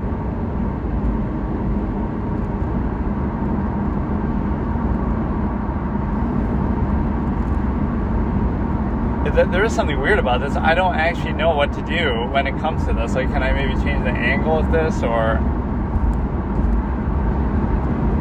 I don't know. Or you know what I kind of want to watch is the remake of Funny Games, and even I'll rewatch the original, which is a movie that Roger Ebert hated. It's like some kind of torture type thing. but they remade it in like 2008 or something, and I always wanted to watch it. Or I should watch The Human Centipede over here. The thing is that when you post these things, first of all, I haven't even been posting them, but, oh, there's dramatic sting count 1 million, misspelling. But no, it's like, when you decide to actually do this, what you can do is figure a way to, like, I haven't even been uploading, but the way that you get views is you have to actually show some of that copyright content and some of this content, which I don't want to do, right? You can watch along with it on your own, but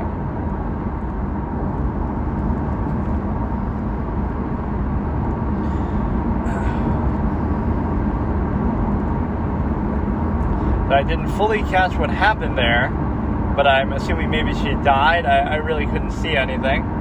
But again, I'm not going to hold that against them, against the movie. So that was the first death, maybe. But you got to fit 2 in pretty quickly, because that one went on for a long time. Right, it's over halfway through, and you've only done 1. Unless that counted as 2, right, with Gavin. I don't know why I'm assuming there's 3. I thought I read it in the synopsis on here that, oh, we're going to go through 3 murders, but I'm going to have to, like, re-watch that scene almost, but you know, sometimes the subtitles can give away stuff that hasn't happened yet and things like that. So I guess I can watch the rest of this maybe next time. We're getting some weird imagery here. Somebody writing shit in their own blood in this little padded cell or something.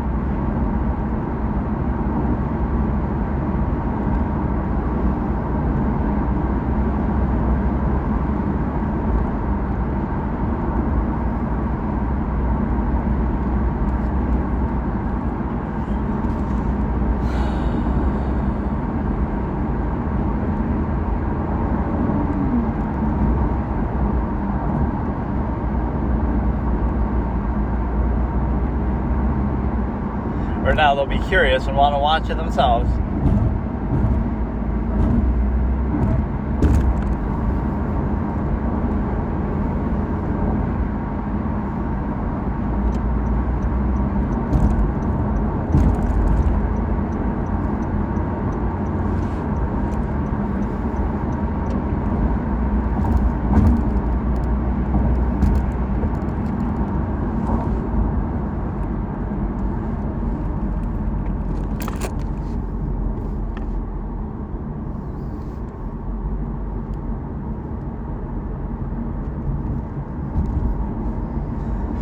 Oh shit, so that's the name that we keep seeing in between everything. We see the name of the next victim or whatever.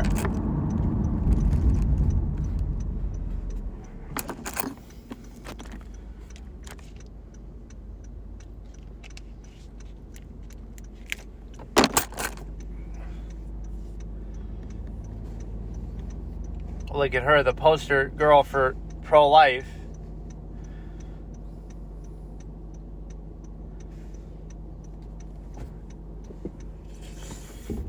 Deadbeat dadism over here. Call Jesse Lee Peterson up on the phone. Haven't been this excited about a Miles since Miles Edgeworth from fucking Miles Edgeworth, the game. Or Phoenix Wright, whatever.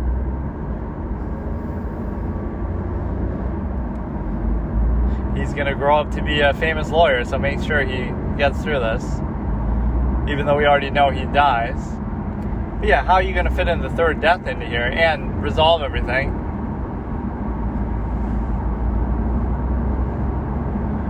We decompose and become part of the soil and become a tree, even though people make fun of that. We just go to sleep, kind of like what you're going to do now, but we just never wake up.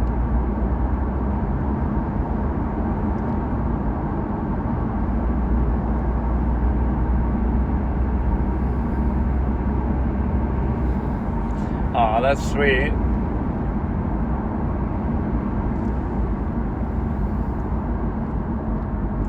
So whatever, I'll pick up this maybe the next time. And I'll have to rehash the timestamp, but what I don't get is the pacing of it. Okay, so here I'm just doing it without actually driving, so I want to see if it somehow is different with respect to maybe it should sound obviously a lot better here. In fact, it might even be a bit too loud. So I just had this urge to watch like some random horror stuff, which I shouldn't really do at night. So this is kind of how it would be in a more professional, better setup. But of course, obviously with no face cam and those kind of reactions, but this is literally the react stuff that people, this is what people do. So I just saw one little short horror thing that was good, closing time, like where it's like 7 minutes long. She's at a diner. Wait, it's not working. Maybe I'm covering it up somehow. Wait.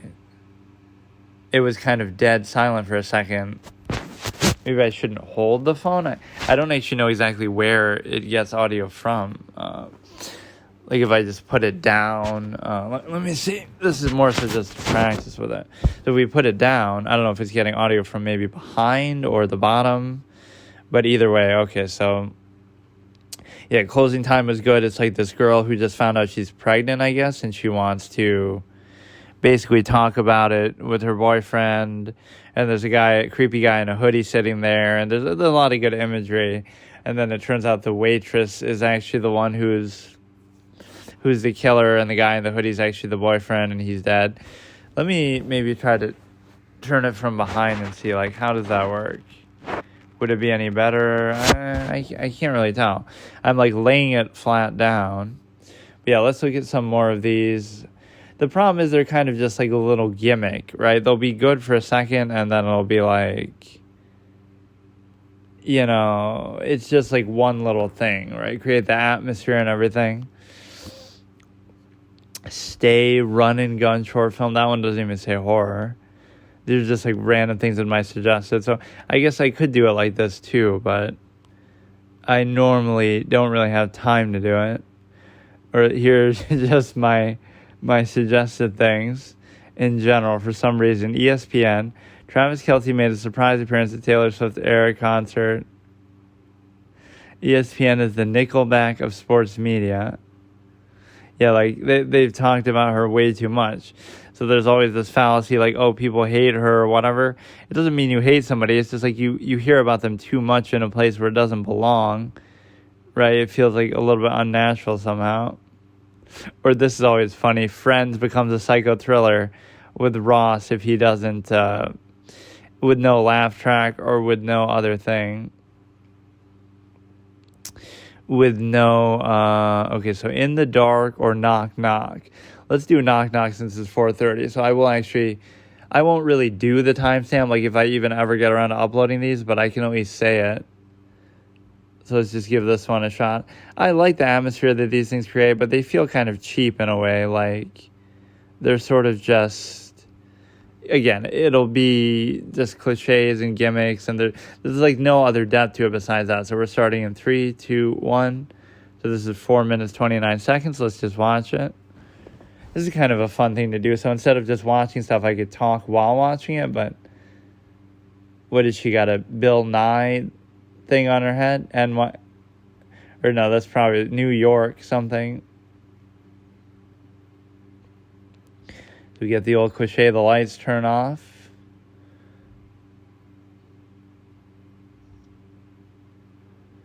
Maybe not the greatest thing, like I said, to watch at night, but it's okay.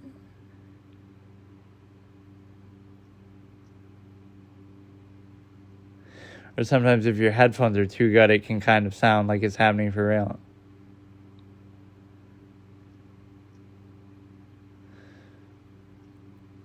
They're having a fun time next door, even though you were kind of making some noise too. She's like a Karen.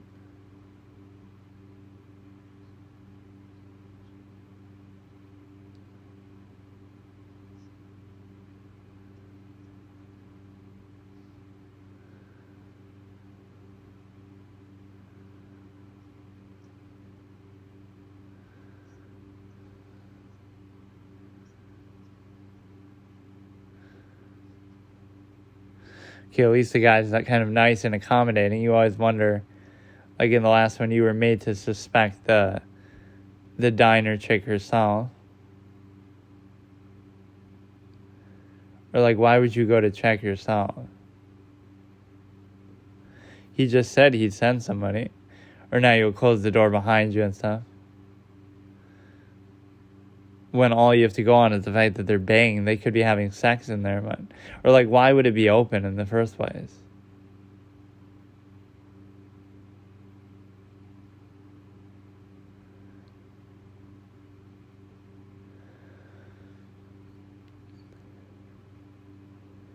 It'll just be like one little cheap scare, and that's all you get out of it.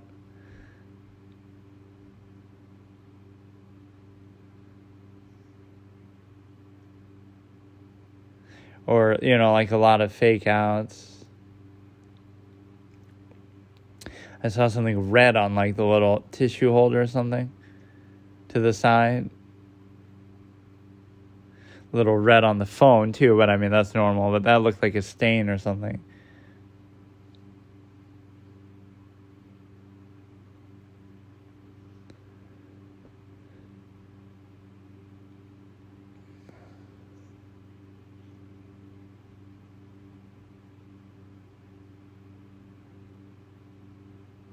Oh, that was the person checking. Okay, my bad. I didn't realize. I thought that was her actually checking. But now the message still got through.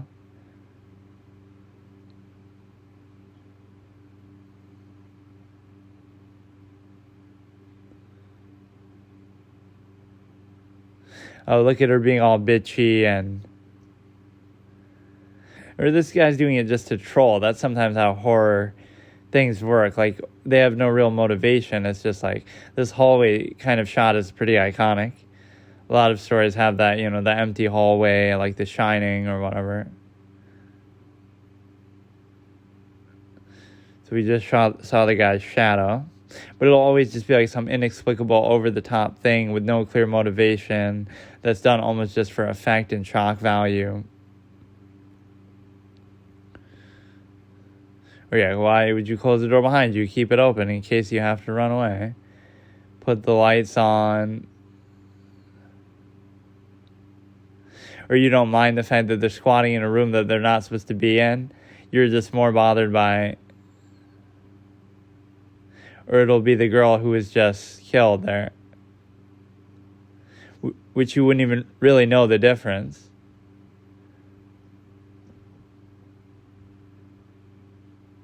And you just get another bang there.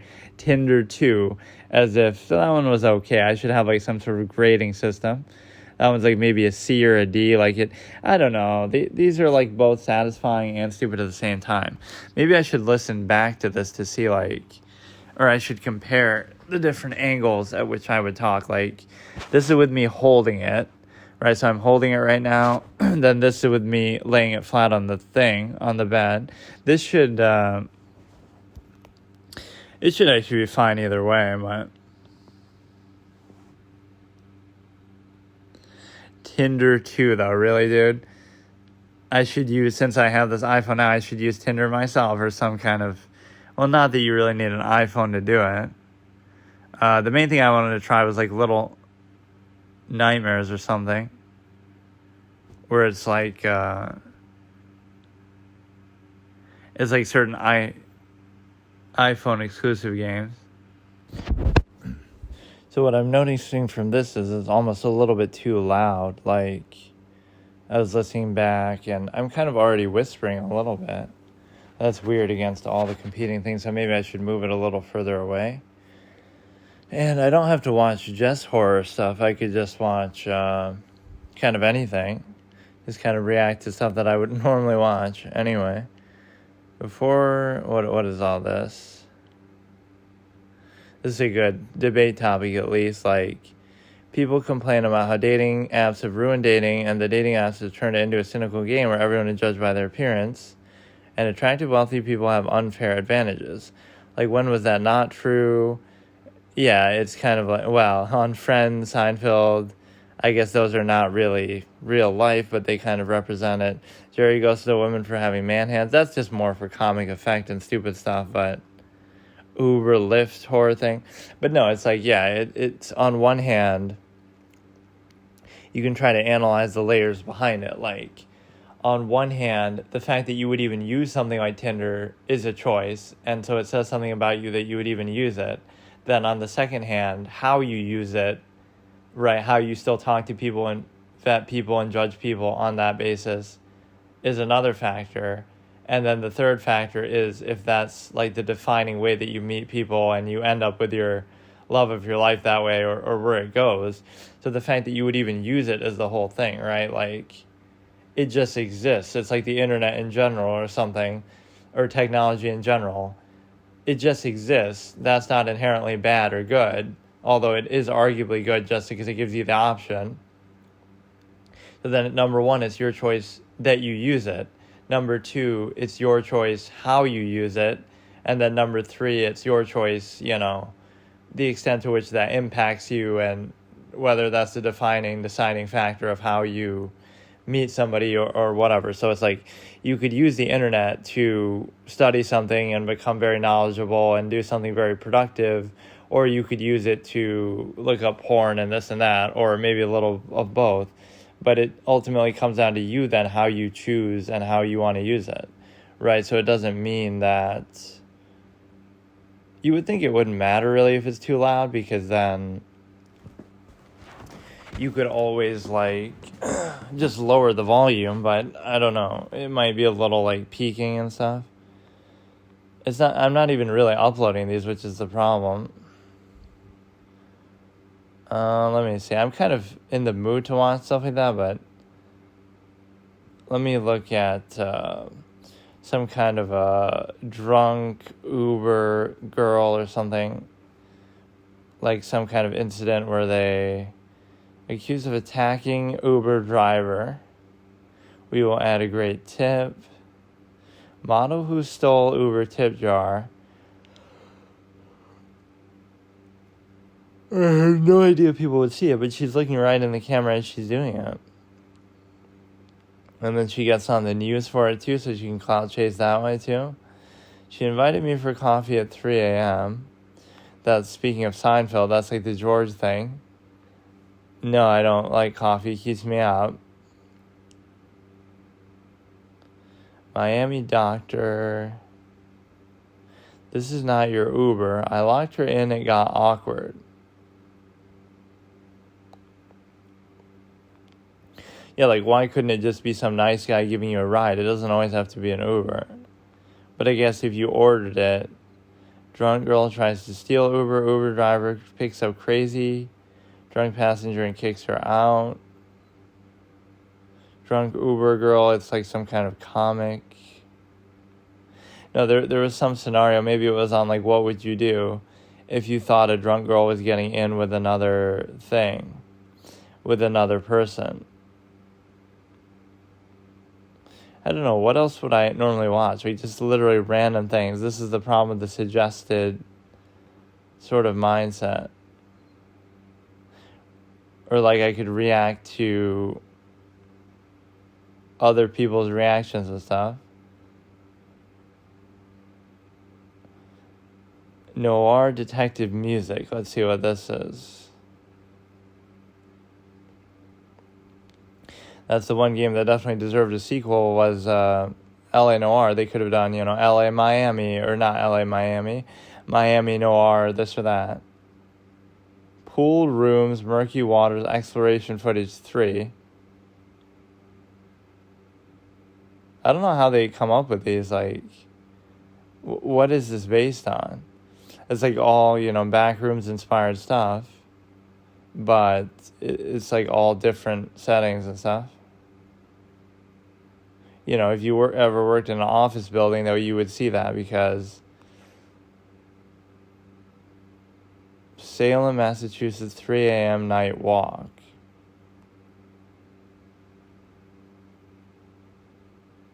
Or is this a real walk? The quality is so good it almost looks fake or simulated. It's just in 4K. This looks like better quality than real life. What the fuck?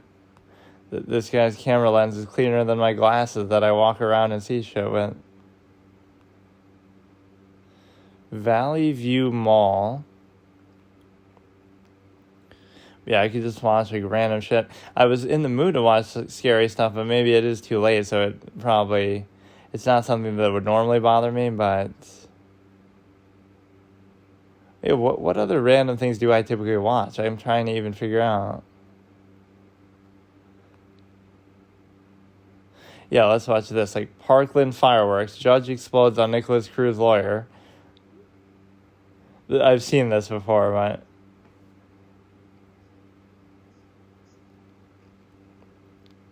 brings up her children or something.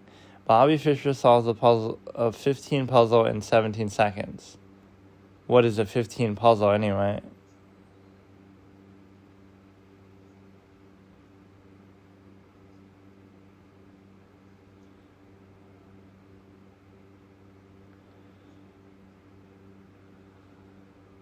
Carson Tonight Show.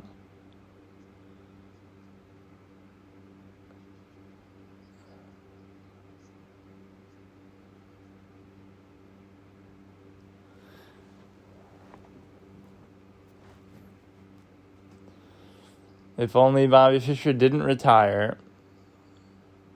Kind of like Paul Morphy, but he died.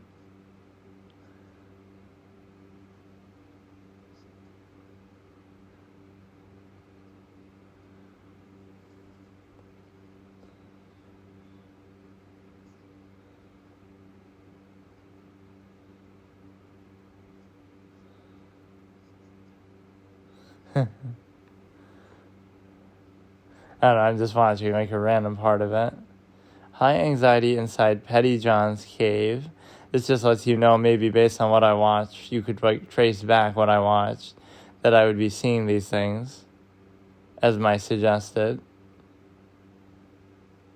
Contractor falls through ceiling. Or there's that classic clip that's like, somebody falls through the ceiling and they're all casual, like, hey Mark, hey John, something like that. If this guy's a bit of a clown channel, I don't know Sterling. If this is on your body, go to the doctor. He abuses that you may Nicky thing too. The music from that. Let me steal somebody's music from a game that I didn't make, and then steal videos that I didn't, create myself, and just talk about them, and at least I have the decency not to show it, right, what I'm reacting to. But it is sort of the same principle. Rest here a moment, tomorrow we start again. And it has some really cool graphical things. So I wonder what game that is that they're showing. Or maybe it's just a random illustration.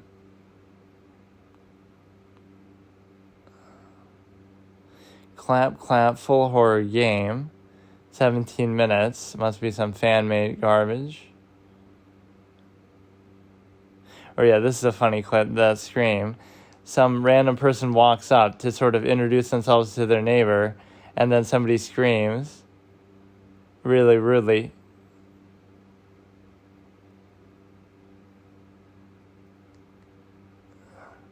She screams for such a long period of time, and imagine getting this reaction when you show up. Introverts when they finally gather the courage to talk to people. Even the other woman is all freaked out by the scream itself.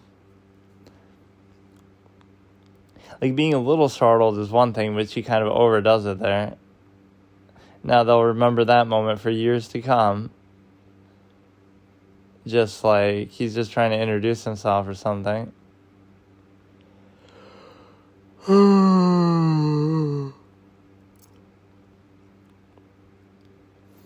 I don't know what I'm even trying to do with this, but which movie, this is a poll, Vader's Order.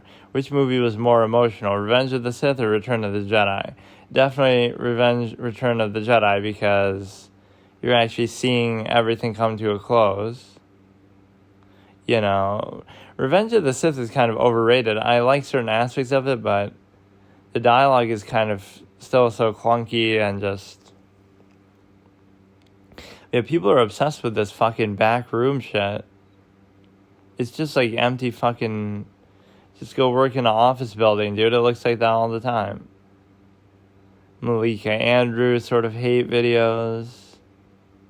You can redo your life but you have to die first. Control Z. Now, this isn't a horror. This is just like a random thing.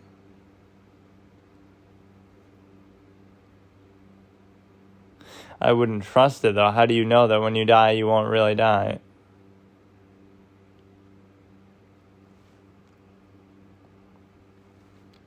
Or I should actually save the timestamp if you're going to do that. The ballerina. Yeah, that's what all these short things are about. Like, it'll just be, a lot of dancing around the thing, and then they just do one little gimmick, little scare at the end or something that tries to be like a jump scare. The Devil's Well. Some of this stuff is actually going to be real somehow. True Mall Horror Stories. This is pretty recent, too.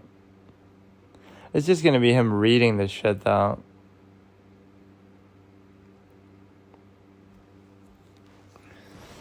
Nighttime Spooks doesn't disappoint.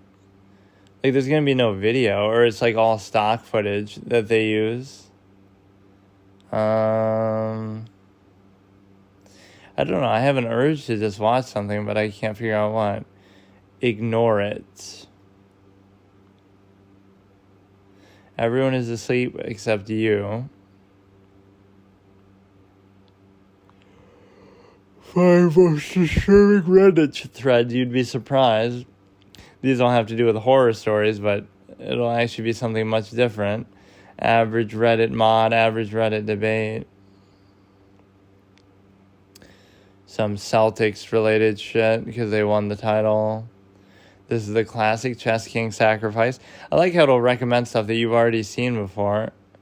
Enemy can't kill you if you kill yourself first. Literally Schneisel from Code Geass. And that has a more metaphorical meaning too, because he does the same thing later. He's willing to sacrifice himself there, right? And then Lelouch is too proud to take the victory. And so the same thing happens at the end of the show, where Schneisel is willing to die. Horror comedy film. Run short horror comedy.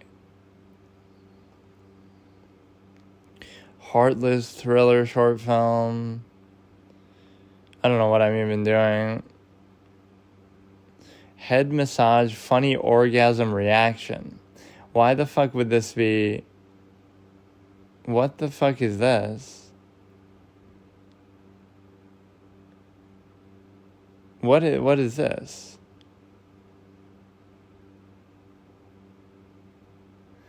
He's just walking up to random people and they're enjoying his little... What the fuck is this video, dude? Like, if it's not fake, then that's weird on two levels, that you would just walk up to somebody and do that. Or if it is real, I don't know.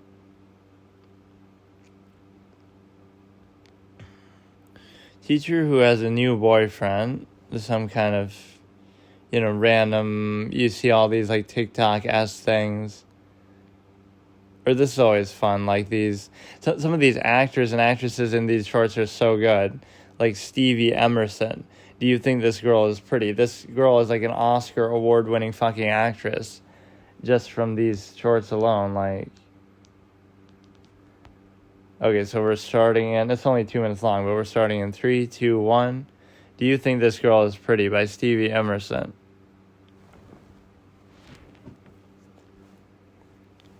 So she's like super obsessive and trying to get a reaction. And then she'll get all mad if you say yes.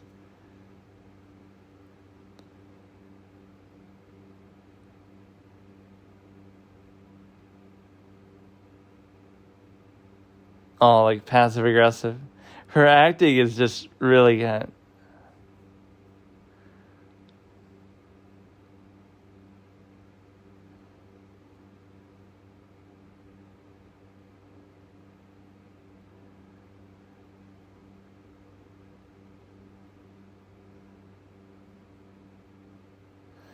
And I always have this expression like, of course you're with somebody, of course they're going to find other people attractive, but don't take it as an insult that they find other people attractive. Take it as a positive that despite the fact that they find other people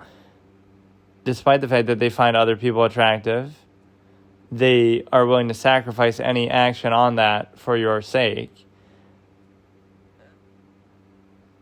This ends up being more scary than anything else.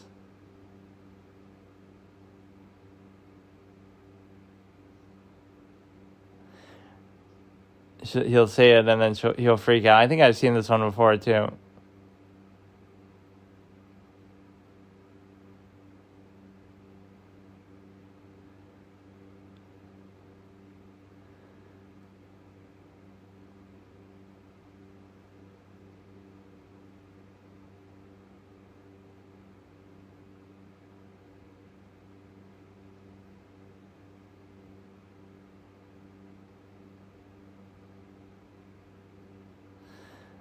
Oh shit, she's got the kerosene ready to burn down the fucking house.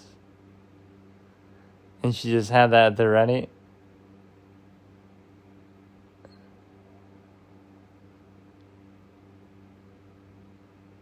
And that's the twist too.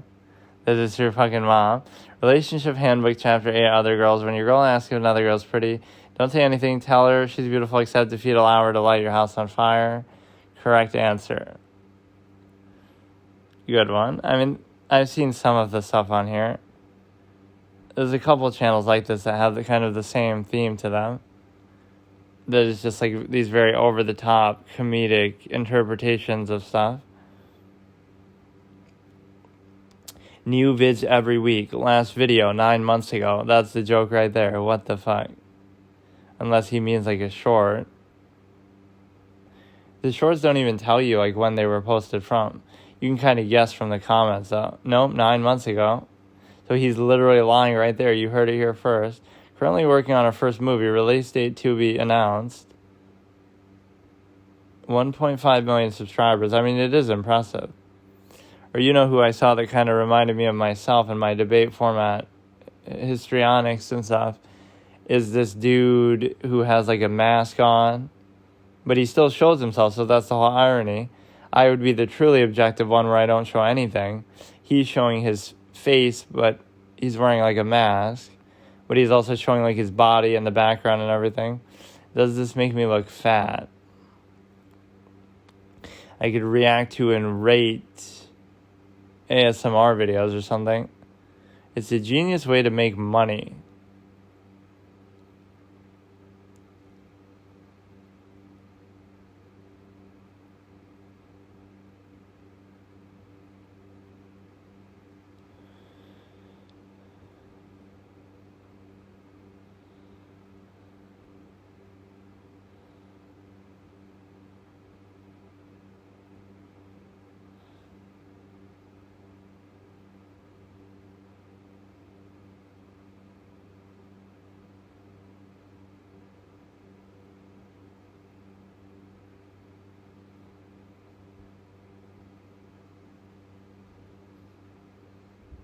So, like, she promises to give you $3,000 for the ring back, and then someone else finds it, quote unquote. That's kind of elaborate, though. What makes you think that he would do that for sure? That you'd be so confident that you're just going to send it to her and like you could just send it to her, but she won't give you anything. But then it wouldn't matter because you didn't lose anything. But that's kind of too elaborate. Enough for us to get to California. Zombieland to add insult to injury. A gas station employee gets eaten by a zombie worth more than my car.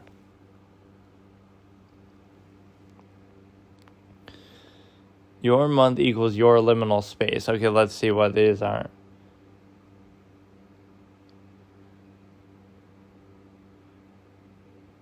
January is like a mall with a fucking 7-Eleven. February is like a movie theater. That should be mine, but it's technically not. March is the stairs with exit signs. April is like a hospital, or I can't even tell.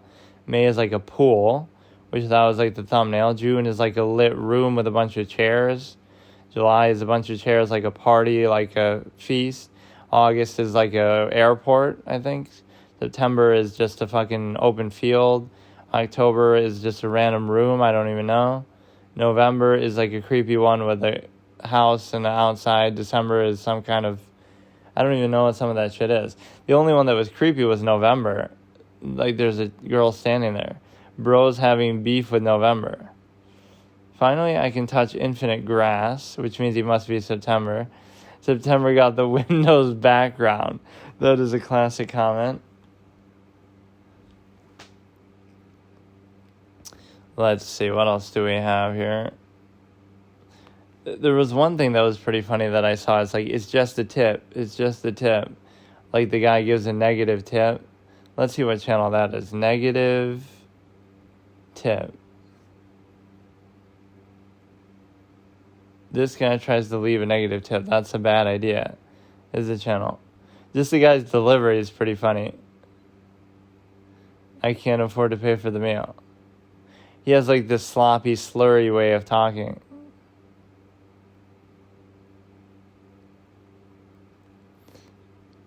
I got Elon Musk's Neuralink early. Some of these are short horror films too.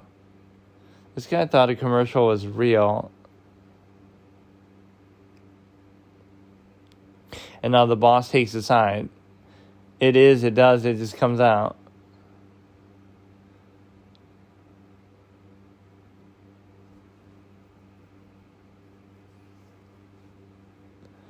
No negative nilly numbers. It's like he almost misspeaks, but then he keeps going. What is a negative nilly number?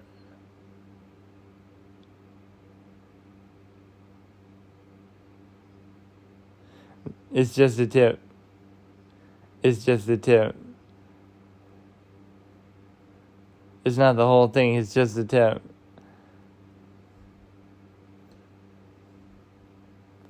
He uses their logic against them. I just did.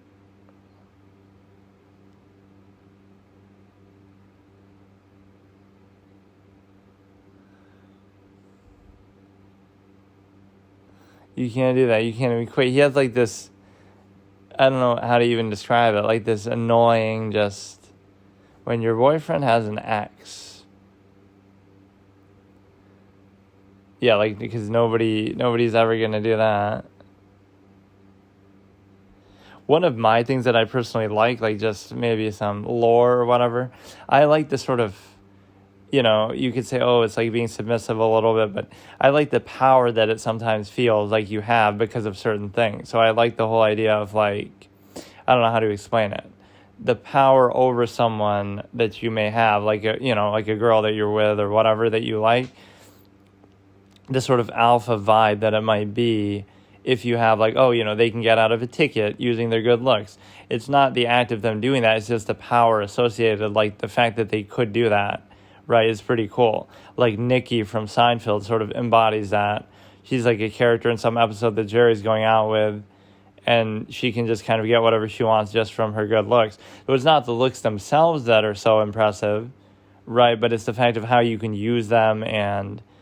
Yeah, I don't know, just that whole power dynamic, that's something that I personally can sometimes like. So we're starting in 3, 2, 1, when your boyfriend has an ex, Nikki Howard. Isn't this the same chick, though?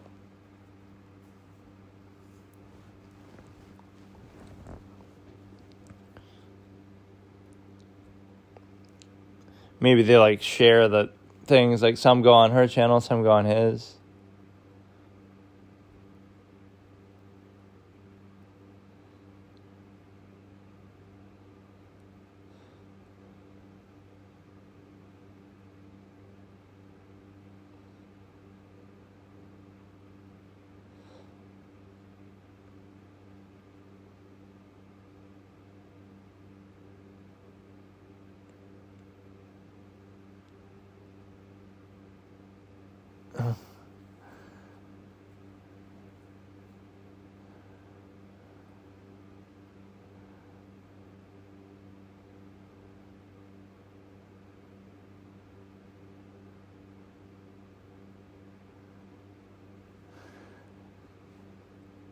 That is a good question, though. Should you keep your ex's stuff around? Or, see, for me, it's not a big question because I'm literally whatever, I'm still friends with a lot of my exes. In fact, one in particular is a close friend, so it's like, it wouldn't even be a question. It's like when, who is that? Stella asks Ted to stop being friends with Robin. It's like, that's just not going to happen. That's just not how it works. Or like Elaine and Jerry, like, oh, you have to stop hanging out with her. Was that ever an issue in Seinfeld? Like, where somebody's like, I don't like the fact that you're hanging out with your ex so much.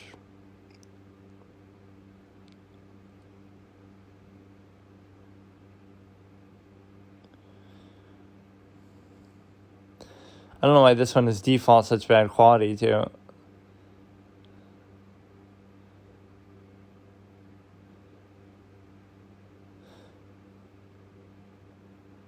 Role play that you're Amanda. Or that was some stupid joke that people would make in school, like, a man, duh.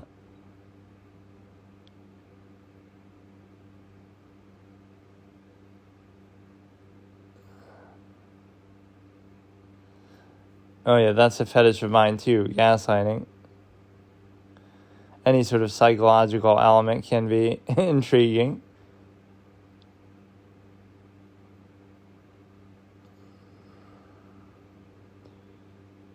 Yeah, she's gonna light something alright. She's gonna burn your house down like in the last one.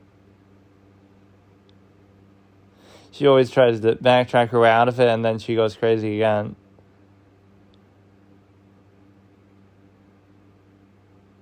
You could always just lie.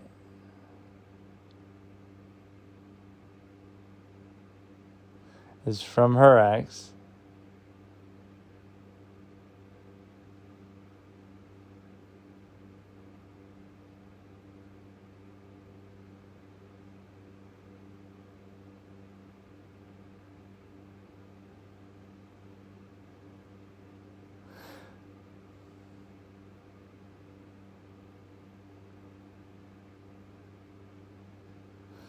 At least he was more willing to admit it, so a little bit of hypocrisy there. That wasn't too bad. You won't get the typical reaction from me, like, oh, just laughing out loud or something, but it was pretty good. I mean, again, just that's one of those examples of somebody's acting being really good, like, who you texting? Like, the actress is really good, but she ends up doing these YouTube shorts, like, you could certainly use this on a resume of, when she wants a casual relationship. Yeah, like I know firsthand, I had an open relationship as I was talking about, and that's not why it even ended, but there's all these insecure, weird stereotypes that are like, single partner relationships are fine. I'm not going to badmouth them, but if you try to be in an open relationship, or if anybody is aware of this, they make a big thing like, they're all insecure about their own relationship or something, and they get very, like, defensive and aggressive of your thing. Like, you're not allowed to do it or it doesn't work, but, like, why is that your concern? And the majority of regular relationships like that don't work either. Like, single partner stuff, they don't work either. Right, like, majority of marriages end in divorce and blah, blah, blah. Who would have thought I'd be reacting to Nikki Howard stuff? Where you just filming me working out, that's a whole modern trope, like the whole gym harassment thing. Doesn't mean it's okay that people look, but like, what do you expect? Or it's like the whole irony of, I'm trending on Twitter, Hannah Barron. I don't know who the fuck you are though. What you have is the ability to basically, I don't know, I've always just like short form content, but it plays into the lowest common denominator, and it plays into the idea that Mikey and Wyatt, this is kind of a similar channel too. I wouldn't say I typically like this. The girl you can't wait to tell your friends about. This is where you go down the rabbit hole. You watch one thing that's recommended, but now it'll only show me these type of things. We're starting in 3, 2, 1.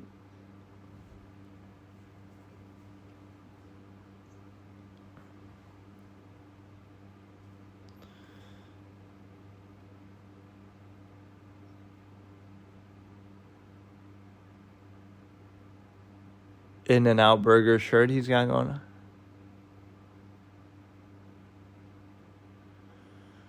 Did you sleep together, or what do you mean? You had a great time.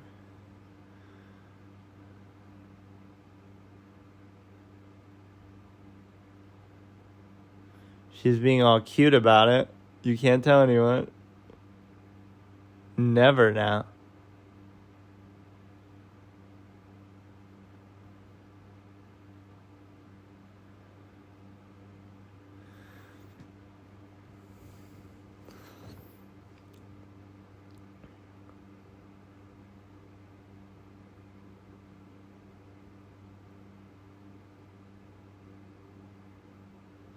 She's in a relationship already or something.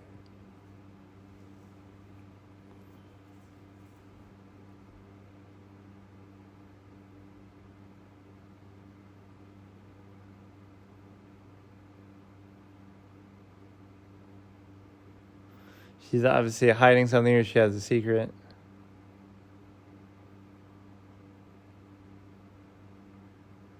But you plan to get with somebody later. So you did sleep together.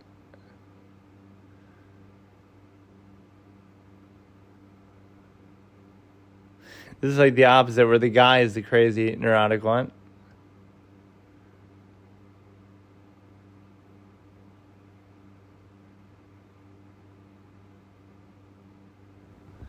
This is like the knocked up thing where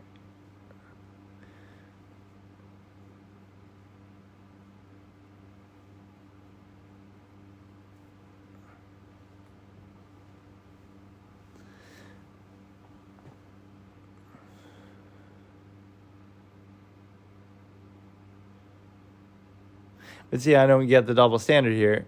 You are acting like, oh, it's so embarrassing, but then why did you do it?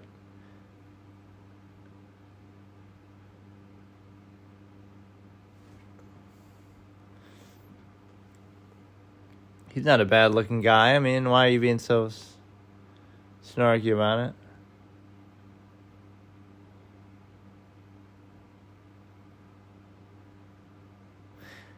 But you're still here, and you're still interested in him somehow.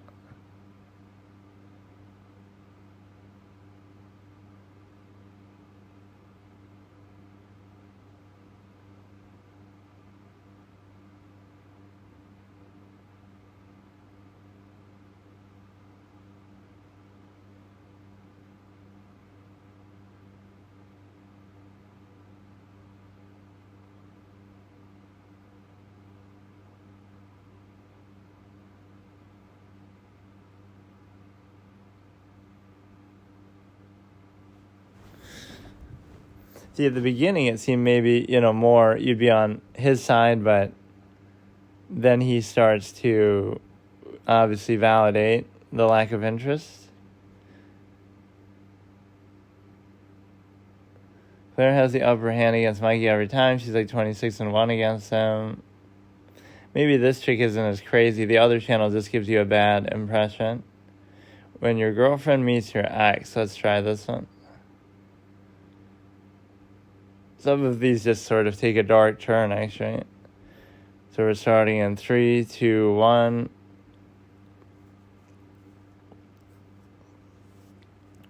I think I've seen this before, too.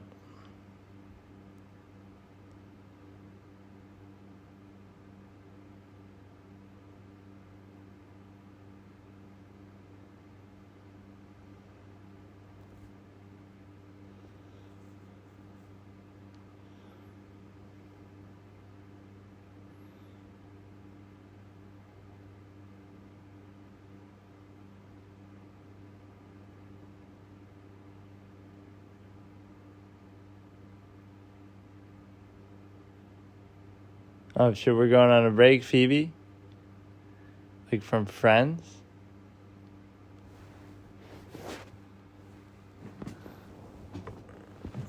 We were on a break. Ross's favorite line from Friends.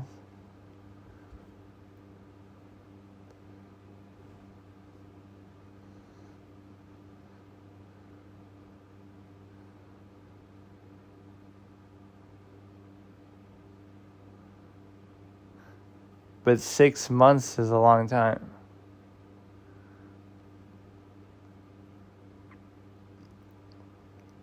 I like her double ring thing she's got going.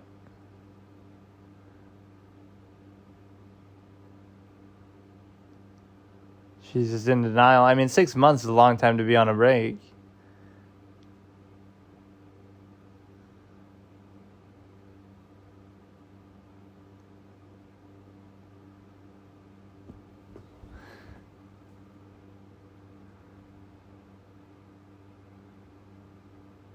Oh, yeah, here we go. We couldn't deal with this. I wouldn't call them my ex-girlfriend. In my context, I'd call them my friend. They were my friend before. They're still my friend now. The fact that they happened to be their girlfriend at one point.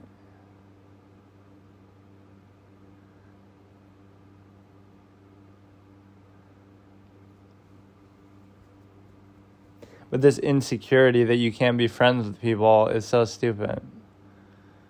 You can't be friends with...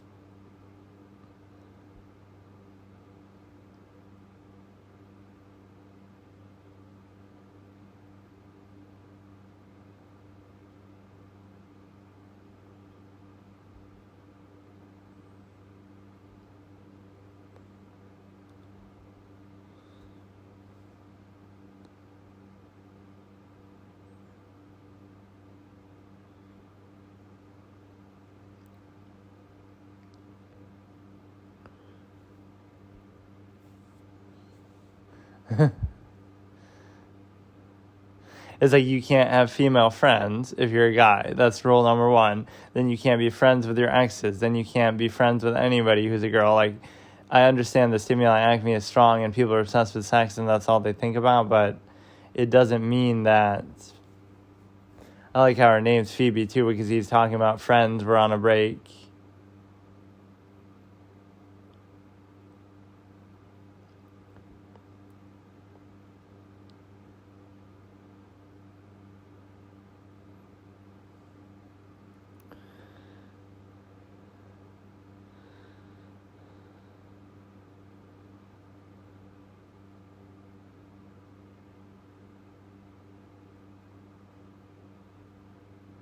I like how he's so open about it too.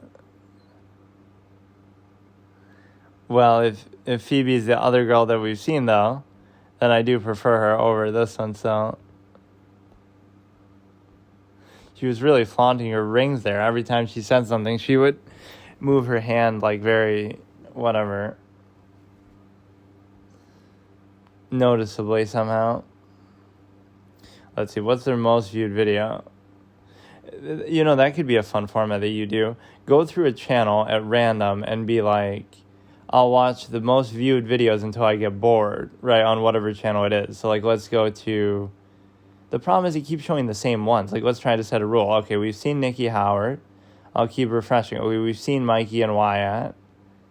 We've seen... Let me keep going until I find something I haven't seen. This is the problem with the suggested thing. They just kind of do the same ones over and over, right? They'll keep giving you the same suggested stuff. I hate tipping culture. I could easily solve that. Absolute tendency. We've talked about that like a million times, right? Like, tips should always be optional and it shouldn't be any pressure, and you shouldn't even give tips at all, because a proper establishment, if run properly, like a proper business, would not need tips, because you could just pay your employees a livable wage, and if you can't afford to do that, then you can't be in business just like anybody else, right? If I start a business and I can't pay my employees, then they just won't work for me and I'm screwed. So only certain businesses you get to do that, where, oh, you're a waitress, so you get tips. But if you're in some other field, like, oh, you're a graphic designer, or you're in some other business office thing, there's no tips there. So it's like you're taking advantage and exploiting the good nature of your customers. Like, you have to give a tip because we're not paying them a good enough wage. No, you should pay them a good enough wage, and then a tip would just be extra superfluous on top of that, not like, you know, you feel like it's compulsory, because if it's compulsory, then what's the point, right? If you're paying them a proper wage, you wouldn't need to do that, and so therefore you get to consider the fact that it's just a way for them to exploit in certain industries they exploit the fact that, oh, we should give a tip. We feel like we have to give a tip, but then that defeats the whole purpose of a tip. And then it feels like a pressure. And then it feels like, oh, you're also like, why would I feel bad for the employee? I feel I feel negative towards the employer. Like the employer is getting away with underpaying somebody and I'm rewarding them for underpaying them, because you have to think about it that way. The whole premise of a business is the fact that you start your business, you have your operating costs, you have your rent, you have your property tax, whatever, you have your operating costs, you have your margins, cost of goods, all this kind of stuff, right? Like if it's a restaurant. So you factor into the price of your products what you sell a dish for, right? You factor that in, including your labor cost. So if it costs you $3 for a meal that you would make in the products, and then a couple dollars for labor, let's say, relative to each meal that's made. So like, let's say for one particular dish, you charge $10 for it, and your cost of goods is $3, and your labor is like $2 relative, how you want to work it out. You're already including the labor in there, but you're still charging $10. If you want to say, okay, we're not really charging for labor then in that, then it's only $3 or whatever, or a small amount, like it's $3.50, and then we only charge you then the difference. We'll only charge you like, $7 or something less, right? Because now we're no longer including the labor in there because we assume that you're going to tip. But they try to have it both ways. We're going to include the labor in the cost as always, right? Which is normal, but then we're going to expect the tip because we're underpaying the waitress too. So all it does is it allows you to underpay your employees that you couldn't get away with in various other fields, but somehow in hospitality and in food, restaurants, bars, stuff like that, you somehow get away with that. Now, yes, the tips can be pretty good for the waitresses at times, but the point is that waiters and waitresses, but the point is that there's no reason why you should do that because of the simple fact that you feel like you're pressured. And so again, you're only encouraging and enabling people to underpay their employees and therefore rely on tips. Whereas normally that should not be a standard, right? Because you should just pay them a normal, livable wage, and then that's just a bonus, which is the whole point. It shouldn't be an element of reliance. But no, this is the format you could do, at least on the YouTube context, that you get to, pick a channel and then watch every single thing watch like the most viewed things until you get bored.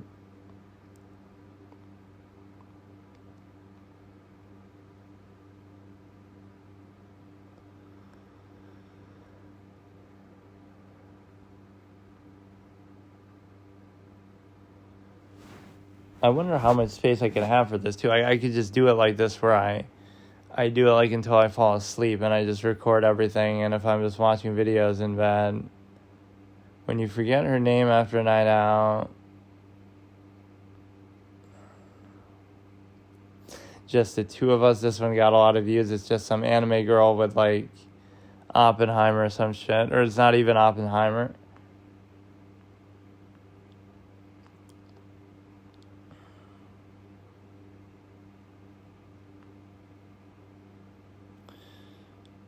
Let's see, we started off trying to watch the horror stuff, but it's almost not the right thing to do. Getting catfished. I saw that one the other day of like some sort of catfishing, like the yellow people with the mask, like Smile or something.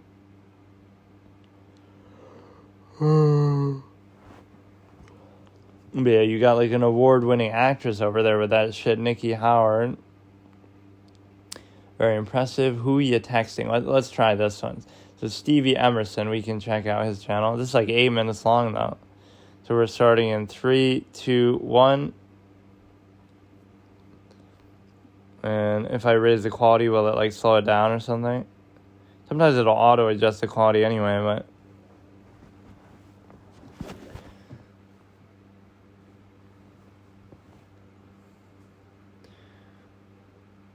I'll try to basically fall asleep to this, but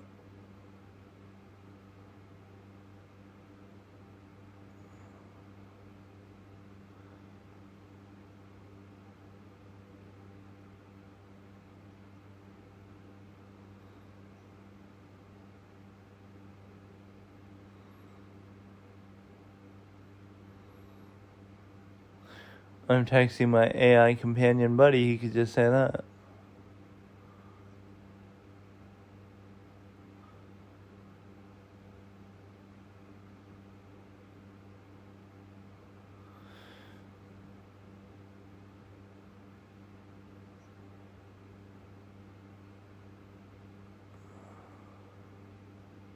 Or now she'll look at it when he gets up.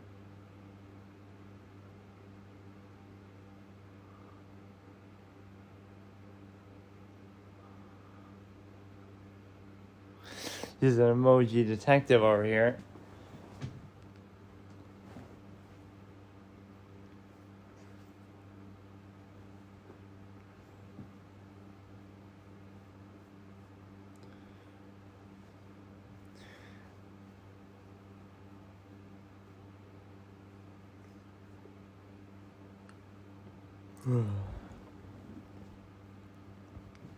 Yeah, this insecurity and passive aggressiveness is not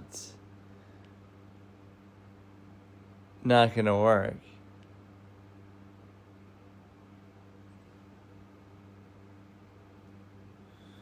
I was gonna say, that sounds like an old person.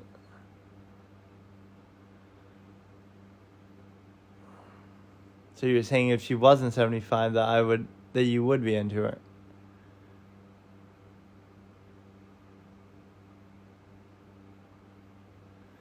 Jealousy is actually hot. I like when you get jealous, let's say.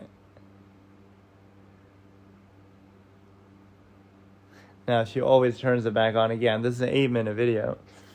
He's gonna be texting again. Just show her, just tell her. You shouldn't have such secrets anyway, but everybody always does.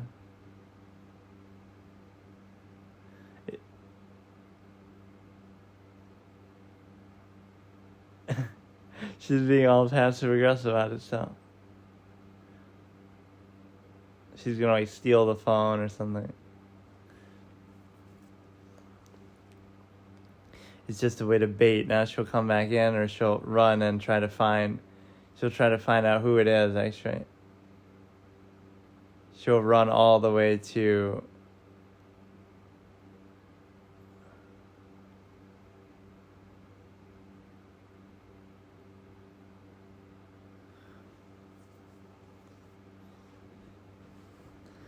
or that was like a time skip or what? Like when she's running back? What the fuck happened? So that it'll be proven because she was texting. That's why they suspect him.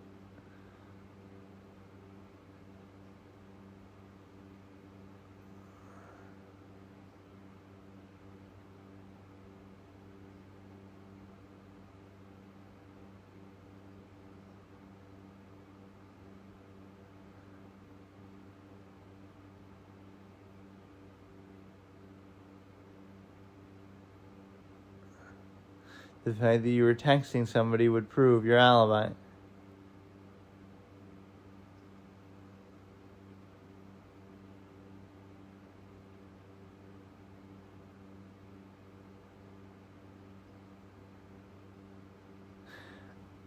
Or she set the whole thing up just to be able to figure out who he was texting.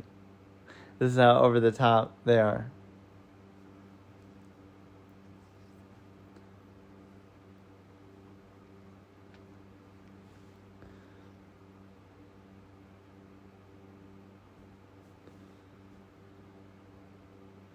It was Janet.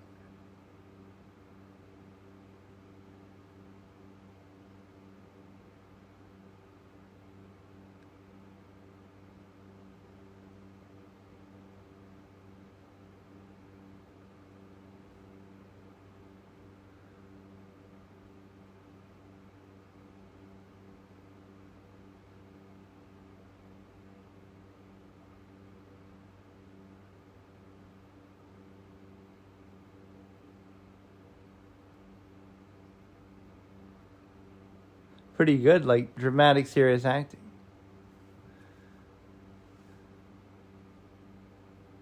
There's some twist that he wants you to wait for.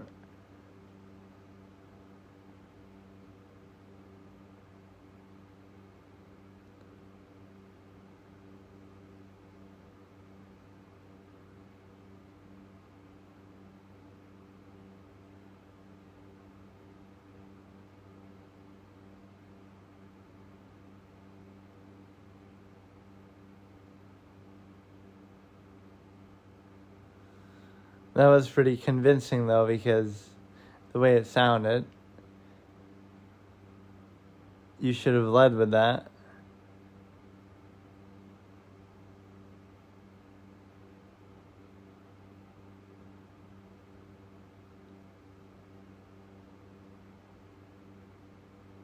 Or you just have a Wi-Fi extender. So she went on the run and killed her just to create the situation, just to figure out who. But we don't really get that confirmation. Like, when did they find out that she actually did it? The best murder mystery since, and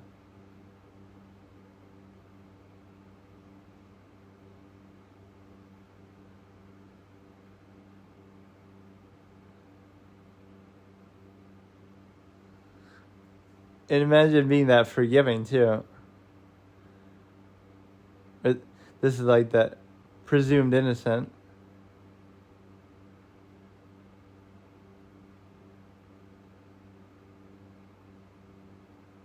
But it's been 29 days, so how would you not notice that it wasn't there that long? Like, she used it to kill the guy. Like, it's been there for that long like that?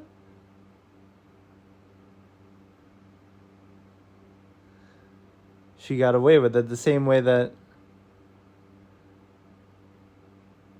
This is literally presumed innocent. I actually called it.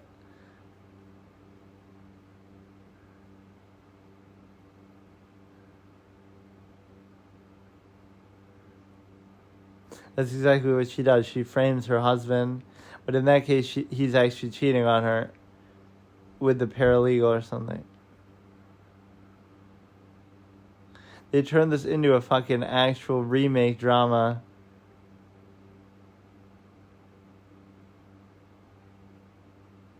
Yeah, we get it. He's framed. You don't have to keep saying that.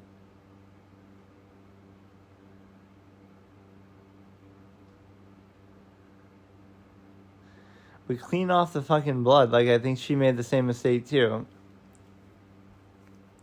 That was literally so similar to presumed innocent, though. Like, she frames him, and and then he finds, like, a tool in his shed later at the end of the movie that had blood, so therefore that proves that she did it. But you would think the police would have gone through all that because he was the suspect anyway. So it's like, you have this bloody knife. And again, it's 29 days, so wouldn't you have noticed it missing before that? And, like, couldn't you clean it a bit more thoroughly? But, like, the whole fallacy of it in presumed innocent is, like, he's suspected, right? And they live together and they're married or whatever. So they would have searched the place to find out evidence that he did it, not that she did it. But they would have still found the same thing, right? The tool with the blood on it. So it doesn't make entire sense because... It's like, oh, they don't suspect her, but it doesn't matter who they suspect him. So wouldn't they search that anyway, like the same house and stuff? Her acting is genuinely insanely good. But yeah, that's what that literally is. I just watched a short form version of Presumed Innocent. The whole way it went was perfectly like that.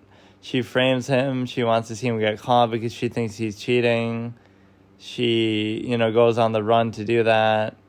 She also, the tool is found at the end in like a twist moment. Okay, so let's try to do it here. Wait, that was Stevie Emerson again? I thought that was somebody else. So let's watch like the most viewed one. Stay Strong King Size. What is all this? What the fuck even is this? I'll watch until I get bored by one of these, I guess. We're starting in 3, 2, 1. So the little clerk has cleavage.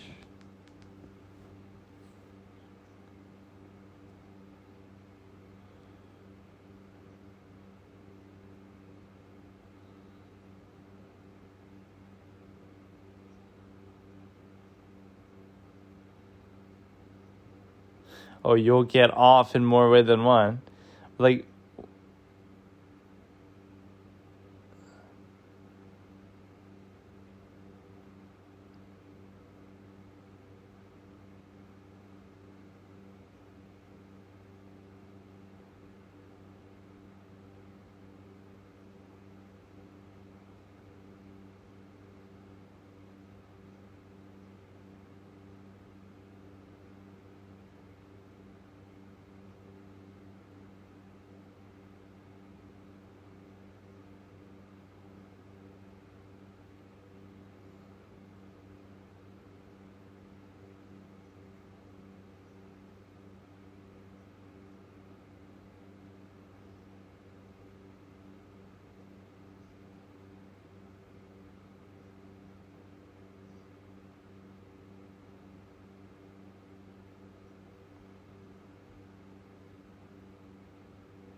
This is really going on for a long time.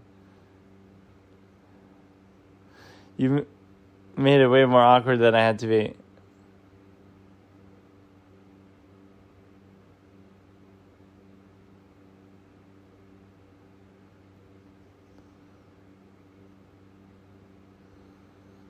He just has a sub sitting around.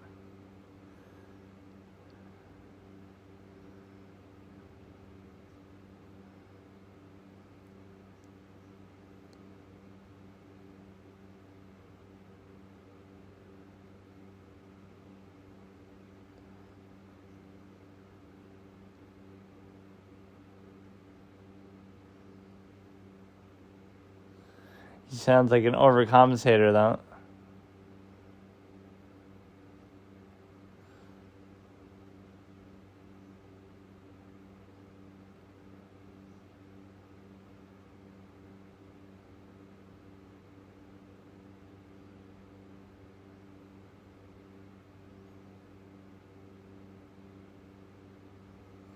Yeah, I wouldn't want to call you after all that fucking drama about the condo.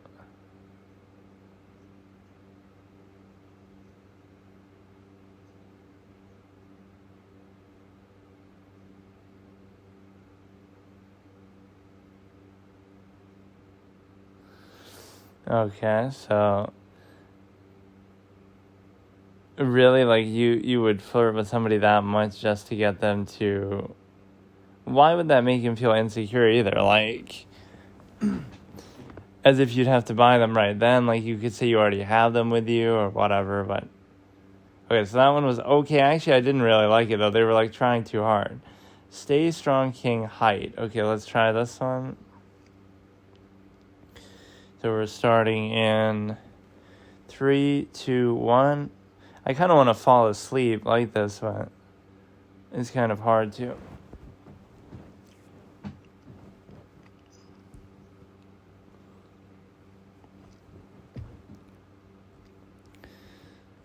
They're just flirting so openly, all these fucking people.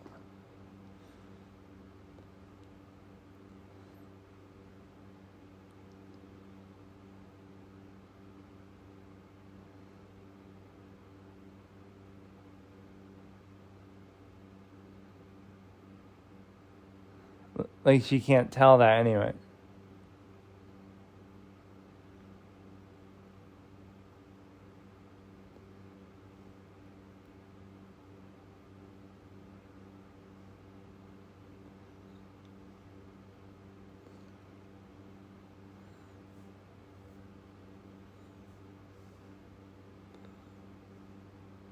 She doesn't look 5'10" at all.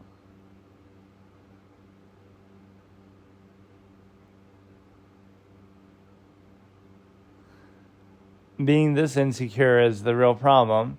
There's nothing really wrong with.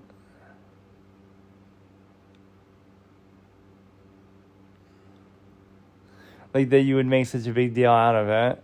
Nobody would care otherwise.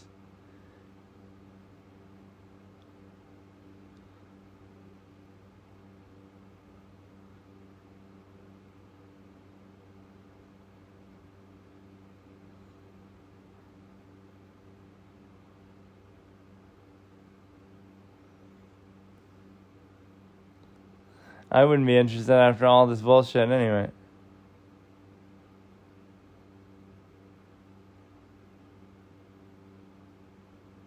Like, again, wouldn't...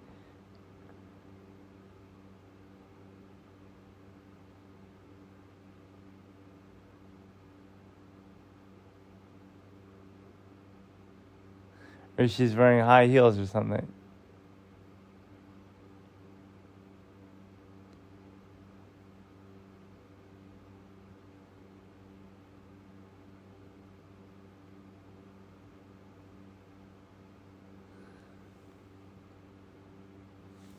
Yeah, there is some sort of fetishization by women of,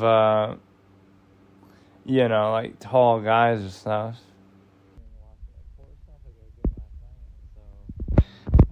You might hear like a little fan in the background, but other than that, it should be pretty good, at least better than the typical stuff that I do with respect to like doing it while driving or eating something.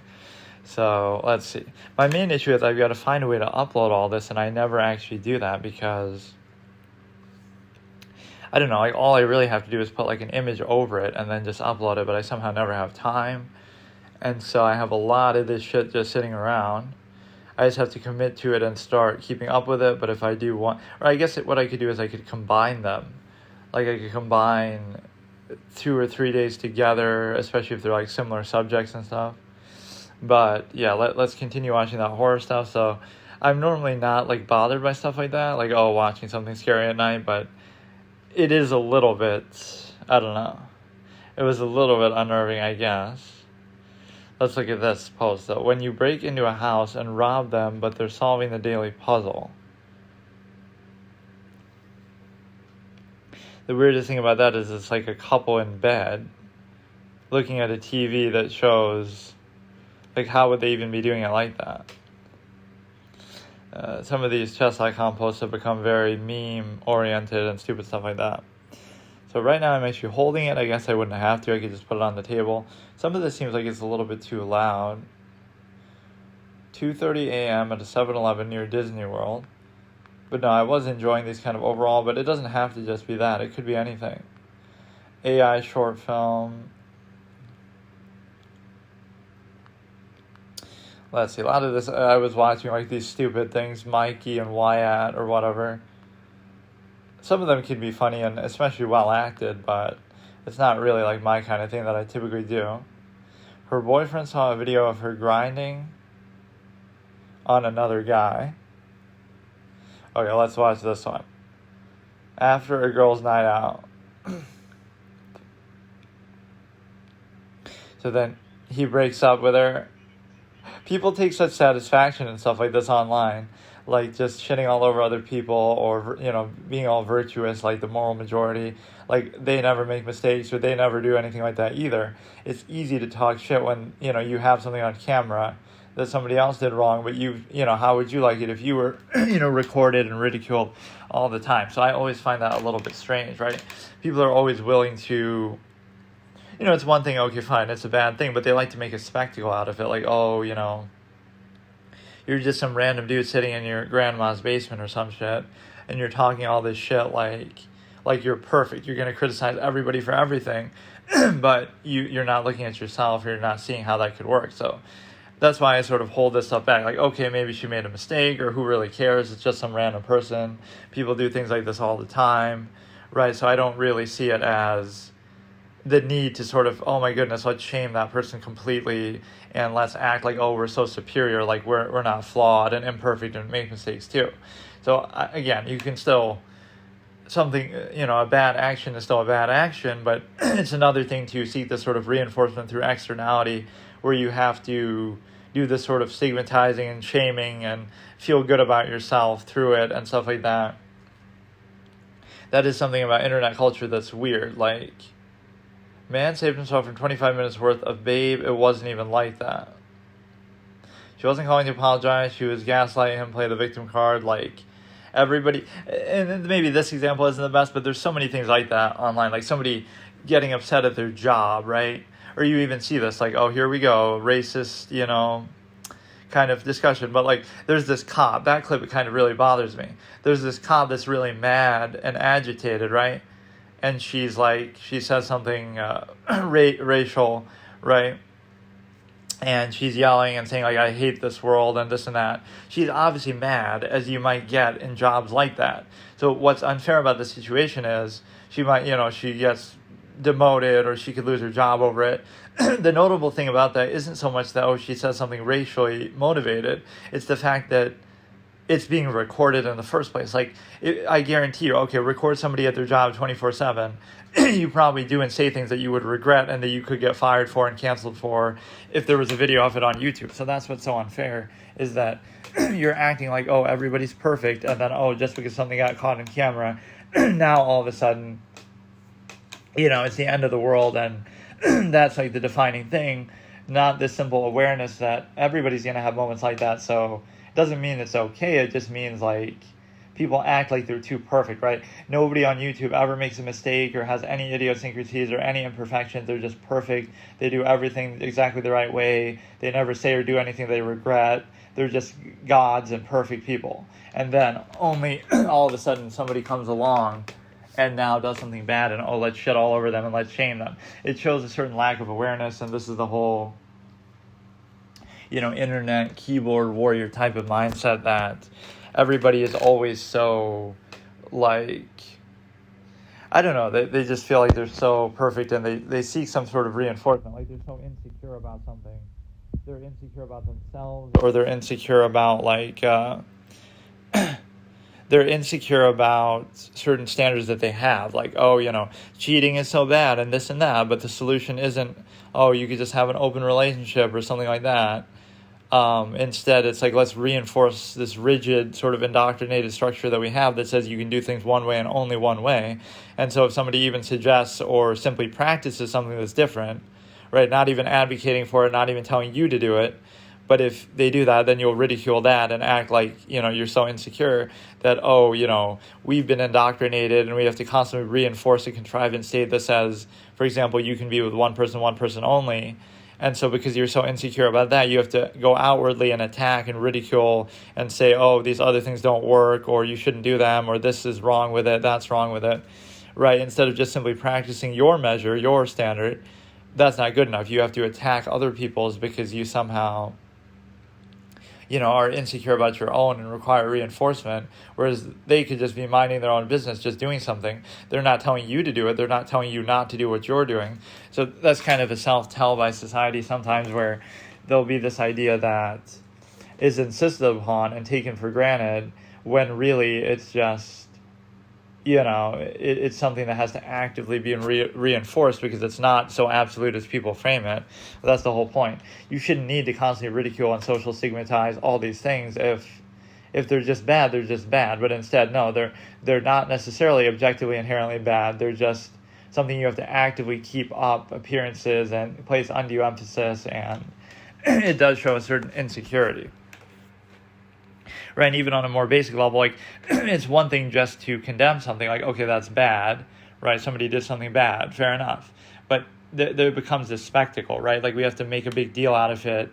We have to make, news stories. We have to, I don't know, there is a difference, right? Somebody does something bad, okay, fine, they can go to jail or face the adequate punishment. But instead it becomes this other, chest beating sort of contest where it's like, let's try to shame them, let's try to make a spectacle out of it, let's try to make it a big deal, let's try to, feel good about ourselves by contrast, because of course we've never done anything wrong. But just think about it that way.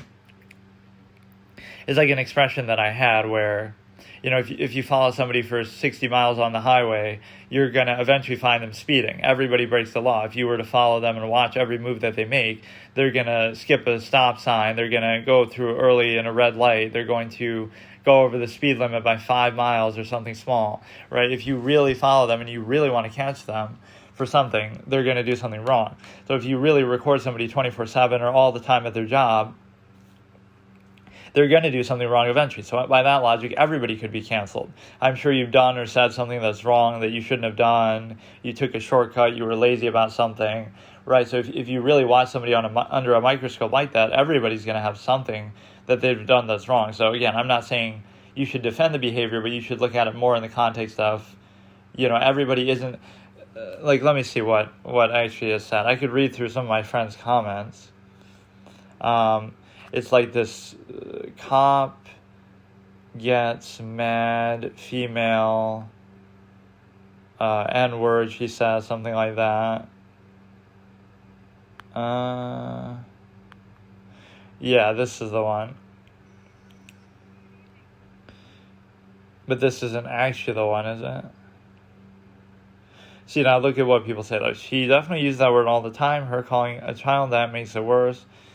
I'm not a racist, only to that black person. And that's what I don't like. So you don't mind the fact that she says any of this other stuff, like, I hate this world, and I hate, like, what if you said that I hate everyone? Oh, that's okay. It's okay to hate everyone. It's only, you're saying, I hate this world. Oh, nobody bats an eyelid. Just, okay, you hate this world and everybody in it. That's perfectly fine. But that's just you being mad, and that's just normal human emotion. But oh my goodness, now you say this one word that you say, oh, you hate this one group of people in particular. Now that's just unacceptable. So it's okay to hate everybody, just equal opportunity. You see how stupid the standard is, that we turn it into, we focus too much on the one word and the one identity and the one specific, but we miss the bigger picture that, really, like if you just said, I hate everyone, or something negative about everyone, like humans are all, just terrible, that wouldn't get attention. Oh, she's just upset, whatever. But that is so strange that we hyperfixate on the one word. Obviously, it's not good, but by the same standard, a lot of other things that they're saying are not good either. So it's just very selective. Let me try to find. But again, it doesn't mean that you should say it or that's okay, but it does mean that people get upset and people, they're entitled to a certain amount of that error, but I get it too. People say, oh, you shouldn't be working in that profession then, and that is fair. That's an absolute standard too. Like if it makes you that stressed and you're that bothered by it, maybe you shouldn't even do it in the first place. Like you can't handle it. That's always a standard associated with like having children. Like if you're stressed out about, oh, I got to put food on the table for my kids and I'm, whatever, working 3 jobs and it's so stressful and you should feel bad for me and you should let me have certain privileges in society that I can use the children as an excuse for, then you shouldn't have had them because nobody's going to feel bad for you. It's your choice. You had them most of the time, obviously. Some extreme cases, notwithstanding, but generally speaking, right, you're choosing to engage in those behaviors and create the possibility that this might happen. So, yeah, this is a video here. It's like, Cincinnati police officers' racist outburst caught on camera. So just pay attention. This is an example of like hyperfixating on one thing and letting sort of one word have this disproportionate reaction. It's like when you talk about Hitler or something, right? Like don't give any one person or one word or one idea like a monopoly over goodness or badness or evil or whatever, because then you're letting it control you too much. Right? Like it's bad. You can acknowledge it's bad, but Hitler's been dead, and this word, is still based in antiquated things that don't exist anymore, like slavery and segregation. So as long as you're not actively allowing those things to happen, right, the word might still represent that to people, yes, but it doesn't mean you should have this disproportionate reaction. So like you're giving certain things a monopoly over language and you're giving them too much power. So you're actually doing a disservice by saying that. Like, it doesn't mean you should say it. It doesn't mean it's not a bad thing. It just means like don't give it this overemphasis. It's the same thing with Hitler. It's like you give him too much special attention and credit. Like, yes, he's a bad guy. Yes, you can learn about him in history. But there's a lot of bad guys in history. There's a lot of, Genghis Khan killed millions of people. Stalin, Mao. Like, so it doesn't mean like they're all bad. You can be aware of it. It doesn't mean like even being desensitized to it. It just means like you understand the nature of the process of history of, allowing someone like that to come into power in the first place is a failure of society, all these kind of other infrastructure that goes into it. So it's not just simply, oh, he's a bad guy, because even if you look at it like that, then you're leaving yourself at the mercy that all it would take for something horrible like that to happen again is for another guy to be equally as bad as him, another person to be just as bad, right? If that's the defining factor. So that's why, absolutist perspective, you wouldn't look at it like that. In a historical context, you say the main function is it's a failure of society to, number one, allow that particular person who's so bad, quote unquote, to come to a position of power, right? That number one is a failure. Number two is to allow anybody, regardless whether they're that good or bad, to come to a position of so much power that they were able to do some of the things that they were able to do, right? Such extreme, killing 6 million people, etc. So it's a failure of society on 2 levels. So it goes without saying that, yes, he's a bad guy, but let's think about how we would solve it in the future. If you say, oh, the reason why those things happen is because he's just such a bad guy, then you're saying, oh, so if another guy just as bad comes along, or even worse, then you're just at the mercy of them. You can't do anything about it because, oh, they're just so bad, right? That's not how it works. Instead, it's that society should be a little more sort of perceptive and able to tell how bad they are and therefore not elect them to a position of power. Or secondly, even if you do allow somebody to a position of power, right, you never give them so much power, so no matter how bad they were, there'll still be certain checks and balances that prevent anybody from doing that. No matter, they could be the best person ever, they could be the worst person ever, but you shouldn't let them have necessarily that disproportionate a degree of power where they can do stuff like that. And so that would be the one other, point. So again, they could be a saint, they could be the greatest person, but they never need that much power where they could theoretically do something so extreme as that.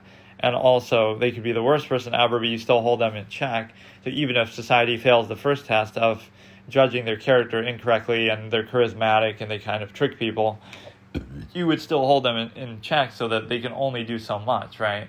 So you see that like with almost the Trump thing, like even if he's as bad as people say, he evidently wasn't able to do that much, right? Starting World War III or this or that, like none of those terrible things that people were saying might happen.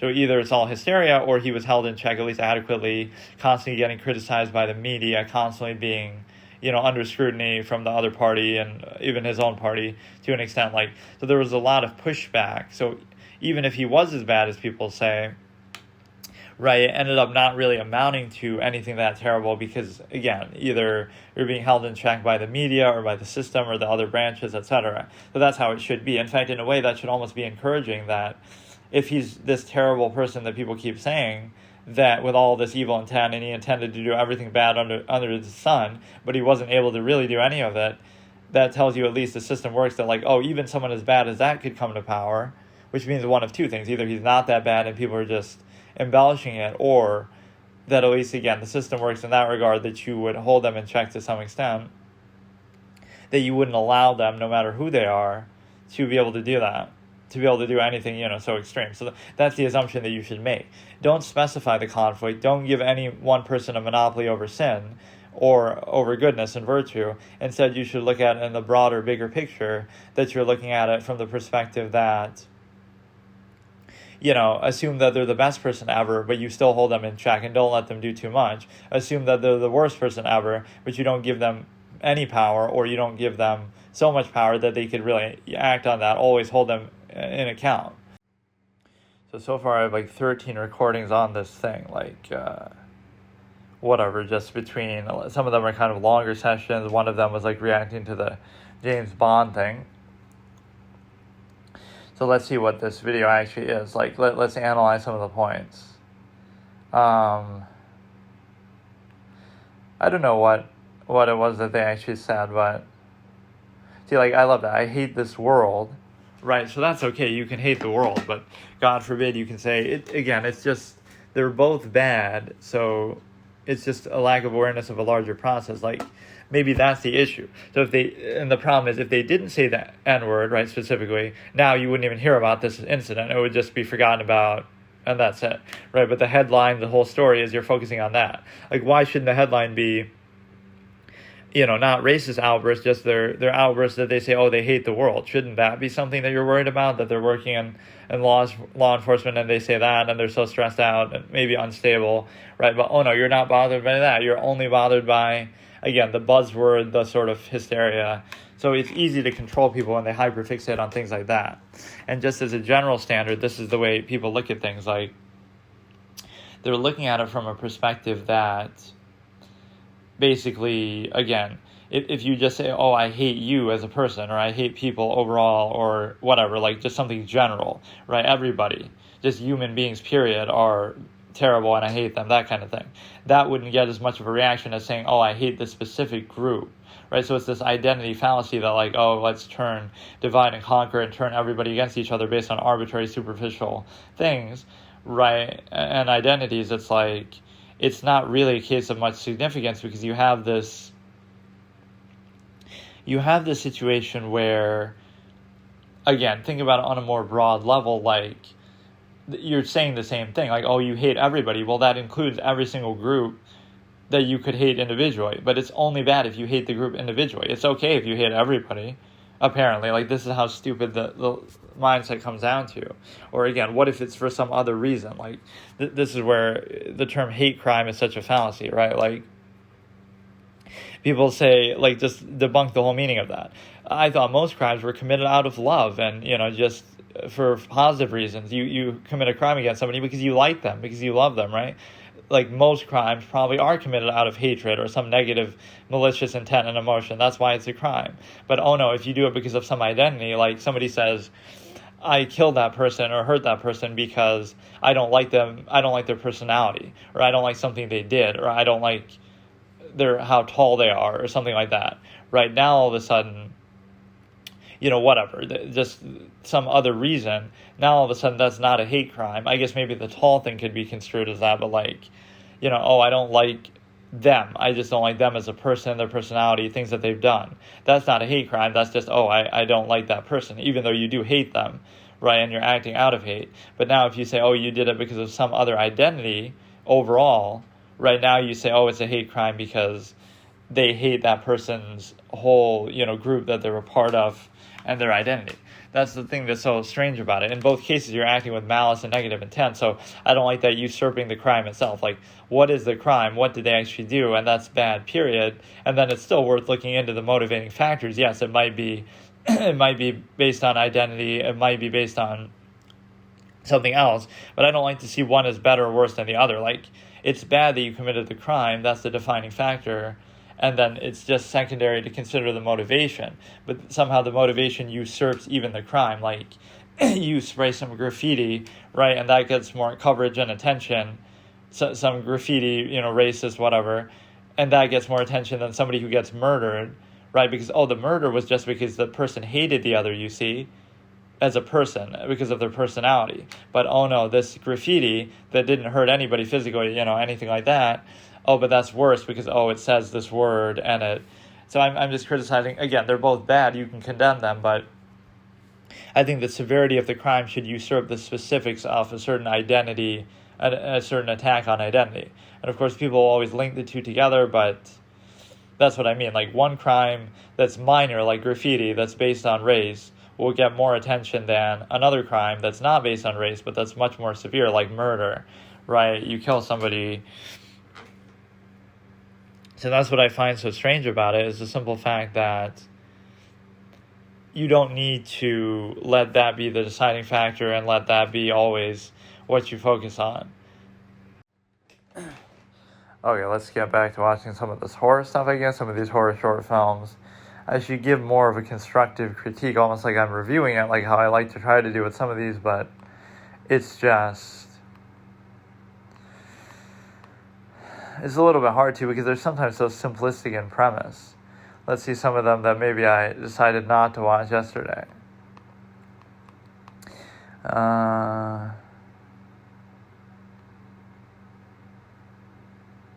Places that portray emotions that don't exist. Yeah, all this liminal spaces stuff. These are like two analog horror and liminal spaces can both be pretty fun, but let's combine the two together. So the whole thing with liminal spaces is just basically like something that either seems nostalgic or just sort of melancholy, like mixed emotions, I guess. Right, you're both happy and sad at the same time, or you're kind of regretful about something or whatever. This video kind of is in the same vein. DJ Poolboy, I Had It All, which is like a song, and it shows like somebody being all happy about their I don't know if the point of it is the song or if it's the video. Like, that's really why this has like 4 million views. There's like him with a girl and just all their memories and everything. Of course, obsessing over and specifying the stimuli acme, because human beings are such egotistical creatures that a mere basic process that could be defined as animals humping because it feels good and reproducing, not even saying it's a bad thing, but that might be the natural process. That would not be enough to consider for people. No, we have to, because it's our own ego and we get so self-obsessed, we feel like, it has to be something above and beyond that. So it's like the meaning of life, and it's love and it's special and this and that. And then not only that, but it turns into something along the lines of specifying it and limiting it and controlling it and sort of being controlled by it, in the sense that, you have to be with one person only, and you have all these other, inherent tendencies, and then you want to try to counteract them and all this kind of stuff. The point is just to remove the undue emphasis, but people obsess over it so much that it becomes very strange. Right, because what you're actually doing is you're putting it in the context of, hypothetically, that you would say, I guess it's on the bottom that it's really recording it from, which maybe makes sense, but what you're doing is you're taking some base pleasure, right? Look at it from nature's perspective. Like, okay, the reason why it's pleasurable to engage in stimuli, sexual acts is because it's to inspire reproduction. That doesn't mean you can't still enjoy it, but it's another thing to glorify it into something way beyond that. So you're taking a simple reproductive, basic, inherent natural process, and you're turning it into, your whole basis for living, and you split your whole life right down the middle. You want to live with the person all the time and have a white picket fence and have kids and family system that's easier for society to control and things like this. But to glorify it in such a way is not actually self-serving. It's actually reducing yourself to a collective thing that's easier to control, and therefore it's actually objectively adverse to your own base tendency that you might want to do something else, something more. You might only care about that one element for the pleasure, but instead you overextend it so much. And so that's why it's easy to control people through their egos, because it's not society saying, oh, you should be with this one person only, because that's easier to control and easier to control, create a family system and manage it that way, right? No, that's not why we're telling you to do it. You're doing it because, oh, it's love, and oh, it's the meaning of life, and oh, it's, much bigger than just the zero-sum hedonism, half-mass hedonism process that we're seeing. Right, it's a lot easier to convince people when you try to blow it up into something bigger and act like it's something more than the base inherent process that it objectively is. So that's the whole fallacy in cognitive dissonance, is that people have to almost convince and trick and force themselves. Therein lies the conflict of contrivance and all, issues that happen with relationships as a result, because you're trying to pose it as an absolute. You're trying to pose a natural half-mass process as an absolute. And the reason why you're trying to do that is because it requires an absolute to bypass the cognitive dissonance and to allow you to specify it. So say, why couldn't you be with anybody else any other time or all the time and all this kind of stuff, as your inherent tendency might want you to do, but instead you say, no, it's worth it because, oh, this one is absolute. So what are the chances out of 8 billion people, wow, you happen to find, the one absolute in that based on no objective accountable criteria, right? Arbitrary nearness postulate, all this kind of thing. So the issue isn't the practice, it's the fact that you're feigning this absolute, which then thereby creates a conflict of contrivance that you're trying to maintain, right? Like the appearance of something more than what it actually is, right? You could just practice it sort of the same process, but just without that emphasis. Yeah, whenever there's some undue emphasis like that, you realize that the reason why it's done is to sort of bypass the critical factor of people and to alleviate their cognitive dissonance. And so now you're like, we're appealing to the ego to say, the reason why you don't commit a crime is because you'll get punished for it, not because, oh, it's morally wrong, this and that. That's just the pretense.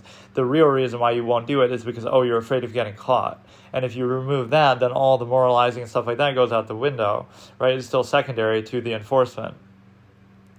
And so it's similar with the stimuli acme, pleasure, hedonism, all that. You appeal to that to say the highest measure that people know is their own pleasure. And so from that, you get everything else. Like overextend your own pleasure, stimuli acme, sex, etc. Extend that into the, towards the other person and their interests and stuff like that. So if you take away your own pleasure from that, and it's such a banal way to look at it too, because you might think, oh, you're not just about sex, you're right, but you're about things that relate to that same form of pleasure, like all the touch, all the, everything that you find sort of attractive or valuable with them, right? It doesn't always have to be sex, but even all those other things are related to that, right? The closeness, the tenderness, the, holding hands, any sort of intimate touching or talking or little stimulus, like even how ASMR brings out some of those same intimate elements that sometimes people like. So you realize that you're overextending it so much that not only are you not in control of it by specifying and reducing it that way, you're actually being completely controlled by it from both the societal incentive standpoint, because it's easier to control, but also from your own sort of objectively adverse tendency that you're willing to specify it and, it's not that you're above it, it's that you're so obsessed with it that you're willing to base your whole life around it and use that as like the highest measure of anything. So that's why that undue emphasis is kind of disturbing, that there can be no higher measure, of course, in a zero-sum state. So let's look at this one. Knock Knock, short horror film. We'll start in a second here. So I guess the only difference between doing this is that I just wouldn't be showing it, or I wouldn't be showing face cam either, right? Aside from, how other people would do it. It's just disappointing that this is like the state that we're in with stuff, but, because normally you would just brush this off and say, like, what's substantial about it? You're not doing anything that's sort of merited or impressive or interesting, but yet you still end up doing it because this is the kind of stuff that people like today, or you must be the change you wish to see in the world to an extent. But, normally it's like, oh, you would just watch this. Normally you wouldn't think that there'd be any substance in doing this, but whatever.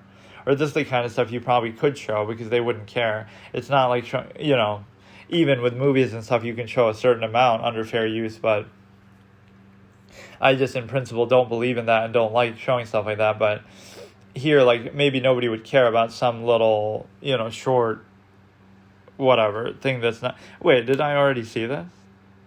Oh, this is the one with all the knocking sort of next door. But that one wasn't really too good. I'll give it like a C grade or maybe even a D, because it's just a bunch of knocking next door, and it's always just like you don't get any proper exposition. It's just random. Like you see at the end just somebody under the bed and they come out and they just are moving erratically, and that's all we got. So we have Bus Stop, She Knows, In the Dark are the three that maybe I didn't watch, but they're in my history just because I like watch a second, just so I kind of would remember to try to come back to it. So the only thing is I won't even bother doing timestamps with these. I'll just kind of say it, and then, you can sync it up yourself, because it's just going to be too random and meandering, right? It's way too much. So, yeah, I'll just say, like, we're starting this one in 3, 2, 1 or whatever. Let's see what else we could look at. Or yeah, here's something to do with the stimuli acme as well. Like the Botez sisters, which I've said this before, but like people will say on one hand, right, this is the false duality. If you criticize them, oh, you're like anti-women or you're sexist or something, even though they're not even that good players compared to the best women in the world, like who have been 2,700 rated, whereas they're only 1,900, 2,000-ish, FIDE, whatever. So they're not really even that great, top 25,000 in the world, etc. And so they're being celebrated for reasons other than simply being good. So not only are you not being anti-women, you could be being pro-women. Like, there's plenty of other better female players, but they don't get the same attention or credit. And then not only that, but even the stimuli acme sensi, you might think, oh, it's because of their looks or something. You don't even have to say that, but you can look at their own content. Like, let me look at their channel right now. Let me count and show the number of videos that they themselves, this is their choice, right? They're playing into it. How many of their videos mention something to do with being a girl, right? Playing into the identity of it, or maybe the stimuli acme of it, to do with a date. If you beat me, you get my number, to do with Tinder, things like that. How many of their own videos do they choose to make reference to that in, right? So that's what I don't respect, is that they're the ones who are choosing to do that in that context. It's one thing if other people choose to focus on that, like, oh, you happen to be a female player and you happen to be doing face cam. None of that is necessarily wrong in itself. But now when you emphasize this so much, you see that the focus isn't on your sub 2,000 feet at play, which wouldn't be that spectacular otherwise. So that's one element that I don't respect. The other element could be just, base cult of personality. But let's look. This is their own official channel with 1.5 million subscribers.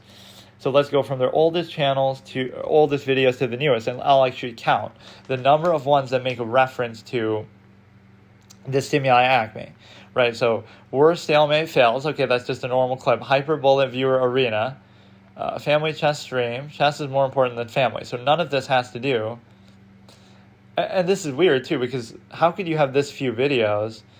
Her fifth video is already Botez versus Anna Rudolph. Whose subs are better? But how could that be when maybe she was just mainly streaming for the first time and for the first while and didn't post much stuff to YouTube? But a subscriber, Anna visits for a week, playing chess with my little sister, and this is when, okay, so let's just see.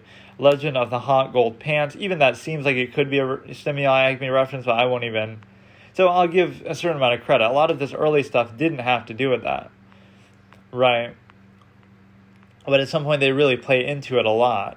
Like, I feel like there was even some stuff that just makes reference to that. Like, this is the way that people look at it in some marginal way, right? You're looking at something as if for the first time. This is a process I talk about a lot. Like, you'll see certain videos like this that get a lot of attention, and it's like people with no real interest or knowledge of the subject, but they just look at it like from a marginal view as if seeing it for the first time. So there's no technical or real matter of interest. You're not interested in the subject. This is your first time hearing about it, but you also are doing it in like this half-mass brain rot sense. Like, you know, I don't know what an example I can think of is, but this is like how it would work with them and chess. Like, you don't have any real interest in chess, because if you did, you would already know Judith Polgar and better female players, or just better players overall, so you would have no interest in a 2,000 or sub-2,000 FIDE player. So now chess is just being used as a prop. If you were actually interested in it, you would already know of better players, or you would focus on other better, you know, title players, GMs and stuff. But since you're not, it's only a surface level. So it's like you're using chess as a prop. Like, oh, look at this cool little gimmick novel game like chess, and let's look at this fact that, oh, look, women can be good at chess too. Like, that's almost how they were looking at it, even though you would have known that for years, and there are so many good ones, and right, it has nothing to do with that. That's the marginal basis. Like, oh, it's a novel thing for girls to be playing chess, for women to be playing chess, even though it's not at all. And again, it's been happening for a long time, and there's plenty of great ones, right? The Polgar sisters, all this kind of stuff. But what you have is the simple ability to realize that that's the marginal basis. Like, these are the criteria that you could use. Like, okay, they're female players, so they get some sort of special undue attention for that, I guess. And if you say that, oh, you're hating on them, but you wouldn't have even known who they are. So, like, what, you know, there's plenty of male players who are just as good and better, or plenty of other even female players who are better. So, you know, what is your attention exactly based on? Is it, oh, they're because they're so attractive or something, right? This is what people will at least speculate. And so what you have is the realization that it's about all the lowest common denominator things. It's not about actually being good at what they do, even though that might seem like a pretense, but again, it's surface level. Like, oh, look at this cool novel thing that, oh, it's a girl playing chess, and look how she's a Stanford graduate and funny and attractive and all this kind of stuff. It has nothing to do with actually the base experience of what they're doing, which is actually being good. Like, if you're one of the best players in the world, like Magnus, or even Hikaru is a good validation, because he's one of the best players, right? Very close to the top, always throughout his career. And so you can't question that. You know, if any level of success and popularity he has, at least he has that to fall back on, even if there's other reasons why, you know, still cult of personality and this and that. At least the inherent basis of it is, okay, there's at least a different basis. So let's look at some of these other ones here. I don't know if I should keep ending these or if I should... It'll get really confusing. Like, if I should pause it, or I'll just know already, because let's look through some of these most viewed clips. Yeah, see, here's where we see it. Winning a date with Botez versus Hans Niemann. At that point, he was only an IM 4 years ago. You lose, you date. So again, you're making reference to it. And let's see what else. There's going to be a lot of them. Asserting dominance over destiny, which again, that's a bit of innuendo, arguably. I will say that towards the beginning, they didn't really make that big of a thing of it. They do a lot more of that now. But again, these are the kind of things that get views, but you have to be the change you wish to see if you don't want to play into stuff like that. Oh, whoops, I actually don't. Then we clicked on one. 5D chess after 3D beers. Twitch chat ruins my Tinder. See, that's another reference. Like, you're the one who are choosing to make it about this. So on one hand, people say, you know, oh, don't sexualize women in chess or whatever, right? Oh, don't do all this, like harassment and stuff, right? Don't make it about that. Oh, you know, they just want to be respected as chess players. Also, sub-2,000 FIDE player posts constantly about winning a date with them in chess games and about their Tinder. Like, somebody's doing a sexualizing element here, but it's not you, it's them, right? They're the ones who are choosing to do that. What reason would you have? Like, is Hans Niemann posting about his Tinder account? Is Hikaru posting about that? Like, maybe they could, but there is something that you're playing into and you're clearly benefiting from. So I don't respect that, because you're the one who's denigrating the image right there, and you're getting special treatment for other reasons too, whether it has to do with the stimuli acme or not. This is such a dumb thing to do, but whatever. Like, the ways you could do it more efficiently, like, do as I say, not as I do. Even if you were trying to make content yourself, like, just, you should be do it on a live stream too, and then you can always upload it later. Although live streaming is generally bad for small creators anyway, but it's a net positive. Like, you can always upload it too. But, because it's one thing, even the biggest creators will get way more views on YouTube or somewhere than they do live, because it's one thing that, just watch it at your convenience and leisure later, rather than to have to watch it exactly right when they're doing it, right? Even the biggest creators, there's going to be a drop-off, because not everybody can always be there all the time. So even if you do have fans and people who like you, it's much more unlikely that way. You're going to be better off trying to make viral videos. So here are the 3 criteria that you should use. You should play into cult of personality, so you should do face cam. You should make it all about you, make it about, more about you than the content, because that's much easier to market, even though I hate that concept and I always try not to do it. Like, I never do face cam or anything. That is what you should do. Make it about your branding, your marketing, your namesake, your thumbnails, your own appearance, your face, your facial reactions. Make it about that, because then it becomes cult of personality, where it's less about your content, it's more about you, so they'll watch you for you, and then your content comes secondary. If you don't do that, then it holds your content more accountable to actually be good and better and inventive and creative, because now they're like, oh, we're coming for the content, and if the content's not good, we won't watch there. Whereas, oh, we're coming for you, and then the content is secondary, like, oh, what crazy thing is this person that we like doing now? Right, that becomes the second question, right? There becomes a certain loyalty or appreciation for just the individual doing the content in the first place. But that can be a little bit disturbing, how big of a role that plays, but so you should do that, make it more about you than the content, cult of personality, face cam, etc.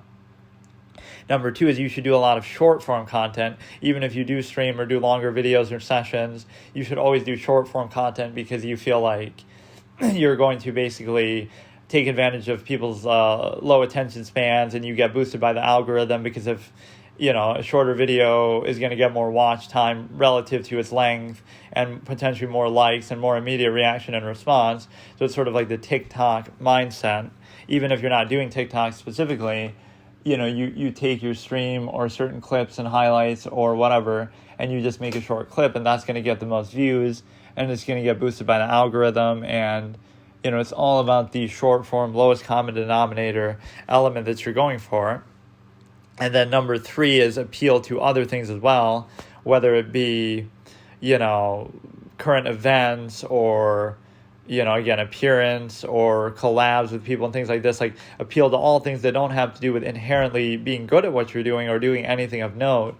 Just like, just the act of doing it is enough. Like, just associate with, this will be a hot topic, so you just talk about the hot topic, even if what you're saying isn't that noteworthy, right? It's just you'll get boosted by the algorithm that way, because, oh, it's something that's trending, and just stay up with modern topics and just post on them immediately as quickly as possible. So it's more about the speed of doing it. It's more about the relevancy of it at the time.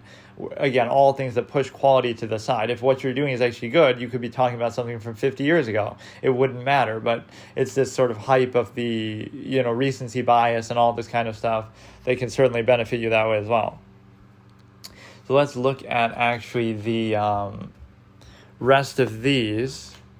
But we see reference to Tinder, we see reference to date, love or host. We see, to be fair, a lot of people do that, but you have, again, a lot more references of this. Just, beat me for a date. I was sponsored by Tinder. She made an OnlyFans as a joke, where, my hottest mating positions, which is not actually, again, and it's not even blaming the creator. Like, okay, you're taking advantage of something, that's fine. But there is something to be said about trying to at least become better and, use all this wealth and effort and time that you have to try to become a grandmaster, to at least validate the success that you're having. Because plenty of people do that anyway without making millions of dollars from the game. So that is a little bit disturbing. But, no, you can't really blame them for playing into it, but you can blame the process. Like, people aren't even aware sometimes as viewers, like, why they even watch something or what they're rewarding, right? You're rewarding all the wrong things, and then you'll complain about it later, like, why are we getting more of this kind of stuff? But you're the ones who are watching it. And so it's this sort of mindless, reactionary, short form, lowest common denominator thing, short attention span, that is going to be rewarded the most. And so beyond that, you have the simple idea that, you can't really blame the creator, but you should always expect something more of them that they do with what they have. The reason why Andrea became a streamer instead of going to college, because it was easier. Dear Harvard, was she really accepted to Harvard? I mean, Alex was accepted to, I tried to be educational, new chapter. So some of this I don't understand, though, because they didn't really start uploading videos. They must have had another channel. They didn't really have videos on their YouTube when they first started, which is surprising, right? They kind of just blew up, went viral, have a gambling problem. This is more recent, so now it starts to... I will actually sort of give them a little credit, though. There wasn't as much stuff in the early going as what I thought. But then again, there weren't that many clips overall, so other people might have been doing them, fan channels. Is Tinder worth it? This is like the third time you've done it. I roasted my sister's love life. Again, just what is the likelihood you would see stuff like this? If it was a male channel, or if it was, I don't know, all this sort of face cam stuff, my worst dates. It's, again, they're just making, is he the one? They're just making a lot of references to it that you could just ignore it. Some of my viewers belong in horny jail. So this is exactly the point. Like, yes, people might do this on their own, but you're the one who's making a spectacle out of it. Now, because you made that video, now they'll do it more because they want the attention that, I might be featured on their next thing.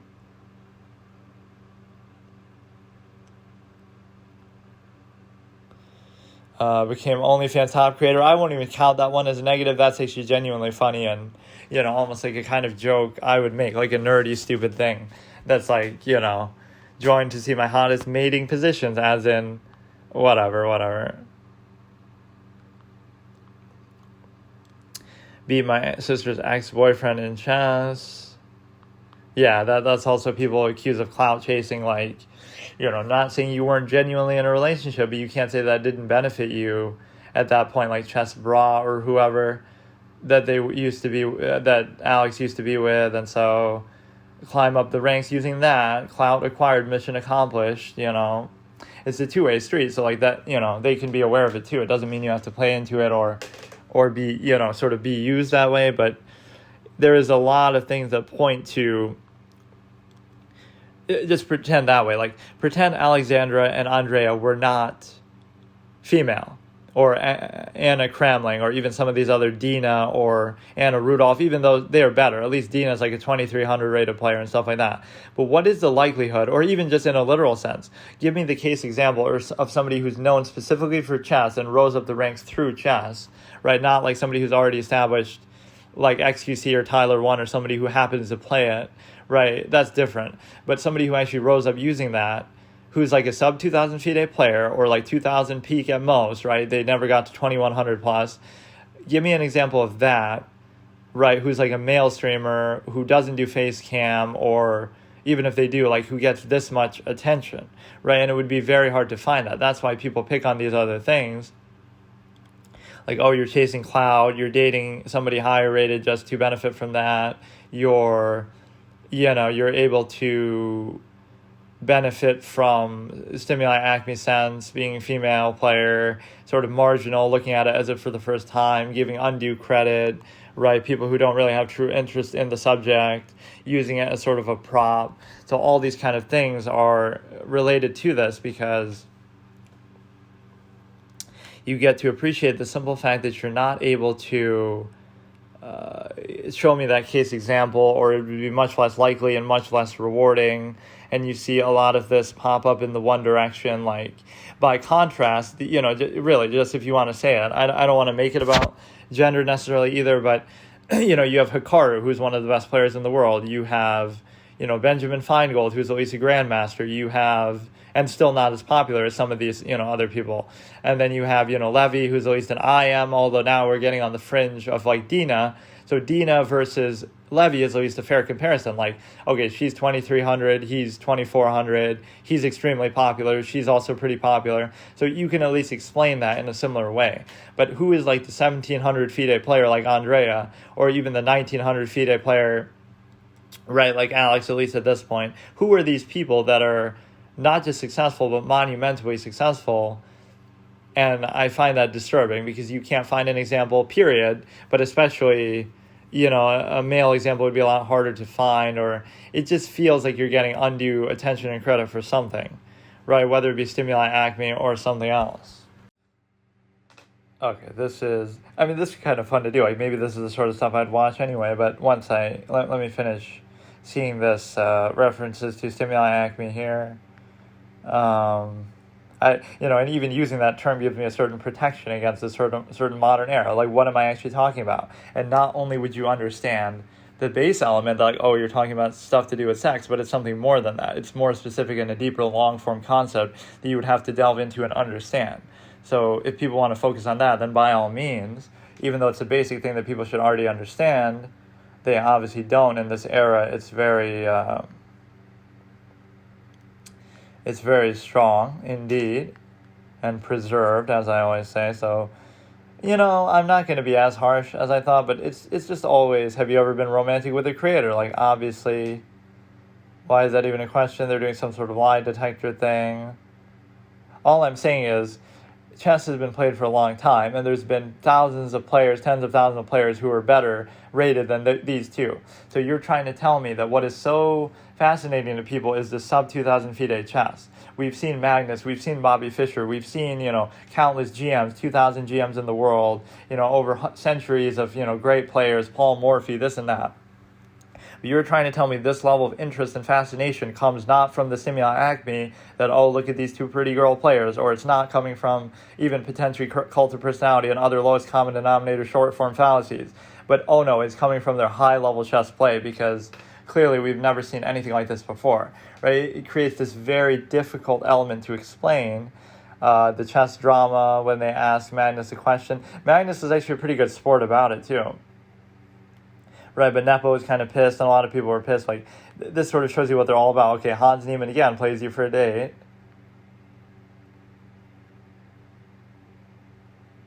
Time odds are also what he's going to be needing in the bedroom. Huh? If I finish it was right on time. 19-year-old girl. And Andrea is somebody I normally don't... I don't know, I just don't like the double standard with it, because, like, you can benefit from being this all you want. Like, oh, you get articles written about you, you're the real Beth Harmon, even though you're not even 2,000 FIDE. Like, what do you have in common with Beth Harmon? Just the fact that you're both female players in the mainstream, and nobody's heard of Judith Polgar because they're all clowns. Like, what is the criteria? So you're getting special credit and attention for that, and even because of your looks, potentially, etc. But then as soon as somebody mentions that, oh, you're anti-women, you're sexist, this and that, like, is it not acceptable to bring up things that are objectively happening? Like, I'm not saying whether you should or shouldn't get credit for it. I'm not saying that that should be the focus. But, you know what I mean? It's at least fair to point out that that's an element of success that is an element of why you're successful. Chess versus X. 24 hours in Dracula's hometown. Now, that's kind of this is like the first thing that I genuinely have to give credit for. That has nothing to do with... Well, I'm sure they still make reference to chess in there, but that's actually kind of cool. But see, that gets less views than everything else, so you can blame the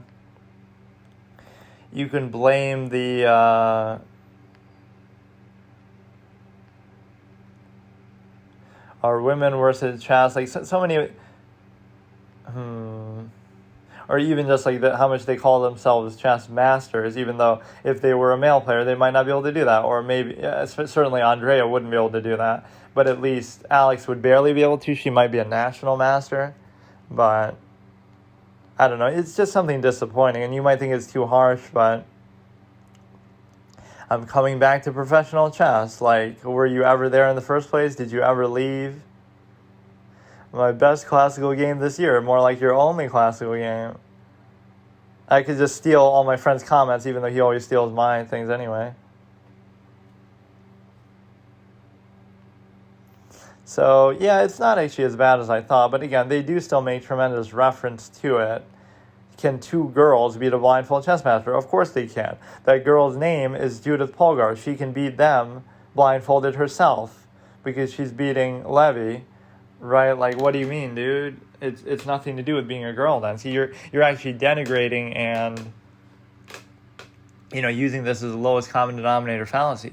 Judith Polgar could beat Levy blindfolded herself, but now they're asking, can two girls beat this guy, when he's blindfolded? Like, it makes no sense. It is playing into marginal stereotypes and strange things that have nothing to do with anything.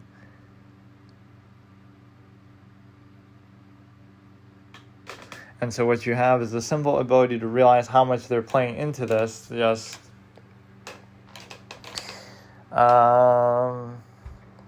playing chess on Omegle. Aren't you not even allowed to stream stuff like Omegle? Maybe they just did it in video form. Like, I thought video chat sites like that were banned just on occasion that they might have sexual stuff. Somebody might show nudity. Right, like what is that? Second Life? So you're trying to tell me Omegle isn't banned, but Second Life is? Which Second Life doesn't show real stuff. It's just like fan content, or it's all like animated stuff. I don't know. See, ranked chess players by Riz. Like, all this stuff that is sexy content bad for women in chess. Apparently it's quite good for them, according to, what the amount of reference you make to it, clearly. I love this one. Beat me at chess, win $100. Like, what lack of confidence must you have? This maybe isn't the format for you. Right, like, how are you going to tell me $100? Like, in other words, beating you isn't that big of a deal. Like, what the fuck?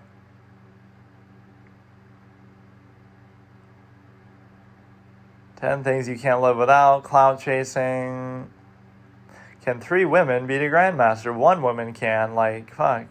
1 woman can beat literally the world champion, Garry Kasparov, and Magnus Carlsen.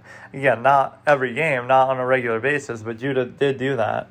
Right, she beat both Gary and Magnus and various other, all-time great players. But again, it's not a function of, her being a woman. It's a function of her being 2,700 rated, which, again, it's just a very impressive accomplishment, period. So even there, you could say I'm giving special credit, though. Because, would you talk about somebody as much as I've mentioned Judith, every 2,700 rated player still doesn't get that much attention, right? You only know her still because she's a 2,700 woman. And so even in fairness, I'm even doing that same thing. I'm still, even though it's a higher level point, I'm still giving undue credit and attention and knowledge of her compared to other 2,700 super GMs because, you know what I mean? Like, that's the defining factor that, she's still a woman, whereas I wouldn't know every single person who's ever been 2,700, although to be fair, there haven't really been that many. And this is the most recent one. Undercover Grandmaster plays me for a date. Like, you know what I mean? Is this not... And they even have that as one of their chat rules. Like, don't ask us for dates. We're here for chess, not for that. Even though, literally, this is what you're doing. You're like, come on, man. Come on, man.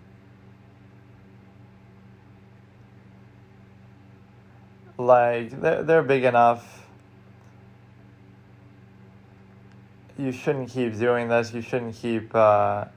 sexualizing content or whatever.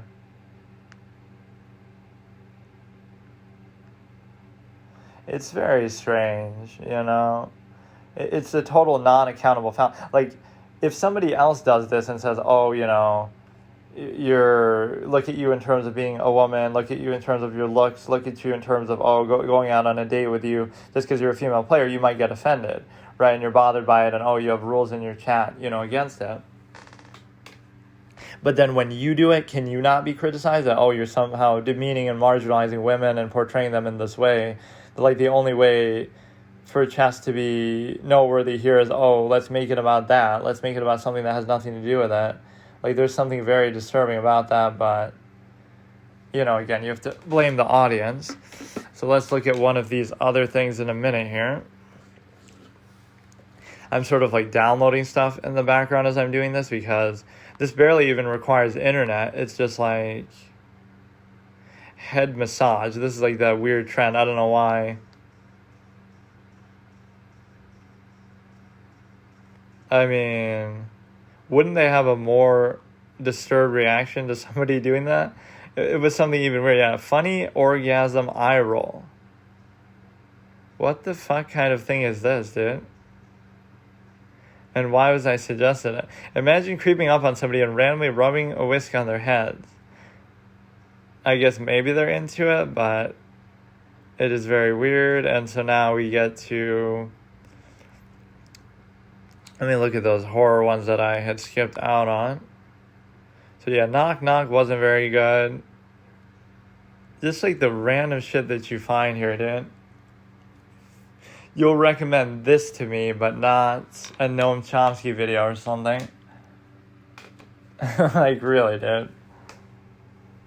She, like, falls over, too. Let me actually watch the whole thing, just because apparently this is a big deal. This is not a prank. This is horror. Is this real? Like, some people might consent to it, even. Like, you'll ask them first. One of them actually, like, passes out. What is it that he's using? Like, is it really this, Okay, she actually does a pretty strong eye roll there. I mean, I guess it's harmless enough. All he's doing is just, like, massaging their head. But why does it feel that good that they're making such a big deal about it? It's just like a little whisk thing. Look at them actually... You would think it must be staged, but there are so many women that... Yeah, a new thing that they can bring to the bedroom. Like, they don't... Some of them don't even look at them. They just accept it, that this is happening. This looks like the same person twice. And look at the position he goes into, like, almost sitting on their lap in front of them. That's weird. Like, they wouldn't even look to see what's happening. They would just accept it, and... It's so random. Why would they just not be worried about it? Wouldn't you turn around to look and see what's happening? Their first reaction is just that, like, to eye roll and just... Maybe because he catches them by surprise so much that they would... Why is that so uniform that everybody does that? Their first reaction is to just roll their eyes and just enjoy it. Everybody's doing it so uniform that either it must be fake or maybe that is some natural reaction that they would just do that. Because it's maybe their genuine reaction just because it's so much catching them by surprise, but still... Yes, I work for NASA.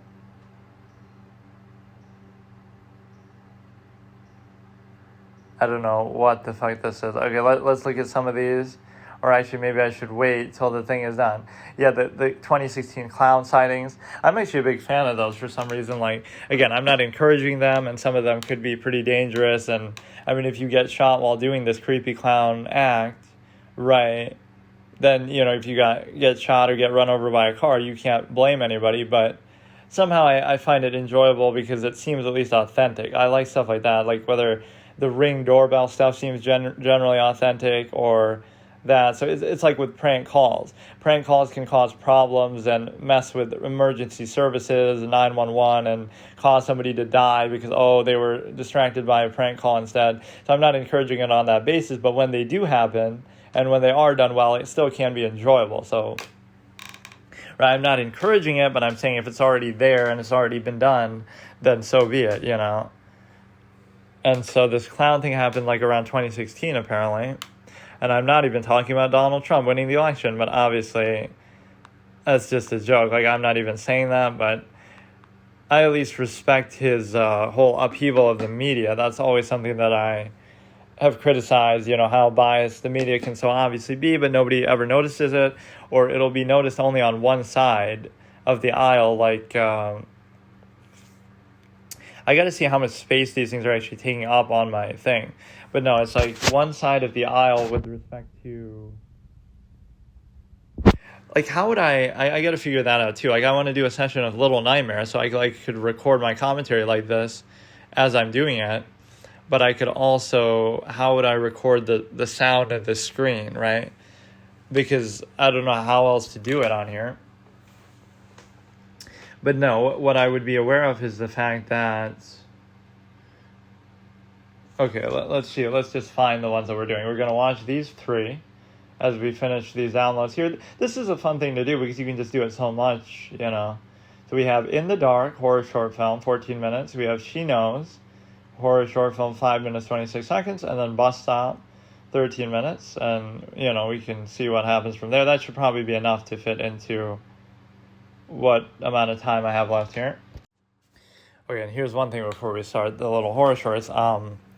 It's like this sort of lowest common denominator nearness postulate that I always talked about. Like, people almost like things being done in a way that is lesser, right? And so this is where technology kind of opens things up. Like, for example, it's good to not have the internet and to not have, like, for example, dating sites or whatever. It's good to have that because now you're forced to go in your local community and meet people who happen to live around the same area as you, because historically, in an antiquated sense, that would be the only way to do it, so had no choice, and so that's a good thing. It's good to have less choices. It's good to be forced to, you know, defer to geography that way. It's bad to have more options. It's bad to be able to communicate with anybody all around the world and at least have that choice and option, within which that same choice you could still choose to be with somebody in your local environment anyway, so it's a net positive. But no, those are all bad things you see, because we glorify old standards just for that reason alone, even when technology sort of makes them obsolete because they were merely functional at best.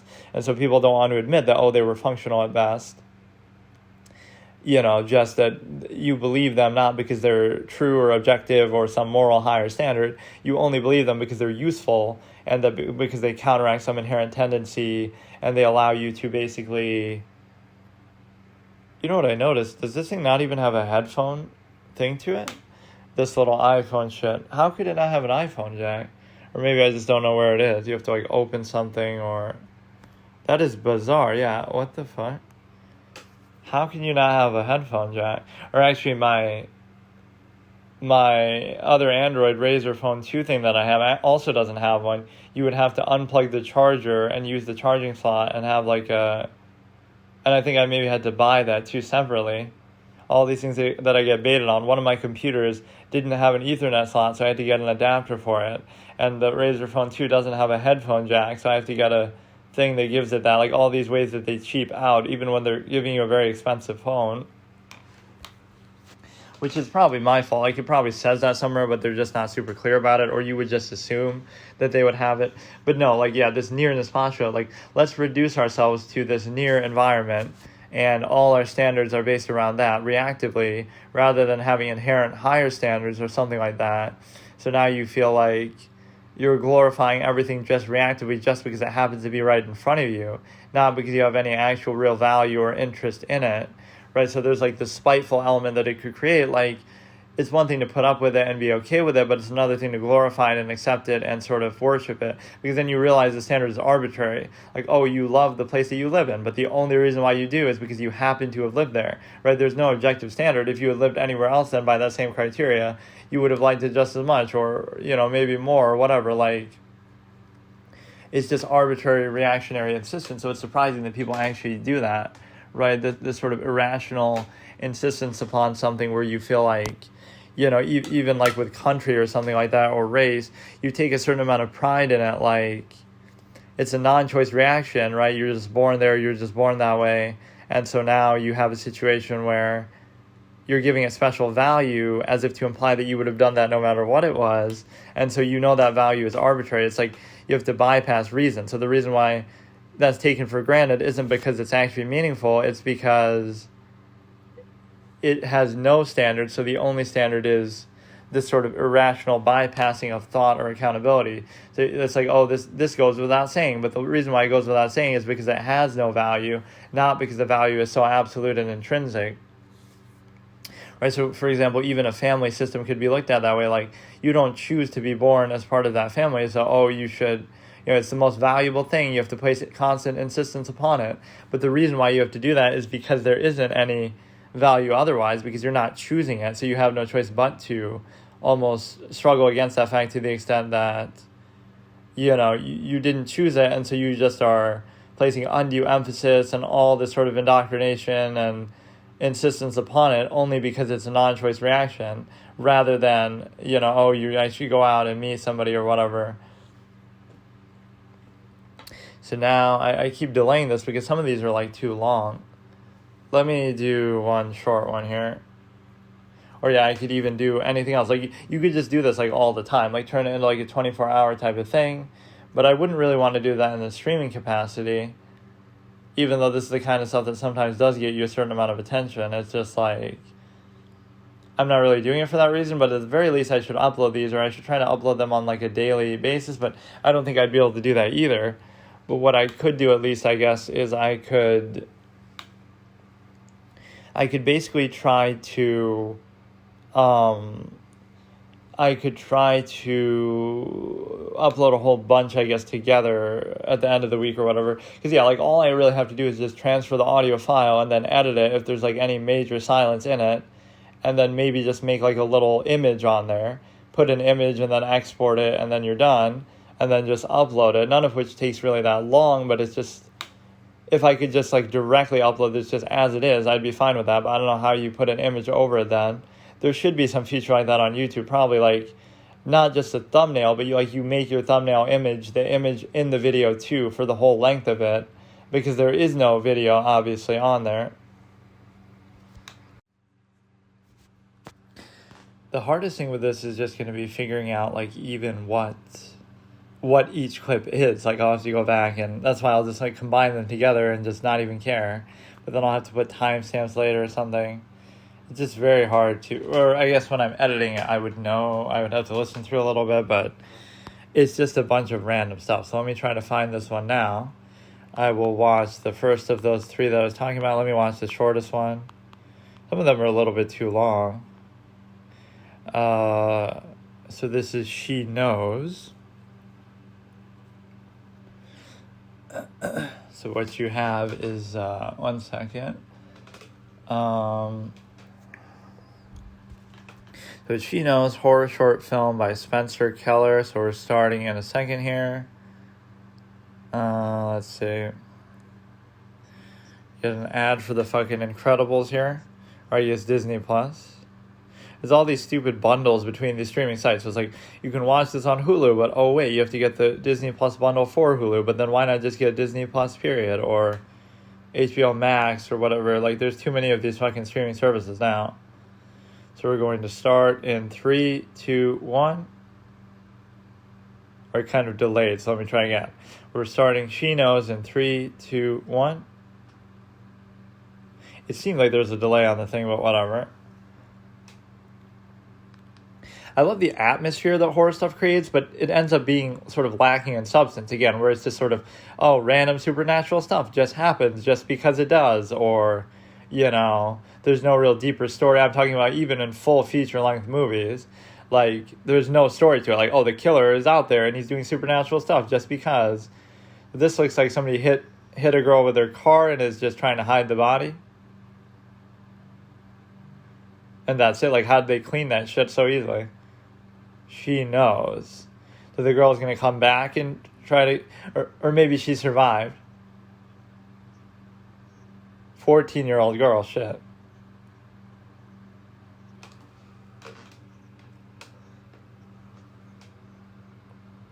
So you almost don't feel bad for the guy, but she's going to come back and kill you either because she's alive or because...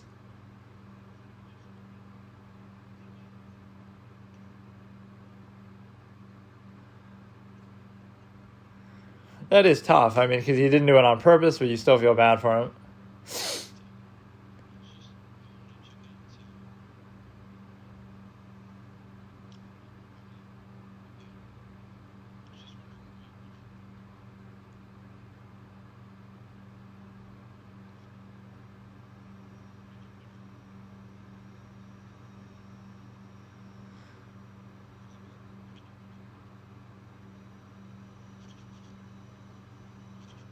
He's acting like he knows who that person is, so maybe they're using like a voice filter or something.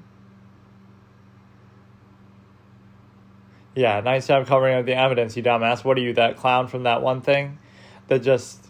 What was that? That was like exactly like presumed innocent.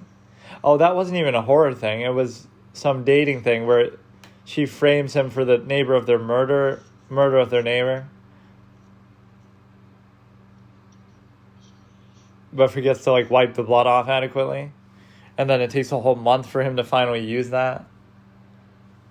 That's his fault for not cooking often enough, like fucking once in 29 days. Product placement for Mott's. This video is sponsored by Mott's.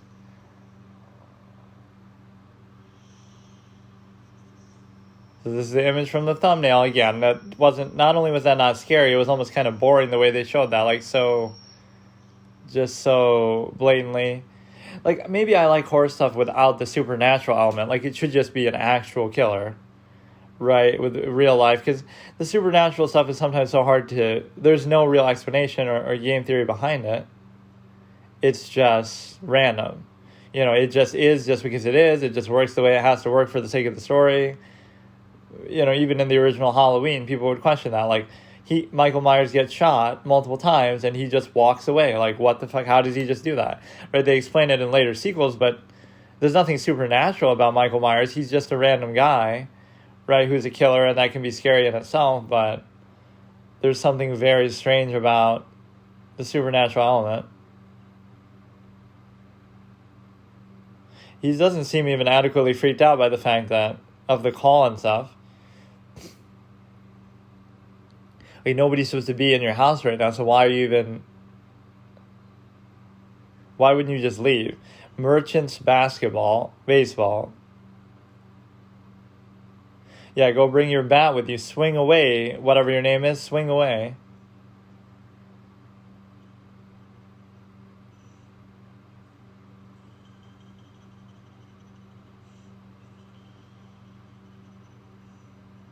How about you just go down the stairs and get the fuck out of there? Or you do. What is that? Is that a bat? Oh, good. In keeping, I was even calling it. With the baseball. You see, that's like Chekhov's baseball bat. Just the fact that you know he plays baseball means that why don't you use that in particular, too? Who do you think you are? M. Night Shyamalan? You're going to swing away? Or like, what about one of these where the guy... Oh, don't put it down. Where the person actually wins and survives, because most of them just end badly. Or is that it? It'll just end like that. That's so fucking boring. They never actually show you anything, or like, really, dude, that was actually trash. You just the way they showed stuff in here was not very shocking. Maybe they're not doing enough of those jump scare type noises and shit, but so Spencer Keller, that one was not very good. Let's see what the next one is. These are kind of too long. I don't know if I want to watch it right now. Bus stop, short. I don't know. There's something I both really like and think about these at the same time. And I don't know exactly what it is. Why does it seem like sometimes it's super quiet when am I like covering some part of this up? Or I must be. Like, you can see the bars of how loud your voice is and stuff, but Happy Meal. Short horror film. Yeah, it's called Going to McDonald's, dude. What was that? Super Size Me. First date, I decided to make the first move. The first move, like, on the food that they're eating?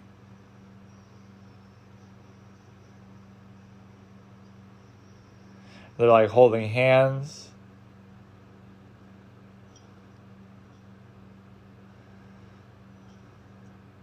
What the fuck? I thought she was just going to say, like, what do you want? Some of my food. But the girl goes to stab his hand. Some of these videos are so, like, fake seeming, too. This is how my ex-wife comes to pick up the kids. Like, some of this Ring doorbell stuff I could still look at. This at least makes me motivated maybe to watch stuff that I wouldn't normally watch, or whatever. It can make it a little bit more interesting, I guess. It's just sort of without any context, though. There is no real point to, like, there's no real structure to what I'm doing. Just anything I feel like watching. Vanilla cake. Man, there's so many of these that have, like, literally millions of views. The horror could be that, yeah, that's not vanilla, that's something else. But, you know, in an innuendo sense. The Cleveland Cavaliers are hiring Warriors assistant coach Kenny Atkinson as the franchise's new head coach.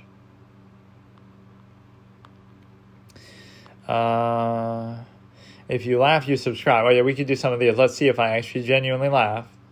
Our boss called her in for a private meeting. And she's like cleaning herself up.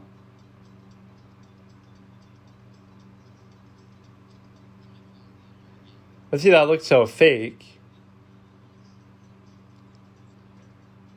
Cheated on his boyfriend with her dog?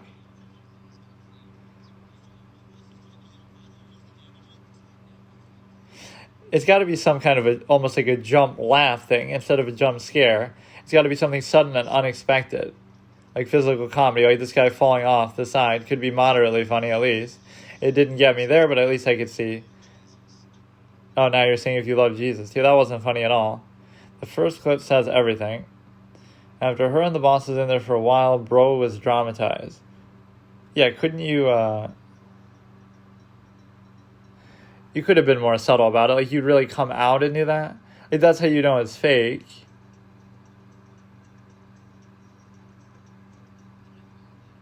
Right, like, how could you be that sloppy and stupid? You wouldn't just pull that shit up before you... It seems too rehearsed. Like, it was so perfectly that as soon as she came out, she would pull her shit up. And maybe she didn't expect that he was... That she didn't expect that anybody would be there or watching or taking a video. Rideshare short horror film. Curious thing about this, that it could definitely happen in real life, or it does happen in real life, because... You know, whatever, it's just like people do get abducted or weird things do happen. But you would think that's not a good way to do it. It's one thing if you're like some anonymous random taxi person or just giving like a hitchhiker a ride. But when you're doing it through Uber or something, they have your profile, picture information and stuff. So if somebody goes missing like that, then it would be pretty obvious, right, that you were the last person. They accepted your ride or whatever. Or you could fuck around with their phone and then... do stuff, but whatever.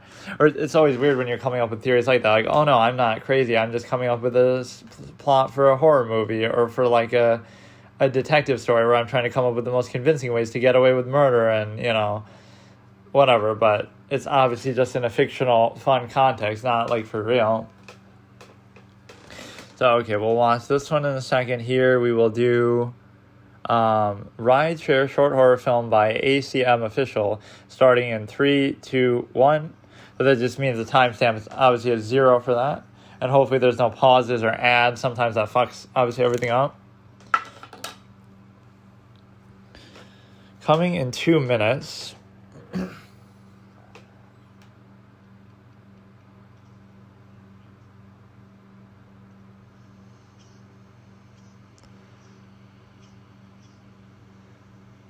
What the fuck? Like, why wouldn't you close the window or do something? The way that happened was, like, kind of clumsy and stupid. Or this guy stole the thing.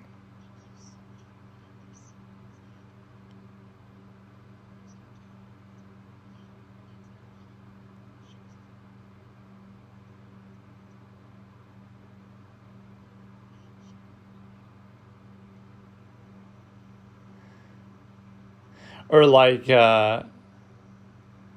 how different does he look from the guy?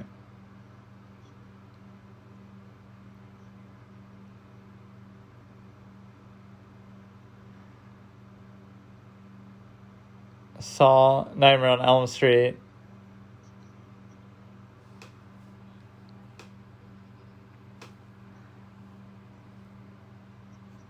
Oh, that would kind of... Oh, fuck, I fucked up the thumbnail. That would prove... What a way to prove it. Okay, now we see About Your Driver. Favorite movies. So he won't know the lines.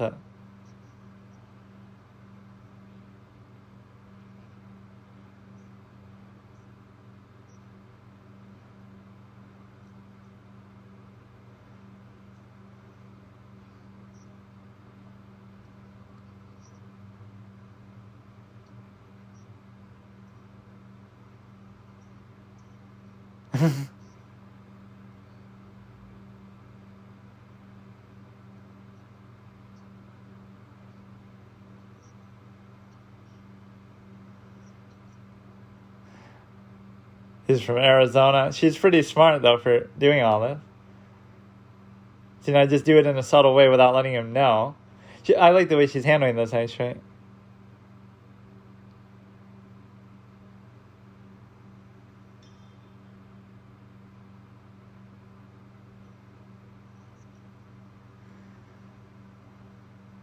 But like he's being so weird about it too. Like what is your point? Or he keeps looking so. But no, this guy's a moron clown too.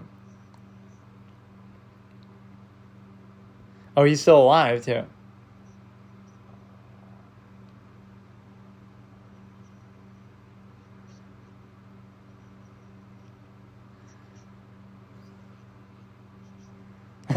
Fuck.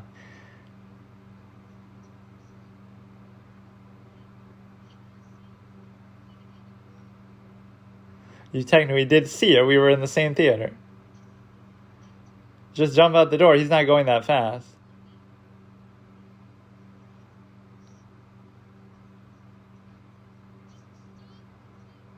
But how did he know?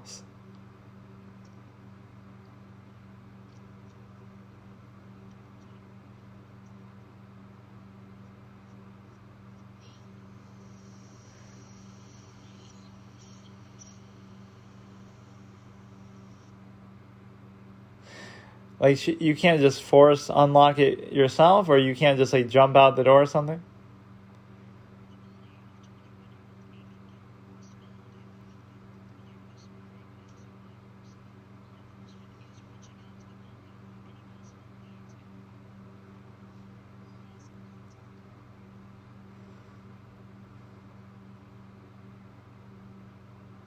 So what, he'll just do the same thing again? But he was obsessed with her on a specific level, right, that he was stalking her. So now why is he doing it to the other person?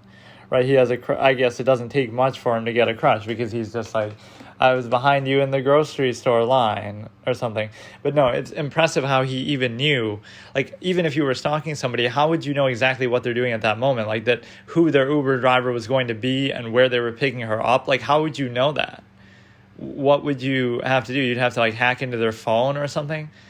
He knew at that exact moment that she was going to get that Uber at that exact place at that exact time, and that specific one was her Uber, and that he knew it, so he smoked the guy out. The guy, the way they showed that at the beginning was kind of a clown show. Like, he lowered the window, and then he starts spraying the shit in there, but then he doesn't raise the window back up or drive away. Like, it wasn't instantaneously going to do that.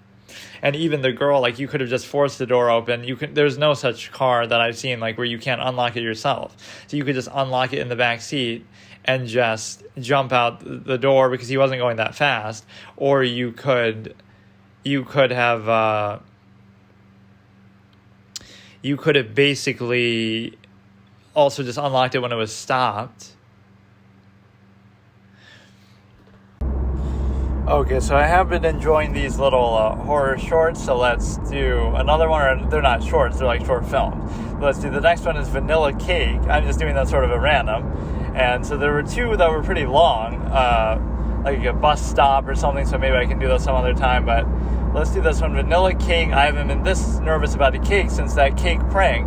Look at that piece of cake where it's so stupid that it's kind of funny. Like, you're walking down the street and you say, look at that piece of cake, and people think they mean, like, they think you mean it's like their butt, obviously, like a girl, but it's actually a guy standing behind them, like a friend of yours, with a piece of cake, holding it in like a plate or whatever, similar. Look at those melons, and then he actually is holding melons behind the girl, so you're actually talking to them. Like, it's stupid. So we're starting in 3, 2, 1. No, it didn't work. I love how it does that. There's always like a 1 second delay, so it'll always fuck up the timestamp necessarily.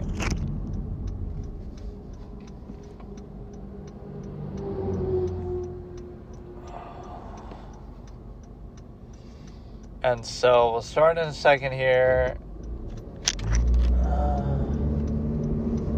Let's see here. Let's see. Okay, so we're starting in 3, 2, 1. How scary could a short be about a cake? Like, I don't really find them scary, but I find them kind of immersive. Where it's like his birthday, so... You know what this immediately reminds me of? Probably it'll be something other than the thing, other than real cake.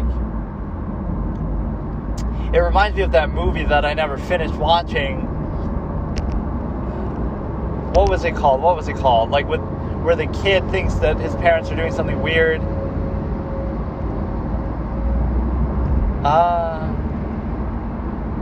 and like they might be cannibals or giving him like weird meat or something. Roger Ebert and Gene Siskel had a major disagreement about it. I can't remember what the fuck it's called, but I should watch that.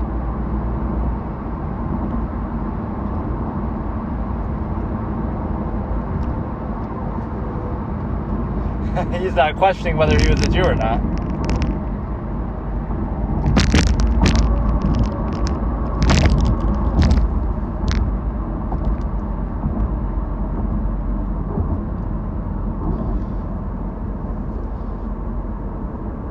I didn't know it would have to do with this sort of subject matter. Yeah, he's flashbacking to everything that happened like literally 3 seconds ago. Or is that like a younger...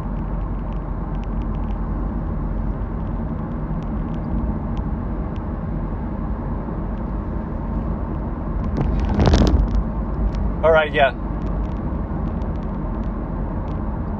Or is it that she somehow made him drown? I don't know.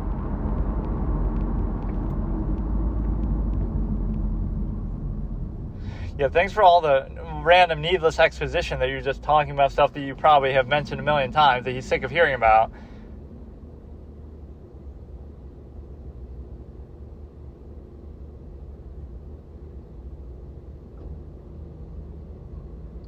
Oh, so you blame everyone's death for the profession that they happen to do?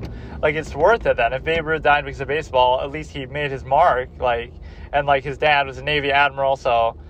You know, he died because of that, but, like, it's a good thing.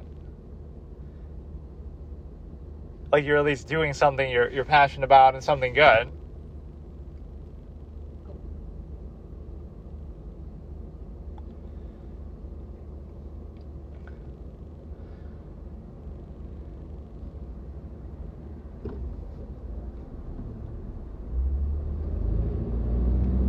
Or he didn't seem very excited about the birthday, but now he's all mad about the cake being...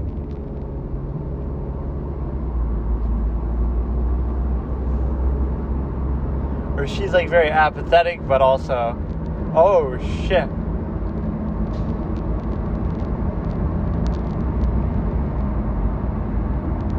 Oh, shit.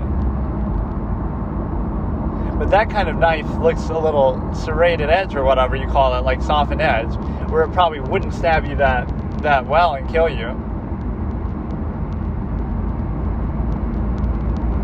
I always find some melancholy element in these kind of stories where, like, in real life, like if well, that wasn't scary at all, but that's still going on. What the fuck?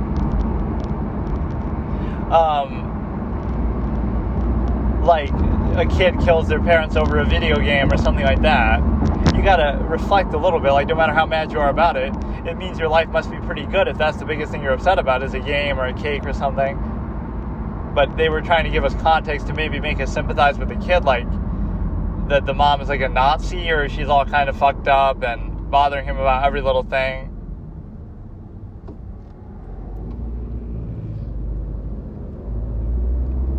You know, he had all this pent-up anger, so it wasn't really about the cake. You see, the cake is an analogy. It's a metaphor for life. Like, it's just the final straw that broke the camel's back. And so it's the final candle that lit the thing, whatever. It's just, you know, it's not really about that, but he's just mad because whatever. But he didn't seem too happy about his birthday anyway. He didn't seem to care about the hat or this or that. Right, he should have been kind of more into it. Like, he's all happy and the mom's dismissive. Let's just get this over with. Right, like, whose side are you really on? I'm still more on the mother's side. Like, she's being bitchy. She's annoying as hell, sure. But she made the cake for the son. She's doing what she can. But, you know, she makes the wrong flavor. Like that's still a minor gripe. That's not like, oh, I'm going to stab you over it. If I was looking forward to chocolate and I hate vanilla, then maybe... Like, he's maybe a little spoiled, but also, you know, they're both wrong, but when you go as far as stabbing somebody, it's like, when does the horror start, dude? This is actually fucking stupid. Or you're going to keep her body around and buy her hotel, or inherit her hotel, and then you get to be Norman Bates.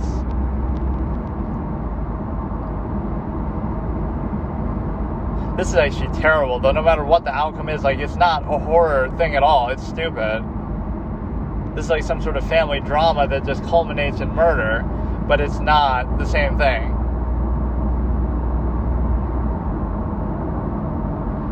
What the fuck is going on? Like, they've wasted over half. You shouldn't keep looking at the timestamp, but you wasted over half of it, and it's not scary at all. And yeah, I don't entirely buy that knife could not only stab you, but could actually kill you too. Like, really, how would you explain this? Oh, she didn't give me a chocolate cake, and she is a bit of a bitch, whatever, but that's irrelevant. Like, she was doing it for your own health too, because whatever, it's like somebody's giving you a cake and now you want to bitch about what flavor it is. Right? What if she didn't give you a cake at all then? Okay, that was like an F-. That's fucking garbage. What is that, dude? That was trash. I'm actually kind of speechless at how bad like, what did that have to do? Maybe something happened in the darkness as he was looking at the body that I didn't notice. But I don't know, like, it's just, that is so stupid, bro. Like, you could say, oh, he's spoiled, but I don't even mind him getting upset at that. Like, okay, he wants a different flavor. This is the only day that he's, happy about, even though he's not seemingly happy. The mom is a bit overbearing and a bit of a bitch. A lot of people do get off on that. Like, they have children just because they don't have no aim or purpose in their own life, or just because they want money from the government to take care of them. That's at least a thing that happens in America. But I'm not sure how it works in other countries. But it's either that, or it's the simple fact that, they don't have any purpose in life, so it gives them like this false illusion of purpose. Like, you're just an aimless clown, so you have kids and act like, oh, that's my purpose. So in other words, you didn't have one on your own. You had to have kids just to use them like that. Like, you're exploiting them, or you're doing it for selfish reasons, or use them as an excuse, or use them as something else, or use them to get money, or use them to basically give you an idea that, whatever, I don't know, give you something to do because you're so aimless and wandering in your life. Like, you shouldn't do it for reasons like that. Just do it because you want to do it. But I don't know, people, so in that sense, yeah, it gives you like a power trip, like, oh, you want to tell your kids what to do and lord over them, and it really brings out certain things in people that you see, right? It's nothing to do with being a parent. It's something to do with your own psychological problems that you have, right? Your own psychosis. Like, you want to lord over somebody, and you want to be a boss, and, oh, look at how powerful I am, and you have this, like, power control freak fantasy, right? Like, there's something very disturbing about how people do it. And in the modern day, you're spoiled by the machination process that people don't realize it, but the parents are the ones who are also spoiled too, right? Because you could always trace it back, and there's some zero-sum defeatist rhetoric with this, like, oh, back in my day, my parents would whip me with a belt and this and that. It's like, okay, fine, go ahead and do it then. If that would have made you happy, right? Like, for the modern day, like, oh, you didn't do that. Oh, what a hero you are. You didn't whip somebody with a belt. Like, maybe you should question the process that would require you to do that. Or maybe the only difference is technology has advanced, so that's not to your credit. You're not the one who made that technology. That's just a natural progression of mankind that you happen to benefit from too. So just like you maybe got whipped, your parents maybe got something even worse than that. So what does that mean? Like, you can always just use, oh, the older generation had it worse, so we should all suffer together, and just, sure, you can be grateful for what you have, but you should also think for progress, like, we should always try to make things better, not make them worse, because then that's a, defeatist mindset. And so, sure, there's a certain humility, or there's a certain,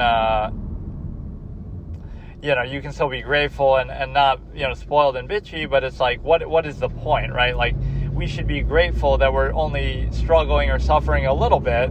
So it's like, we're just do it with the process as if we're made to suffer. Like, everybody should just be unhappy and have the worst possible circumstance, because if you don't, then somebody else is going to be jealous or say that they had it worse.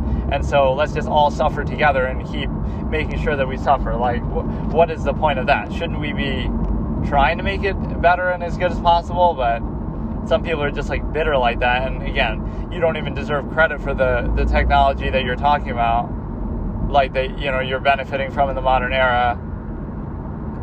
But yeah, some people just do it as like a power fantasy control thing. So, having kids for selfish reasons, which doesn't have a whole lot to do with the short, but whatever, I'm just talking about other subjects I've talked about in the past.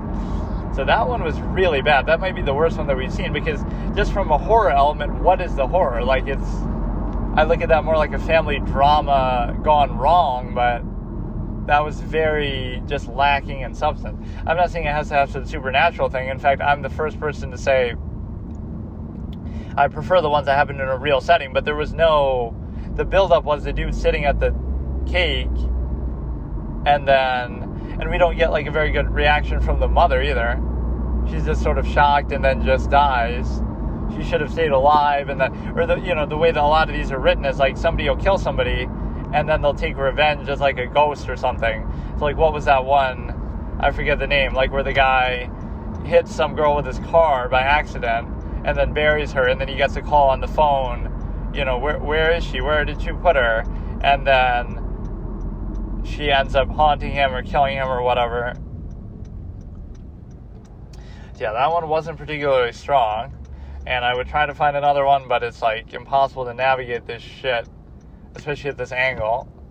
But no, there's like a certain melancholy in that too, even as, it's sort of portrayed in a sick way, but I like that as a writing technique. Like, you're upset about that, but that should make you happy, not sad, because it's like, your life must be pretty good that your biggest concern is, oh, you got a vanilla cake instead of a chocolate, right? Even if it is for your birthday or whatever, it's like, maybe I'm just minimalistic or simple with how I think, like, oh, that's still a good thing. At least you get a cake or whatever, right? Some people amalgam theories, some people don't even have food, whatever. But the bigger picture point is that,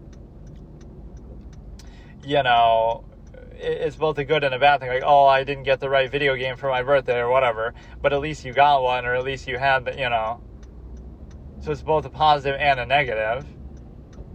Right, that your state of being, but again, that's partly machination process, but your state of being must be pretty good that you get these things, right? And so it's still like a first world problem type of complaint, I guess. So it's interesting to think, like, what should the conclusion be, though, right?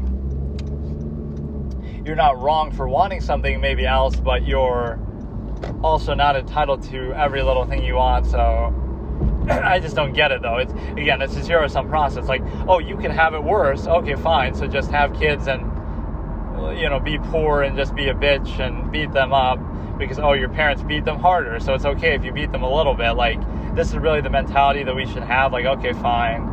You just got horny and you had sex and you didn't wear a condom or whatever. That's the real reason why most people have kids. You met, the parent at a bar. Like, it's not me being cynical. It's just the reality. Like, it's not the way that people dress it up to be. There's 8 billion people in the world. Like, you just get horny and you can't control yourself, and there you go, you have kids, and that's the meaning of life right there. Like, what the fuck? Don't try to glorify it too much, dude. Let me try to see another short one. Let's see. And then I should watch the second half of that other thing that I was watching before, which I forgot even what it was. Like, the Books of Blood. I think I almost watched the whole thing, but then I can't remember exactly where I left off. Basically, when the first girl died, or I saw some of it even after that. And some of the glare was kind of fucking me out, too. Okay, so last time I was watching that Book of Blood thing, but I guess I decided I didn't really want to finish it. It wasn't... Oh, shit.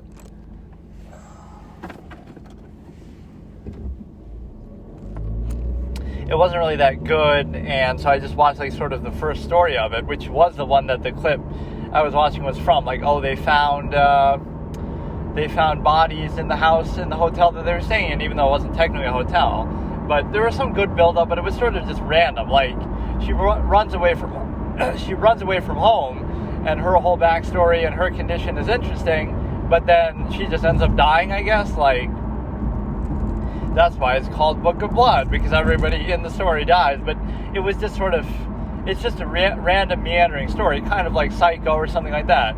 You're running away from your job or your life, and then you end up at some random hotel or random place, and then you end up dying. So the story of you running away and what happens with that just gets thrown out the window, and you just die. So, like, what, you're missing some of the character development and value that the story could have had. Right, but that's part of why Psycho was considered so ambitious at the time, but I wasn't really too impressed. It wasn't terrible, but some of the dialogue was actually pretty sharp with the wordplay and she's super particular about words, or the doctor, nurse was. It's just sort of predictable, too. Because why would they spend so much time at that hotel? I even thought that at first. Like, I thought she's just going there as a stop, and then she'll keep moving. Right, like, she'll keep going somewhere else and see what happens. Why would you just stay in the same place, regardless of anything else? You're trying to run away from home. But here we're going to watch just random short horror films on YouTube, right? And I finally have a good structure for this that I kept talking about. Like I said, I should make a playlist of whatever random stuff I want to react to, whether it be, sports videos, or whether it be some kind of other, whatever, just podcasts, political, social commentary type stuff like that. But I was always too lazy to make the playlist, but here I could just look one up at random. So I'm going to say each video, though, as I watch it, so it doesn't matter, but I'll just watch random ones. There's no context to it. But I've been watching a few of these, obviously, as I reacted to them, and even outside of reacting to them, and I have been enjoying them. I like this kind of structure, but I don't like... some of them have been a little disappointing, basically, just like they're a gimmick. You kind of know where it's going, so I'll be kind of harsh on them, but overall, I do enjoy this. So, the first one here is Night Terror. Did I shuffle it? Because maybe that would fuck me up later if I... Let me make sure actually it's not shuffled, because if I come back to the playlist, it'll be impossible to keep track then, right, of which ones I have and haven't watched. So this should just be playing it regularly. I think I may have done that because I thought, that'd be cool. So this is actually something else then. So we have The Top of the Staircase, Agatha, short film, Crypt TV. I feel like I've seen stuff on Crypt TV before. I forget what it is, though. So we're going to start watching. I don't want to watch them if they're too super long. This is like 9 minutes. This is kind of a fun idea. So I want to do this, and I should do the same thing with like other things. I'll just look up somebody else's playlist, like best sports debate moments from Stephen A. and Skip Bayless over the years, back in the day, or best, Ben Shapiro, etc. moments, something like that. Or I'll watch the presidential debate or whatever, Who Built the Cages, Joe. So we're starting this Top of the Stairs, Agatha, in 3, 2, 1. I should do like a challenge, like I'll watch till I get scared, or I'll watch... Yeah, that could be a fair criteria. If I genuinely get scared, I'll just stop and end the session, or end the playlist, and I'll move to a different one. But I don't think I got remotely scared in any of those, although I was a little uncomfortable just at nighttime. But I mean like actually scared from the thing, not just scared like in general of like whatever. Of it just being nighttime in general, maybe I shouldn't watch these things.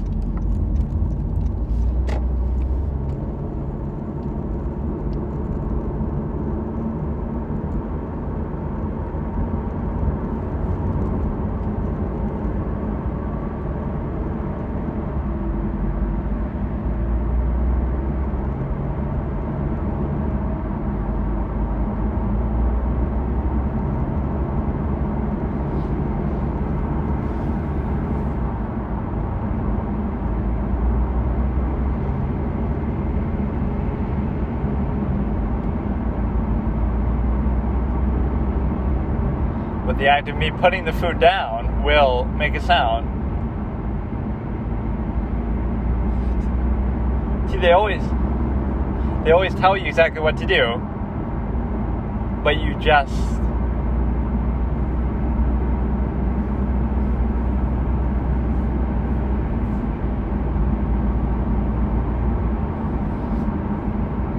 So if you just...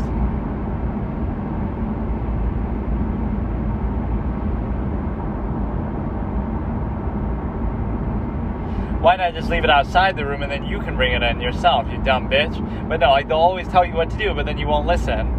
But no, I'll also watch movies and stuff, like the clips that were in my history were based on, but I'll have to figure that out next time. So like you're feeding us some sort of human meat or whatever, that's the one thing that would disturb you. You're gonna accidentally puke all over the fucking food. But this reminds me of like Amnesia, something like Machine for Pigs somehow, like it'll be like a pig man up there and you're eating like human flesh and whatever. It's like in old times, an old setting, Victorian era or whatever the fuck, I don't know what it is. You're already making noise, the creaking ASMR of the floorboards. Like, when you talk about making noise, it's like, the act of me even putting the food down is going to make noise. So what are you talking about, dude? The door's creaking. I see it in the subtitles. Labored breathing. It's going to be like a pig man. Imagine if it actually was. That would be so specific. But like Amnesia in general, you have the little lantern, you have the little Victorian era.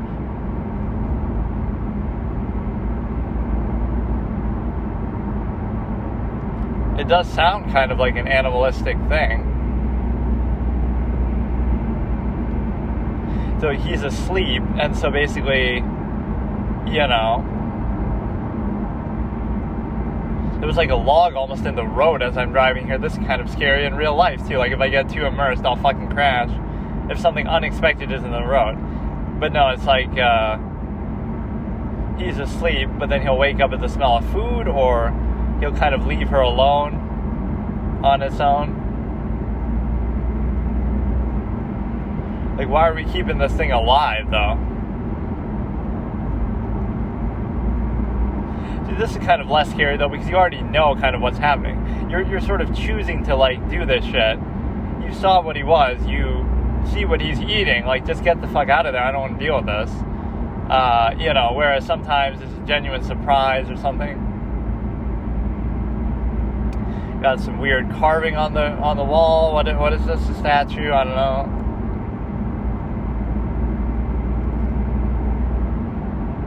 Or is it going to be like a goat man?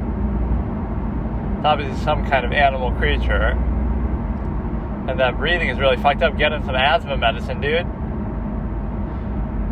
Labored breathing, now it's rigid breathing. How many different ways can we describe that? You're making a lot of noise, little girl. Or what? She didn't say you'd have to go in to clean it.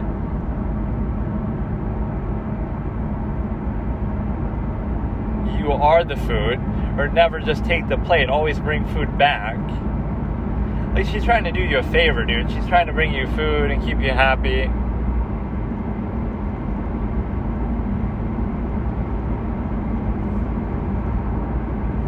Yeah, it's like, why would you even be doing this in the first place? Like, something could obviously go wrong. Or she's doing it for money, but what a weird job. Just bring the thing food. Or like she did something else too.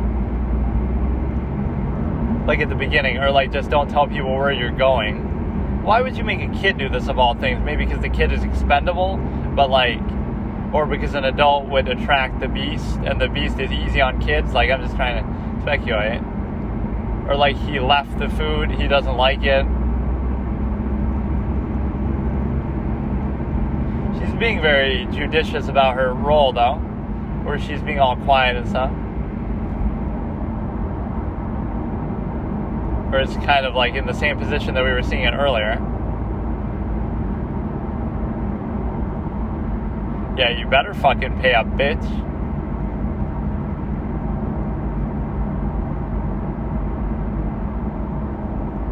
Yeah, you have a little extra. Or she just gives sort of random amounts. Yeah, why don't you do it yourself, you dumb fucking whore? I love this. You make a kid do this, the kid's gonna fucking die. I guess you have to do the cooking. You're eating human flesh and cannibal parts. I don't know what the fuck it is, dude. You got a sick old Hannibal Lecter up there wearing his mask and chained up. Yeah, how about you wear a little quieter boots and shit than this? Is it really worth selling your soul for money? Aiding and abetting a cannibal monster beast? Right, victim blaming a little kid, but it is sort of victim blaming. That's why I like horror stuff, to whatever extent that I do, because you get to victim blame all the time. Everybody in a horror movie is a fucking clown. Like, let me try to think of an example of something where they're not stupid. Right, there are some examples, but I can't remember. there's one in particular I would always use. Like, this is an example of them being smart, but still, you know, getting killed or having trouble, right? Like, you can do everything the right way, but still you have, you know, a very competent monster, or he's so powerful that he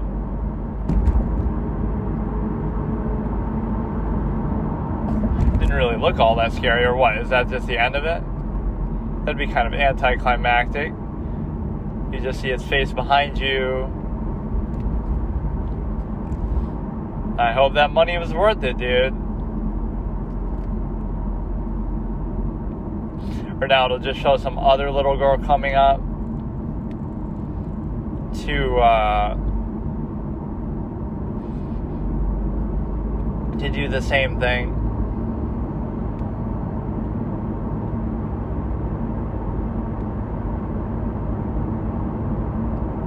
I can't tell what even happened.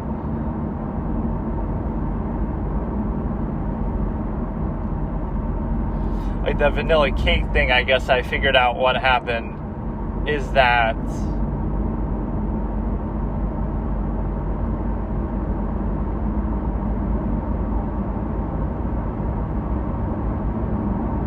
or just to show that's added to the list of victims, but you could say, oh, it was set up for her to do that, but it doesn't make sense because they were paying her for a while, so it was her on falls, it's inevitable it's going to happen. Like, that's why they want you to cover up telling where you're going to, because, you know, you might end up dying. I don't really get it, but no, the vanilla cake thing, apparently the dad was in there too in the darkness. See, that's one thing I'll miss out on. I couldn't see it because of the glare, so the vanilla cake thing was like, you know, he saw the dad there, so that means either the mom killed the dad and put him in the same place that he's deciding to put his mom now that he killed her, or it means that, I guess that's the only thing it could mean, that she had killed him and put him there herself. I guess, like, how else would you explain it? So that maybe makes us sympathize and it justifies what he did to her a little bit, but all over a piece of fucking cake. Don't get me wrong, it was dramatically sufficient, but it was like,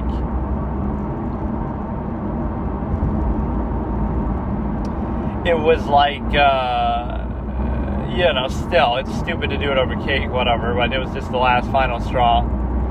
So we're just watching an ad here, but then we'll watch the next one. Hopefully it's not all from the same channel. I don't want to see only like Crib TV stuff, right? Mix it up a little bit, whoever made this playlist, right? It's not by them, it's just by some random dude. On My Way short horror film. We're starting in 3, 2, 1. Not that there couldn't be multiple that have the same name. Or that black screen was a little bit too long, so let me try again. Let me try to... Okay. On My Way, starting in 3, 2, 1. Or these each feel like they could be an episode of The Twilight Zone, like just one scenario, right, with like a little gimmick, which sometimes, unfortunately, that's what Twilight Zone episodes felt like. They weren't always super, like, in-depth or whatever, but I think I've seen this one before somehow. Or some scenario like this, I don't know, like where he's driving in his car and then everything goes to shit.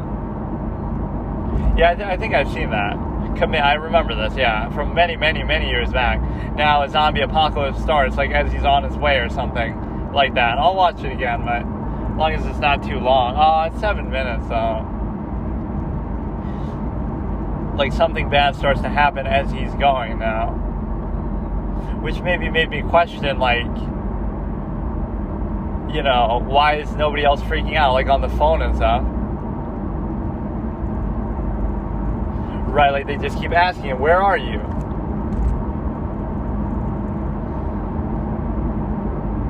Or maybe if he had worn the hat, he would have been safe somehow. I don't know what that would have to do with it, but yeah, it's literally the beginning of a zombie apocalypse, and he has no idea, even though he's a cop or whatever, and just nobody else seems to care or be telling him. You're a cop, dude. You shouldn't be afraid of shit.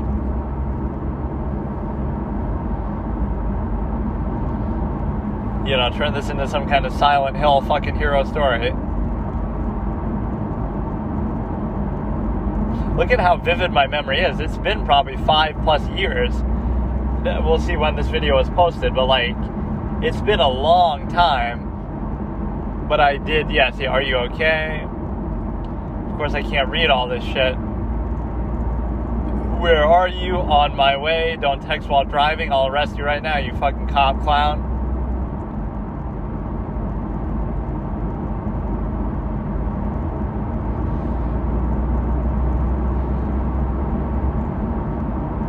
So you got a zombie fucking attacking your window, but you don't even really react. You know, go arrest that guy. He's a junkie. What's he doing? How does he...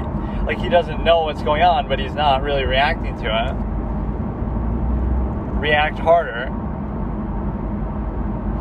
You got to be more nerves of steel. Like how they do that little chicken test to make you laugh. They have, like, this little toy chicken in your face. The one thing you shouldn't do is stop. But no, it's like to see how hardened your nerves are that you don't laugh at it. And so in the same way, you should be unfazed by this. Yeah, so who is texting you, come here, come here? They're not doing it out of urgency, they're just having a party. Like, what is this party and why does nobody know what's going on? You don't really have much presence as a cop. You're kind of a fucking, you know, you're kind of just laid back and, like, normal. You gotta have some authority.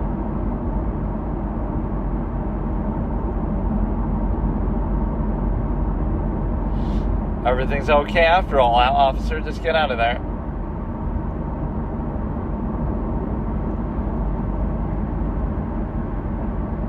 Yeah, isn't this the sort of thing a cop should maybe do something about? Like, what are you doing, bro?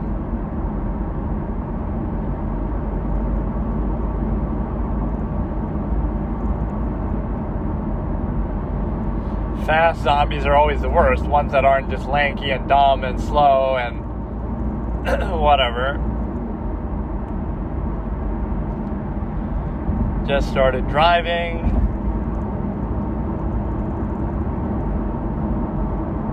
What the hell is going?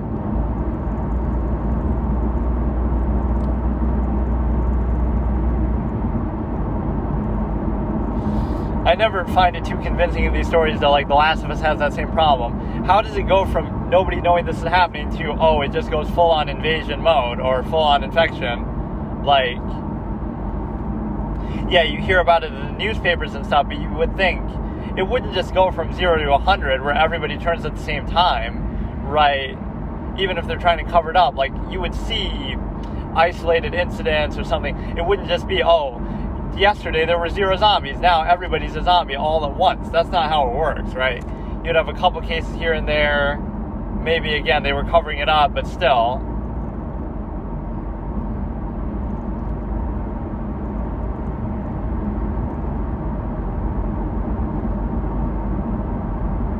Oh, we got the creepy clown thing at the same time, dude. You're in the wrong timeline here. Go back to 2016. I wanted to watch some of that stuff, too.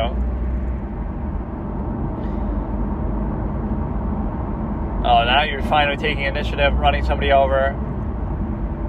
Somebody breaks his window. Go pull the Tony Soprano, like in episode 12, where he just fucking kills 2 guys at close range, even though they have the gun, and it makes no fucking sense in the plot armor bullshit moment. Who do you think you are? Viggo Mortensen from A History of Violence? But at least he does it kind of in a more convincing way. I brought that show up a lot while watching The Sopranos, actually. In episode 5, I said it should have been like a History of Violence moment where he's beaten by the guy, Tony's on the ground at gunpoint, held at gunpoint, and then the kid saves him, Christopher saves him. And this is how The Walking Dead started, like, with the cop dying to a zombie or whatever.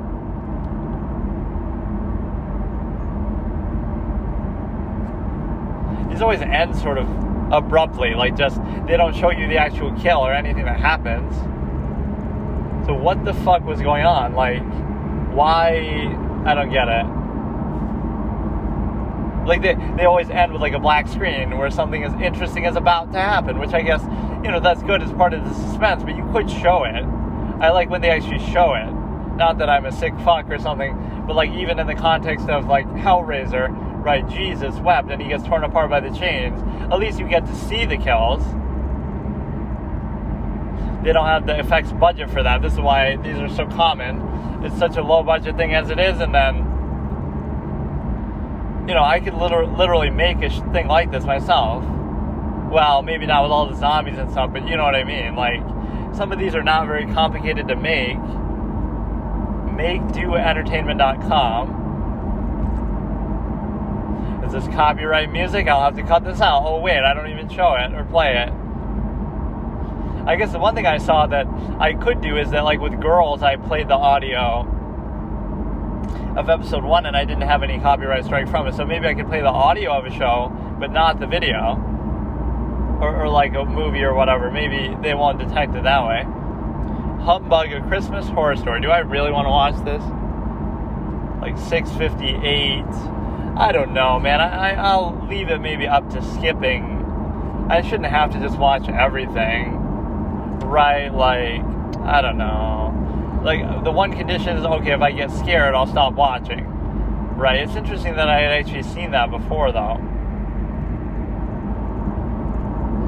Because I was in a position of being able to basically, let's just watch it, but, okay, so we're starting in 3, 2, 1. Or I always doubt, because it stays at the black screen for a second, I always doubt that. So what we have is Humbug, A Christmas Horror Story, starting in 3, 2, 1. I'm surprised. I just suddenly had an urge to watch these kind of things, though.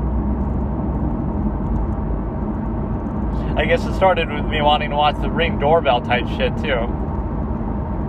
So you got a gothic chick, the original trans. Before the trans movement, people used to dress gothic and, you know, nobody said anything. You could wear nail polish as a guy or whatever the fuck.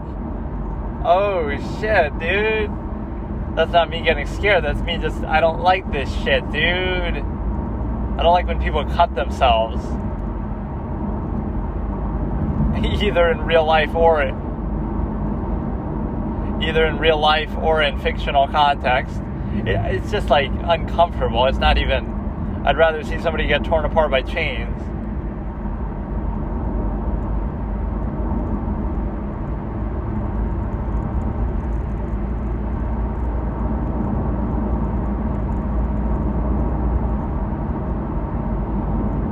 One tray or just one cookie?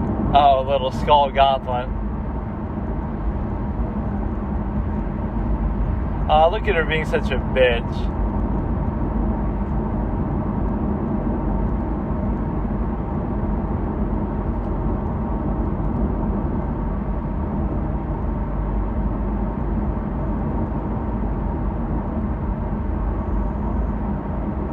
What? That was kind of a shocker there. But she already knows how she feels about Christmas. Maybe that's kind of deserved. She's being a bit of a bitch and antagonizing her for no reason. I offer you a cookie and you refuse? I'll make you a cookie you can't refuse. Well, that escalated quickly. See, at least now we get to see the madness for a longer period of time instead of it just ending like that. With all the build-up. Some of these reactions are a little bit over the top, though, like getting tased. Oh, look at her tied up by the lights. I like this imagery.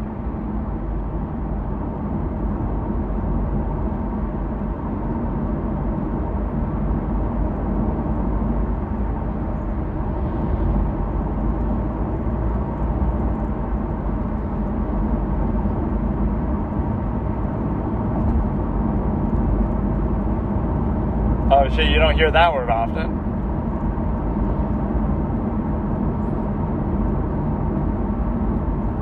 Oh, good one. She's so positive.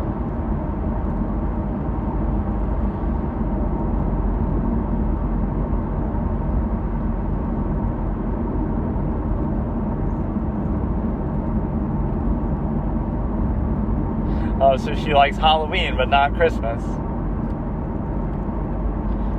Because you just called me a cunt?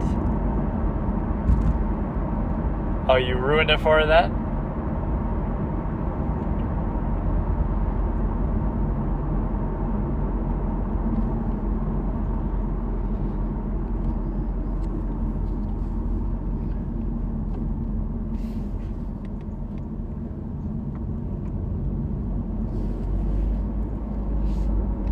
What happened with her cutting her hand, though? What was that about?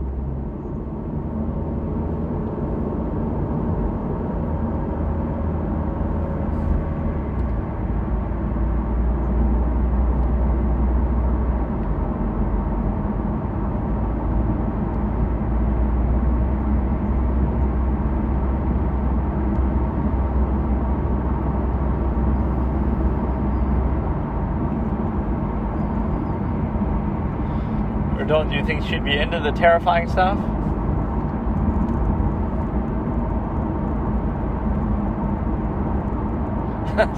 Some of this is not meant to be funny, but it's kind of still is. Give me some Bailey's Irish Cream, or give me some Kringle Cream.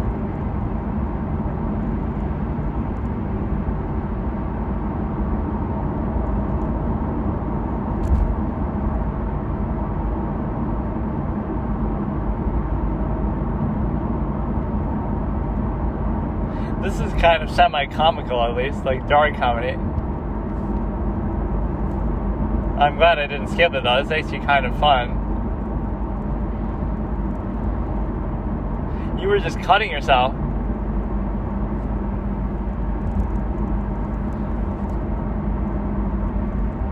This is my fetish. I like seeing bitchy, bratty girls broken down, like the brat tamer type thing.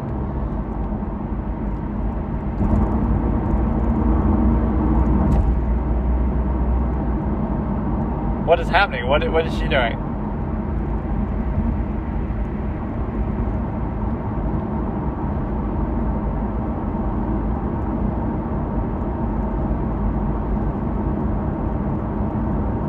The fuck is going on? When you kiss somebody under the mistletoe, you get a fucking alien worm that comes out of your mouth. So that's the most horrifying thing that you saw from the guy? Oh, the bomb. Oh, I get it. You're killing the bug. Is that literally what it's supposed to be? I've never understood the exact meaning of that phrase.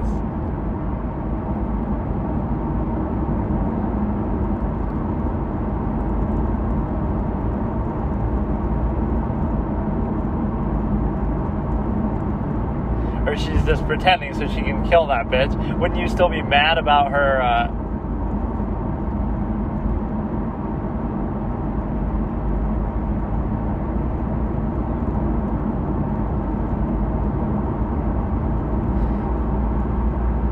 or they'll keep doing it to everybody who's a humbug? That was at least kind of clever. But no, it's basically like, what do you call it? So that's the gross thing that he had seen. That she had seen from the old man. What was I gonna say? Yeah, let's look up something on the mistletoe effect. What is the deal? Let's look up a video that explains mistletoe. It's obviously just like a superstition type thing, but it somehow makes you horny and want to kiss. Like, what the fuck? Or there's like this pheromone thing that people do that's supposed to do the same thing, but it's very case by case, subject basis. Like, for some people, it will be the case. But, fuck it, I'll look it up later. But that one was actually decent. I should give all these like a grade. Like, what was the first one? This is at least a good format to do, because I won't even bother doing the timestamp. I'll just say, you know, you can hear when I start and just follow along with that. Like, I can't do everything. So the Agatha one gets like a C maybe. It had like a good atmosphere, but the premise is kind of dumb. And also, you know, the ending was kind of a little bland, so maybe it gets a C.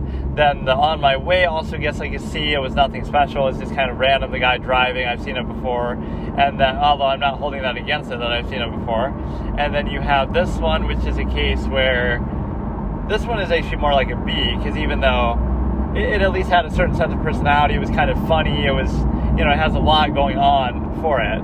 I'll give this one actually a solid B. And then, okay, so On My Way. And then this one's the humbug thing. It's at least creative. Right, so she basically becomes brainwashed to be, not be a humbug anymore, but that's to assume that everybody who doesn't like Christmas and caroling is like that. Or again, it wouldn't be that I wouldn't hold it against you anymore too. Like, sure, I might be more in the Christmas spirit now, but I'm still going to kill you because you've been such a bitch to me. But she actually succeeded. The Offer, short horror film. So we're starting this in 3, 2, 1. No, I was late. Fuck me. Okay, we're starting. What is it called again? The Offer in 3, 2, 1. Shadow Puppets Entertainment presents.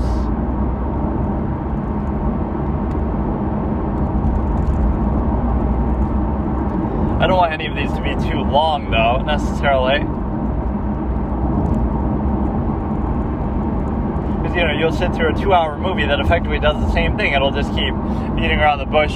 Like The Witch was kind of not very impressive. It's like 6 minutes long. Something about home invasions. Just have a gun. Just get a gun.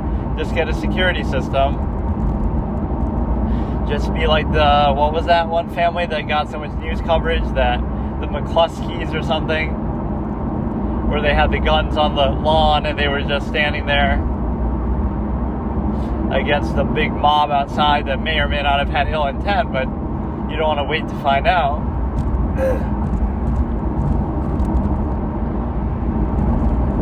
So they'd rather make an example of that than all the people doing these, you know, not peaceful protests, you know, even though the majority were. I can't remember what their names are. Maybe it is McCluskey. McCluskey is like the guy from The Godfather, though. What do we got? A Ring doorbell camera shit set up there? Somebody's gonna invade her home and play it real, though. I want you to play it real. What was the one that did that? Like I can't remember. One of them was, but it wasn't that impressive. Like, I don't know. It's like I was kind of unimpressed by the blandness of it. That doesn't have to be supernatural creatures and shit all the time. Who is this? Don't have it. What? Don't have it. Save your worst nightmare. And she's into this kind of stuff.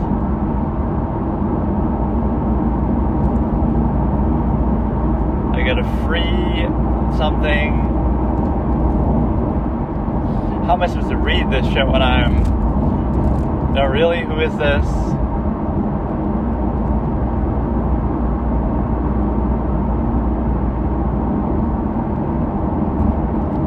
That Uber one was pretty good, though. I like that. Now I can't remember which ones I haven't seen while recording, but I think I was recording that. 3 clues. I already gave you one. She's enjoying the whole gamesmanship of it. Bored out of her mind. The guy who admits he plays games, sold. Now he's gonna say, like, I know where you are. I see you cooking your food or whatever. You know, I'm the type of dude who leaves my lights on, too, at night. Like, just... Not because I'm scared or anything, but...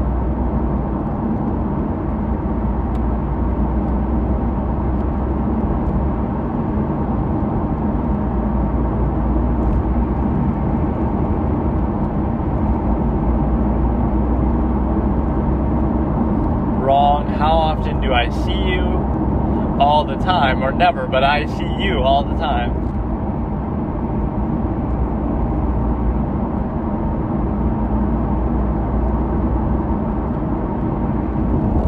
That's your last clue. Time is up. For what, she wonders to herself. Her expressions are a little bit... If I never see you, then how the fuck do I even know you, and how did you get my number?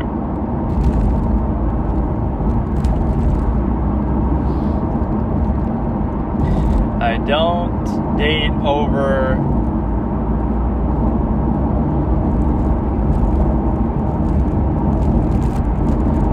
Bad, you, something. This one's kind of just hard for me to appreciate.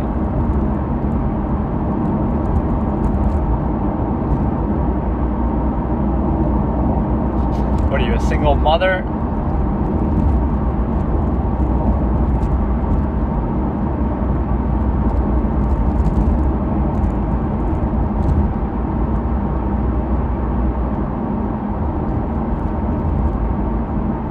Yeah, like keep your lights on just because it's a nice kind of comforting vibe. Why do you need it to be dark anyway? Right, you could say, oh, it helps you sleep, but it's never really bothered me. In fact, I have trouble sleeping regardless.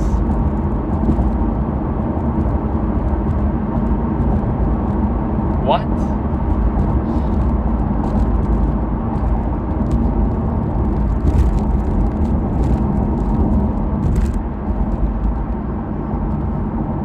She didn't really act freaked out. She just immediately reacted. What was the one that I saw that was like a real life thing that I found? Oh, like even the vanilla cake thing, right? It was like a real thing with no supernatural element. It's just...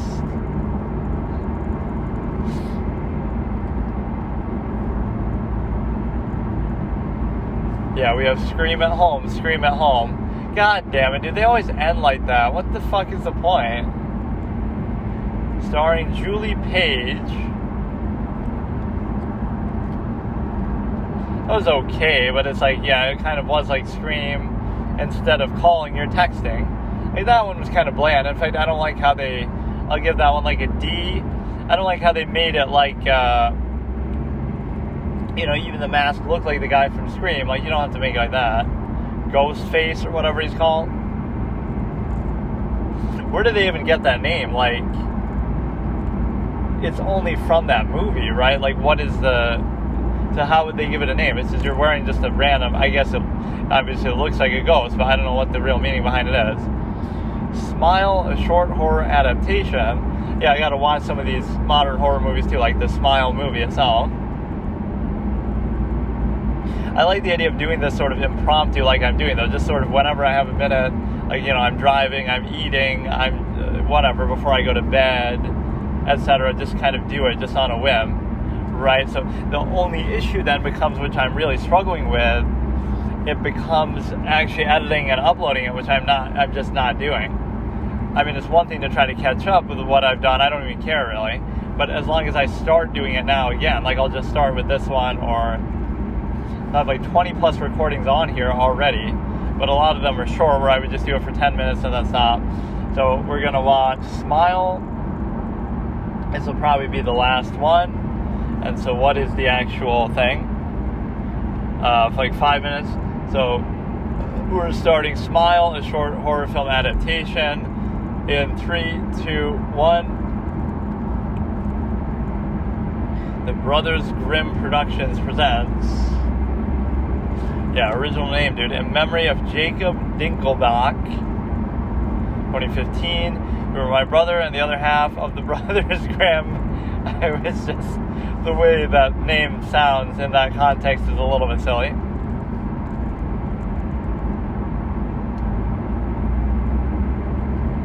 I assume it's an adaptation of the movie Smile, but then again, if we're talking about 2015, maybe not. Is it?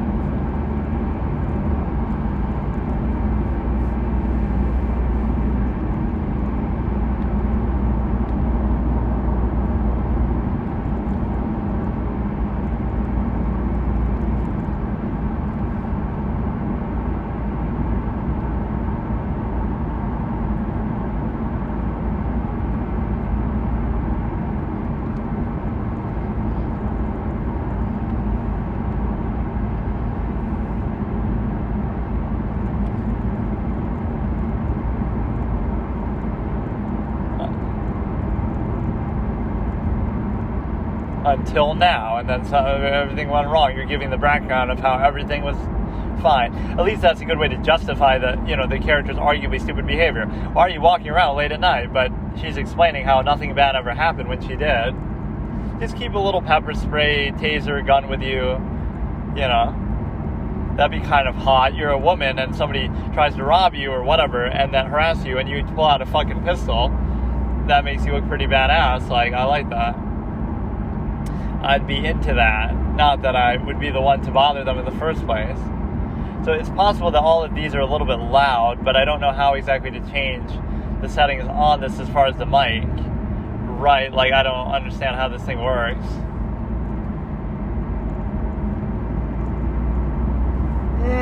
I'm just using the voice recorder app on here too. I could do something else if I really wanted to. Or a lot of the time in horror stuff, people are just minding their own business. Like, you're the one going on their territory. You're the one kind of... This is like the smiling man one.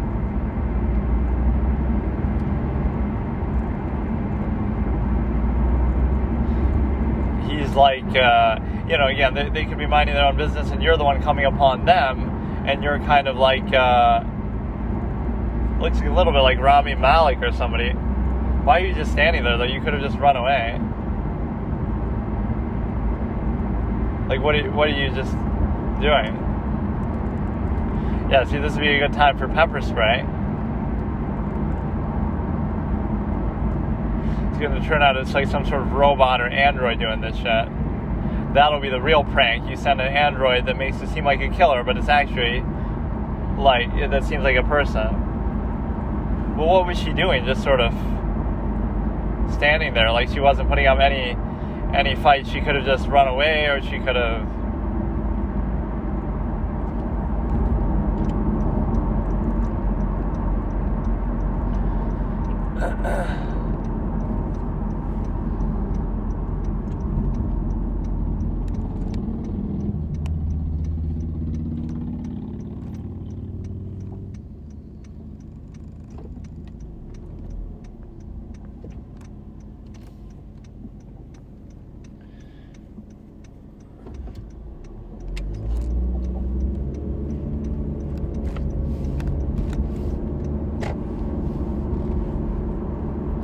She wasn't really doing anything for a long period of time, so like just a sitting duck, deer in the headlights. In fact, she's been spoiled by how peaceful and nice the area's been, even at night.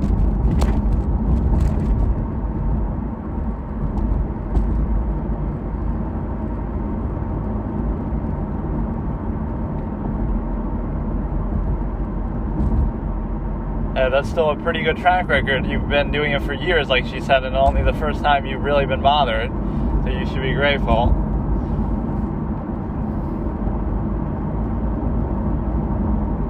I don't know if I really find this guy scary, though. It's just kind of weird. But no, he's acting kind of like the one in the smiling man. What did he have in his hand? Like a little light? It'll just end like that? Like, what's the point? So her behavior was kind of dumb. Let's see, do I maybe have time for one more? Music by Shadow Sneaker. What a name. That one was kind of a D as well. It's just kind of whatever. I want to see one with like some kind of game theory, like where they come up with a trick to get out of a situation, but then the killer's smart and they chase them. The smiling man, that's even what they call him. Well, I mean, that's what he's doing, I guess, but... I want to see like a school project one that's actually good, that you make it for like film class or something. 5:56. I don't think I'll have time to even watch this, but My Room, still better than The Room, I bet. Yeah, My Room is literally a horror story itself. I'll do a room reveal, like just fucking dirty, like Asmongold's fucking room with all the fast food and shit, drinks and stuff. So we're starting My Room, a short horror 2017. Starting in 3, 2, 1. Some of these you're gonna have where they're like super. They're all gonna have the same name anyway, or the same premise, same subject matter. So somebody's gonna jump out of a high-story building here.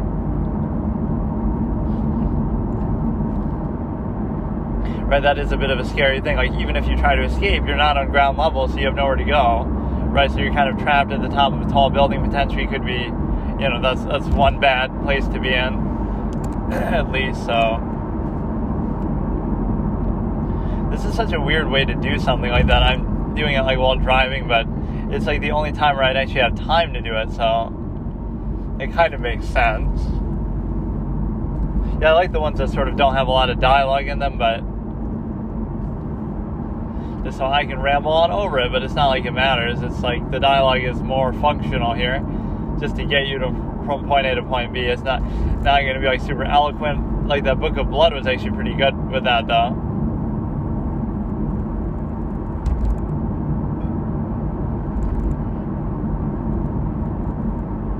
Because sometimes people will just be like deers in the headlight and just do weird stuff, or not react adequately to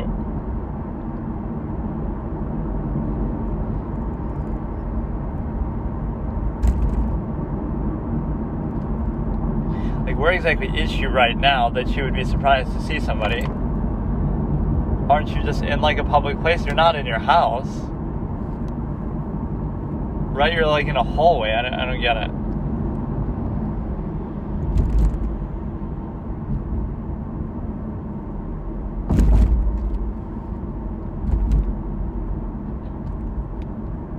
So why would that be so surprising even if you did? Right, even if you did see somebody, why are you bothering them? Why are you following them, right? They're just minding their own business. You're the one who's stalking them and harassing them and seeking them out. So you have a situation where I always making fun of that as a trope, like, they're just minding their business. You're the one going in their territory, and then you get mad that they fight back or something. It's like if you go to a foreign country, oh, these cannibals are going to eat me, but you're the one who's going in the cannibal forest, like, you know what I mean? What do you want them to do? They'll put a sign, don't come in here, and you'll still go in like a clown and die. Like, you're going on in their home. They don't come in your home, and if they do, then you could shoot them. Like,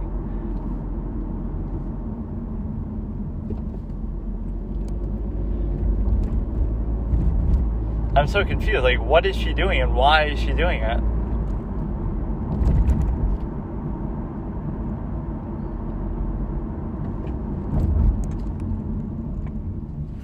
Like, she's just expecting it to be totally abandoned and nobody to be around all the time, or what?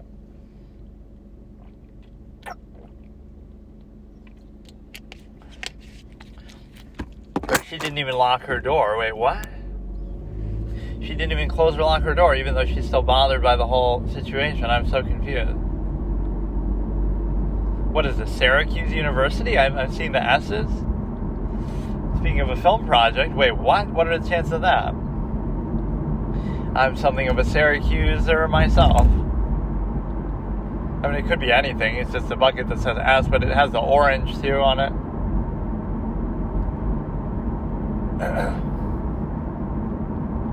Not that I actually went to Syracuse University, but just whatever. Carmelo Anthony over here, dude.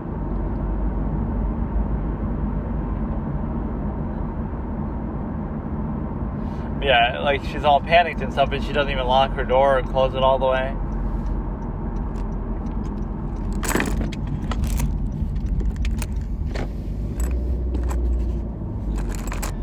So, some of these characters' behavior just doesn't do it for me, though. Like, my whole thing is just like a flight response. You just get out of the situation. I'll just go for a walk late at night. Kind of like that last girl, and what could go wrong? But that's not the nature of this story. It's going to be, close your door and lock it, dude. You keep leaving it open. What the fuck? You left it open again. This is like a dumb character trope. Now we get one jump scare and the screen will go black. This is the trope of the whole fucking thing, dude.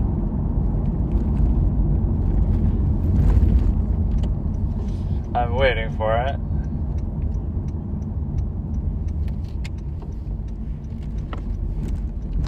And those shots often don't really scare me either, but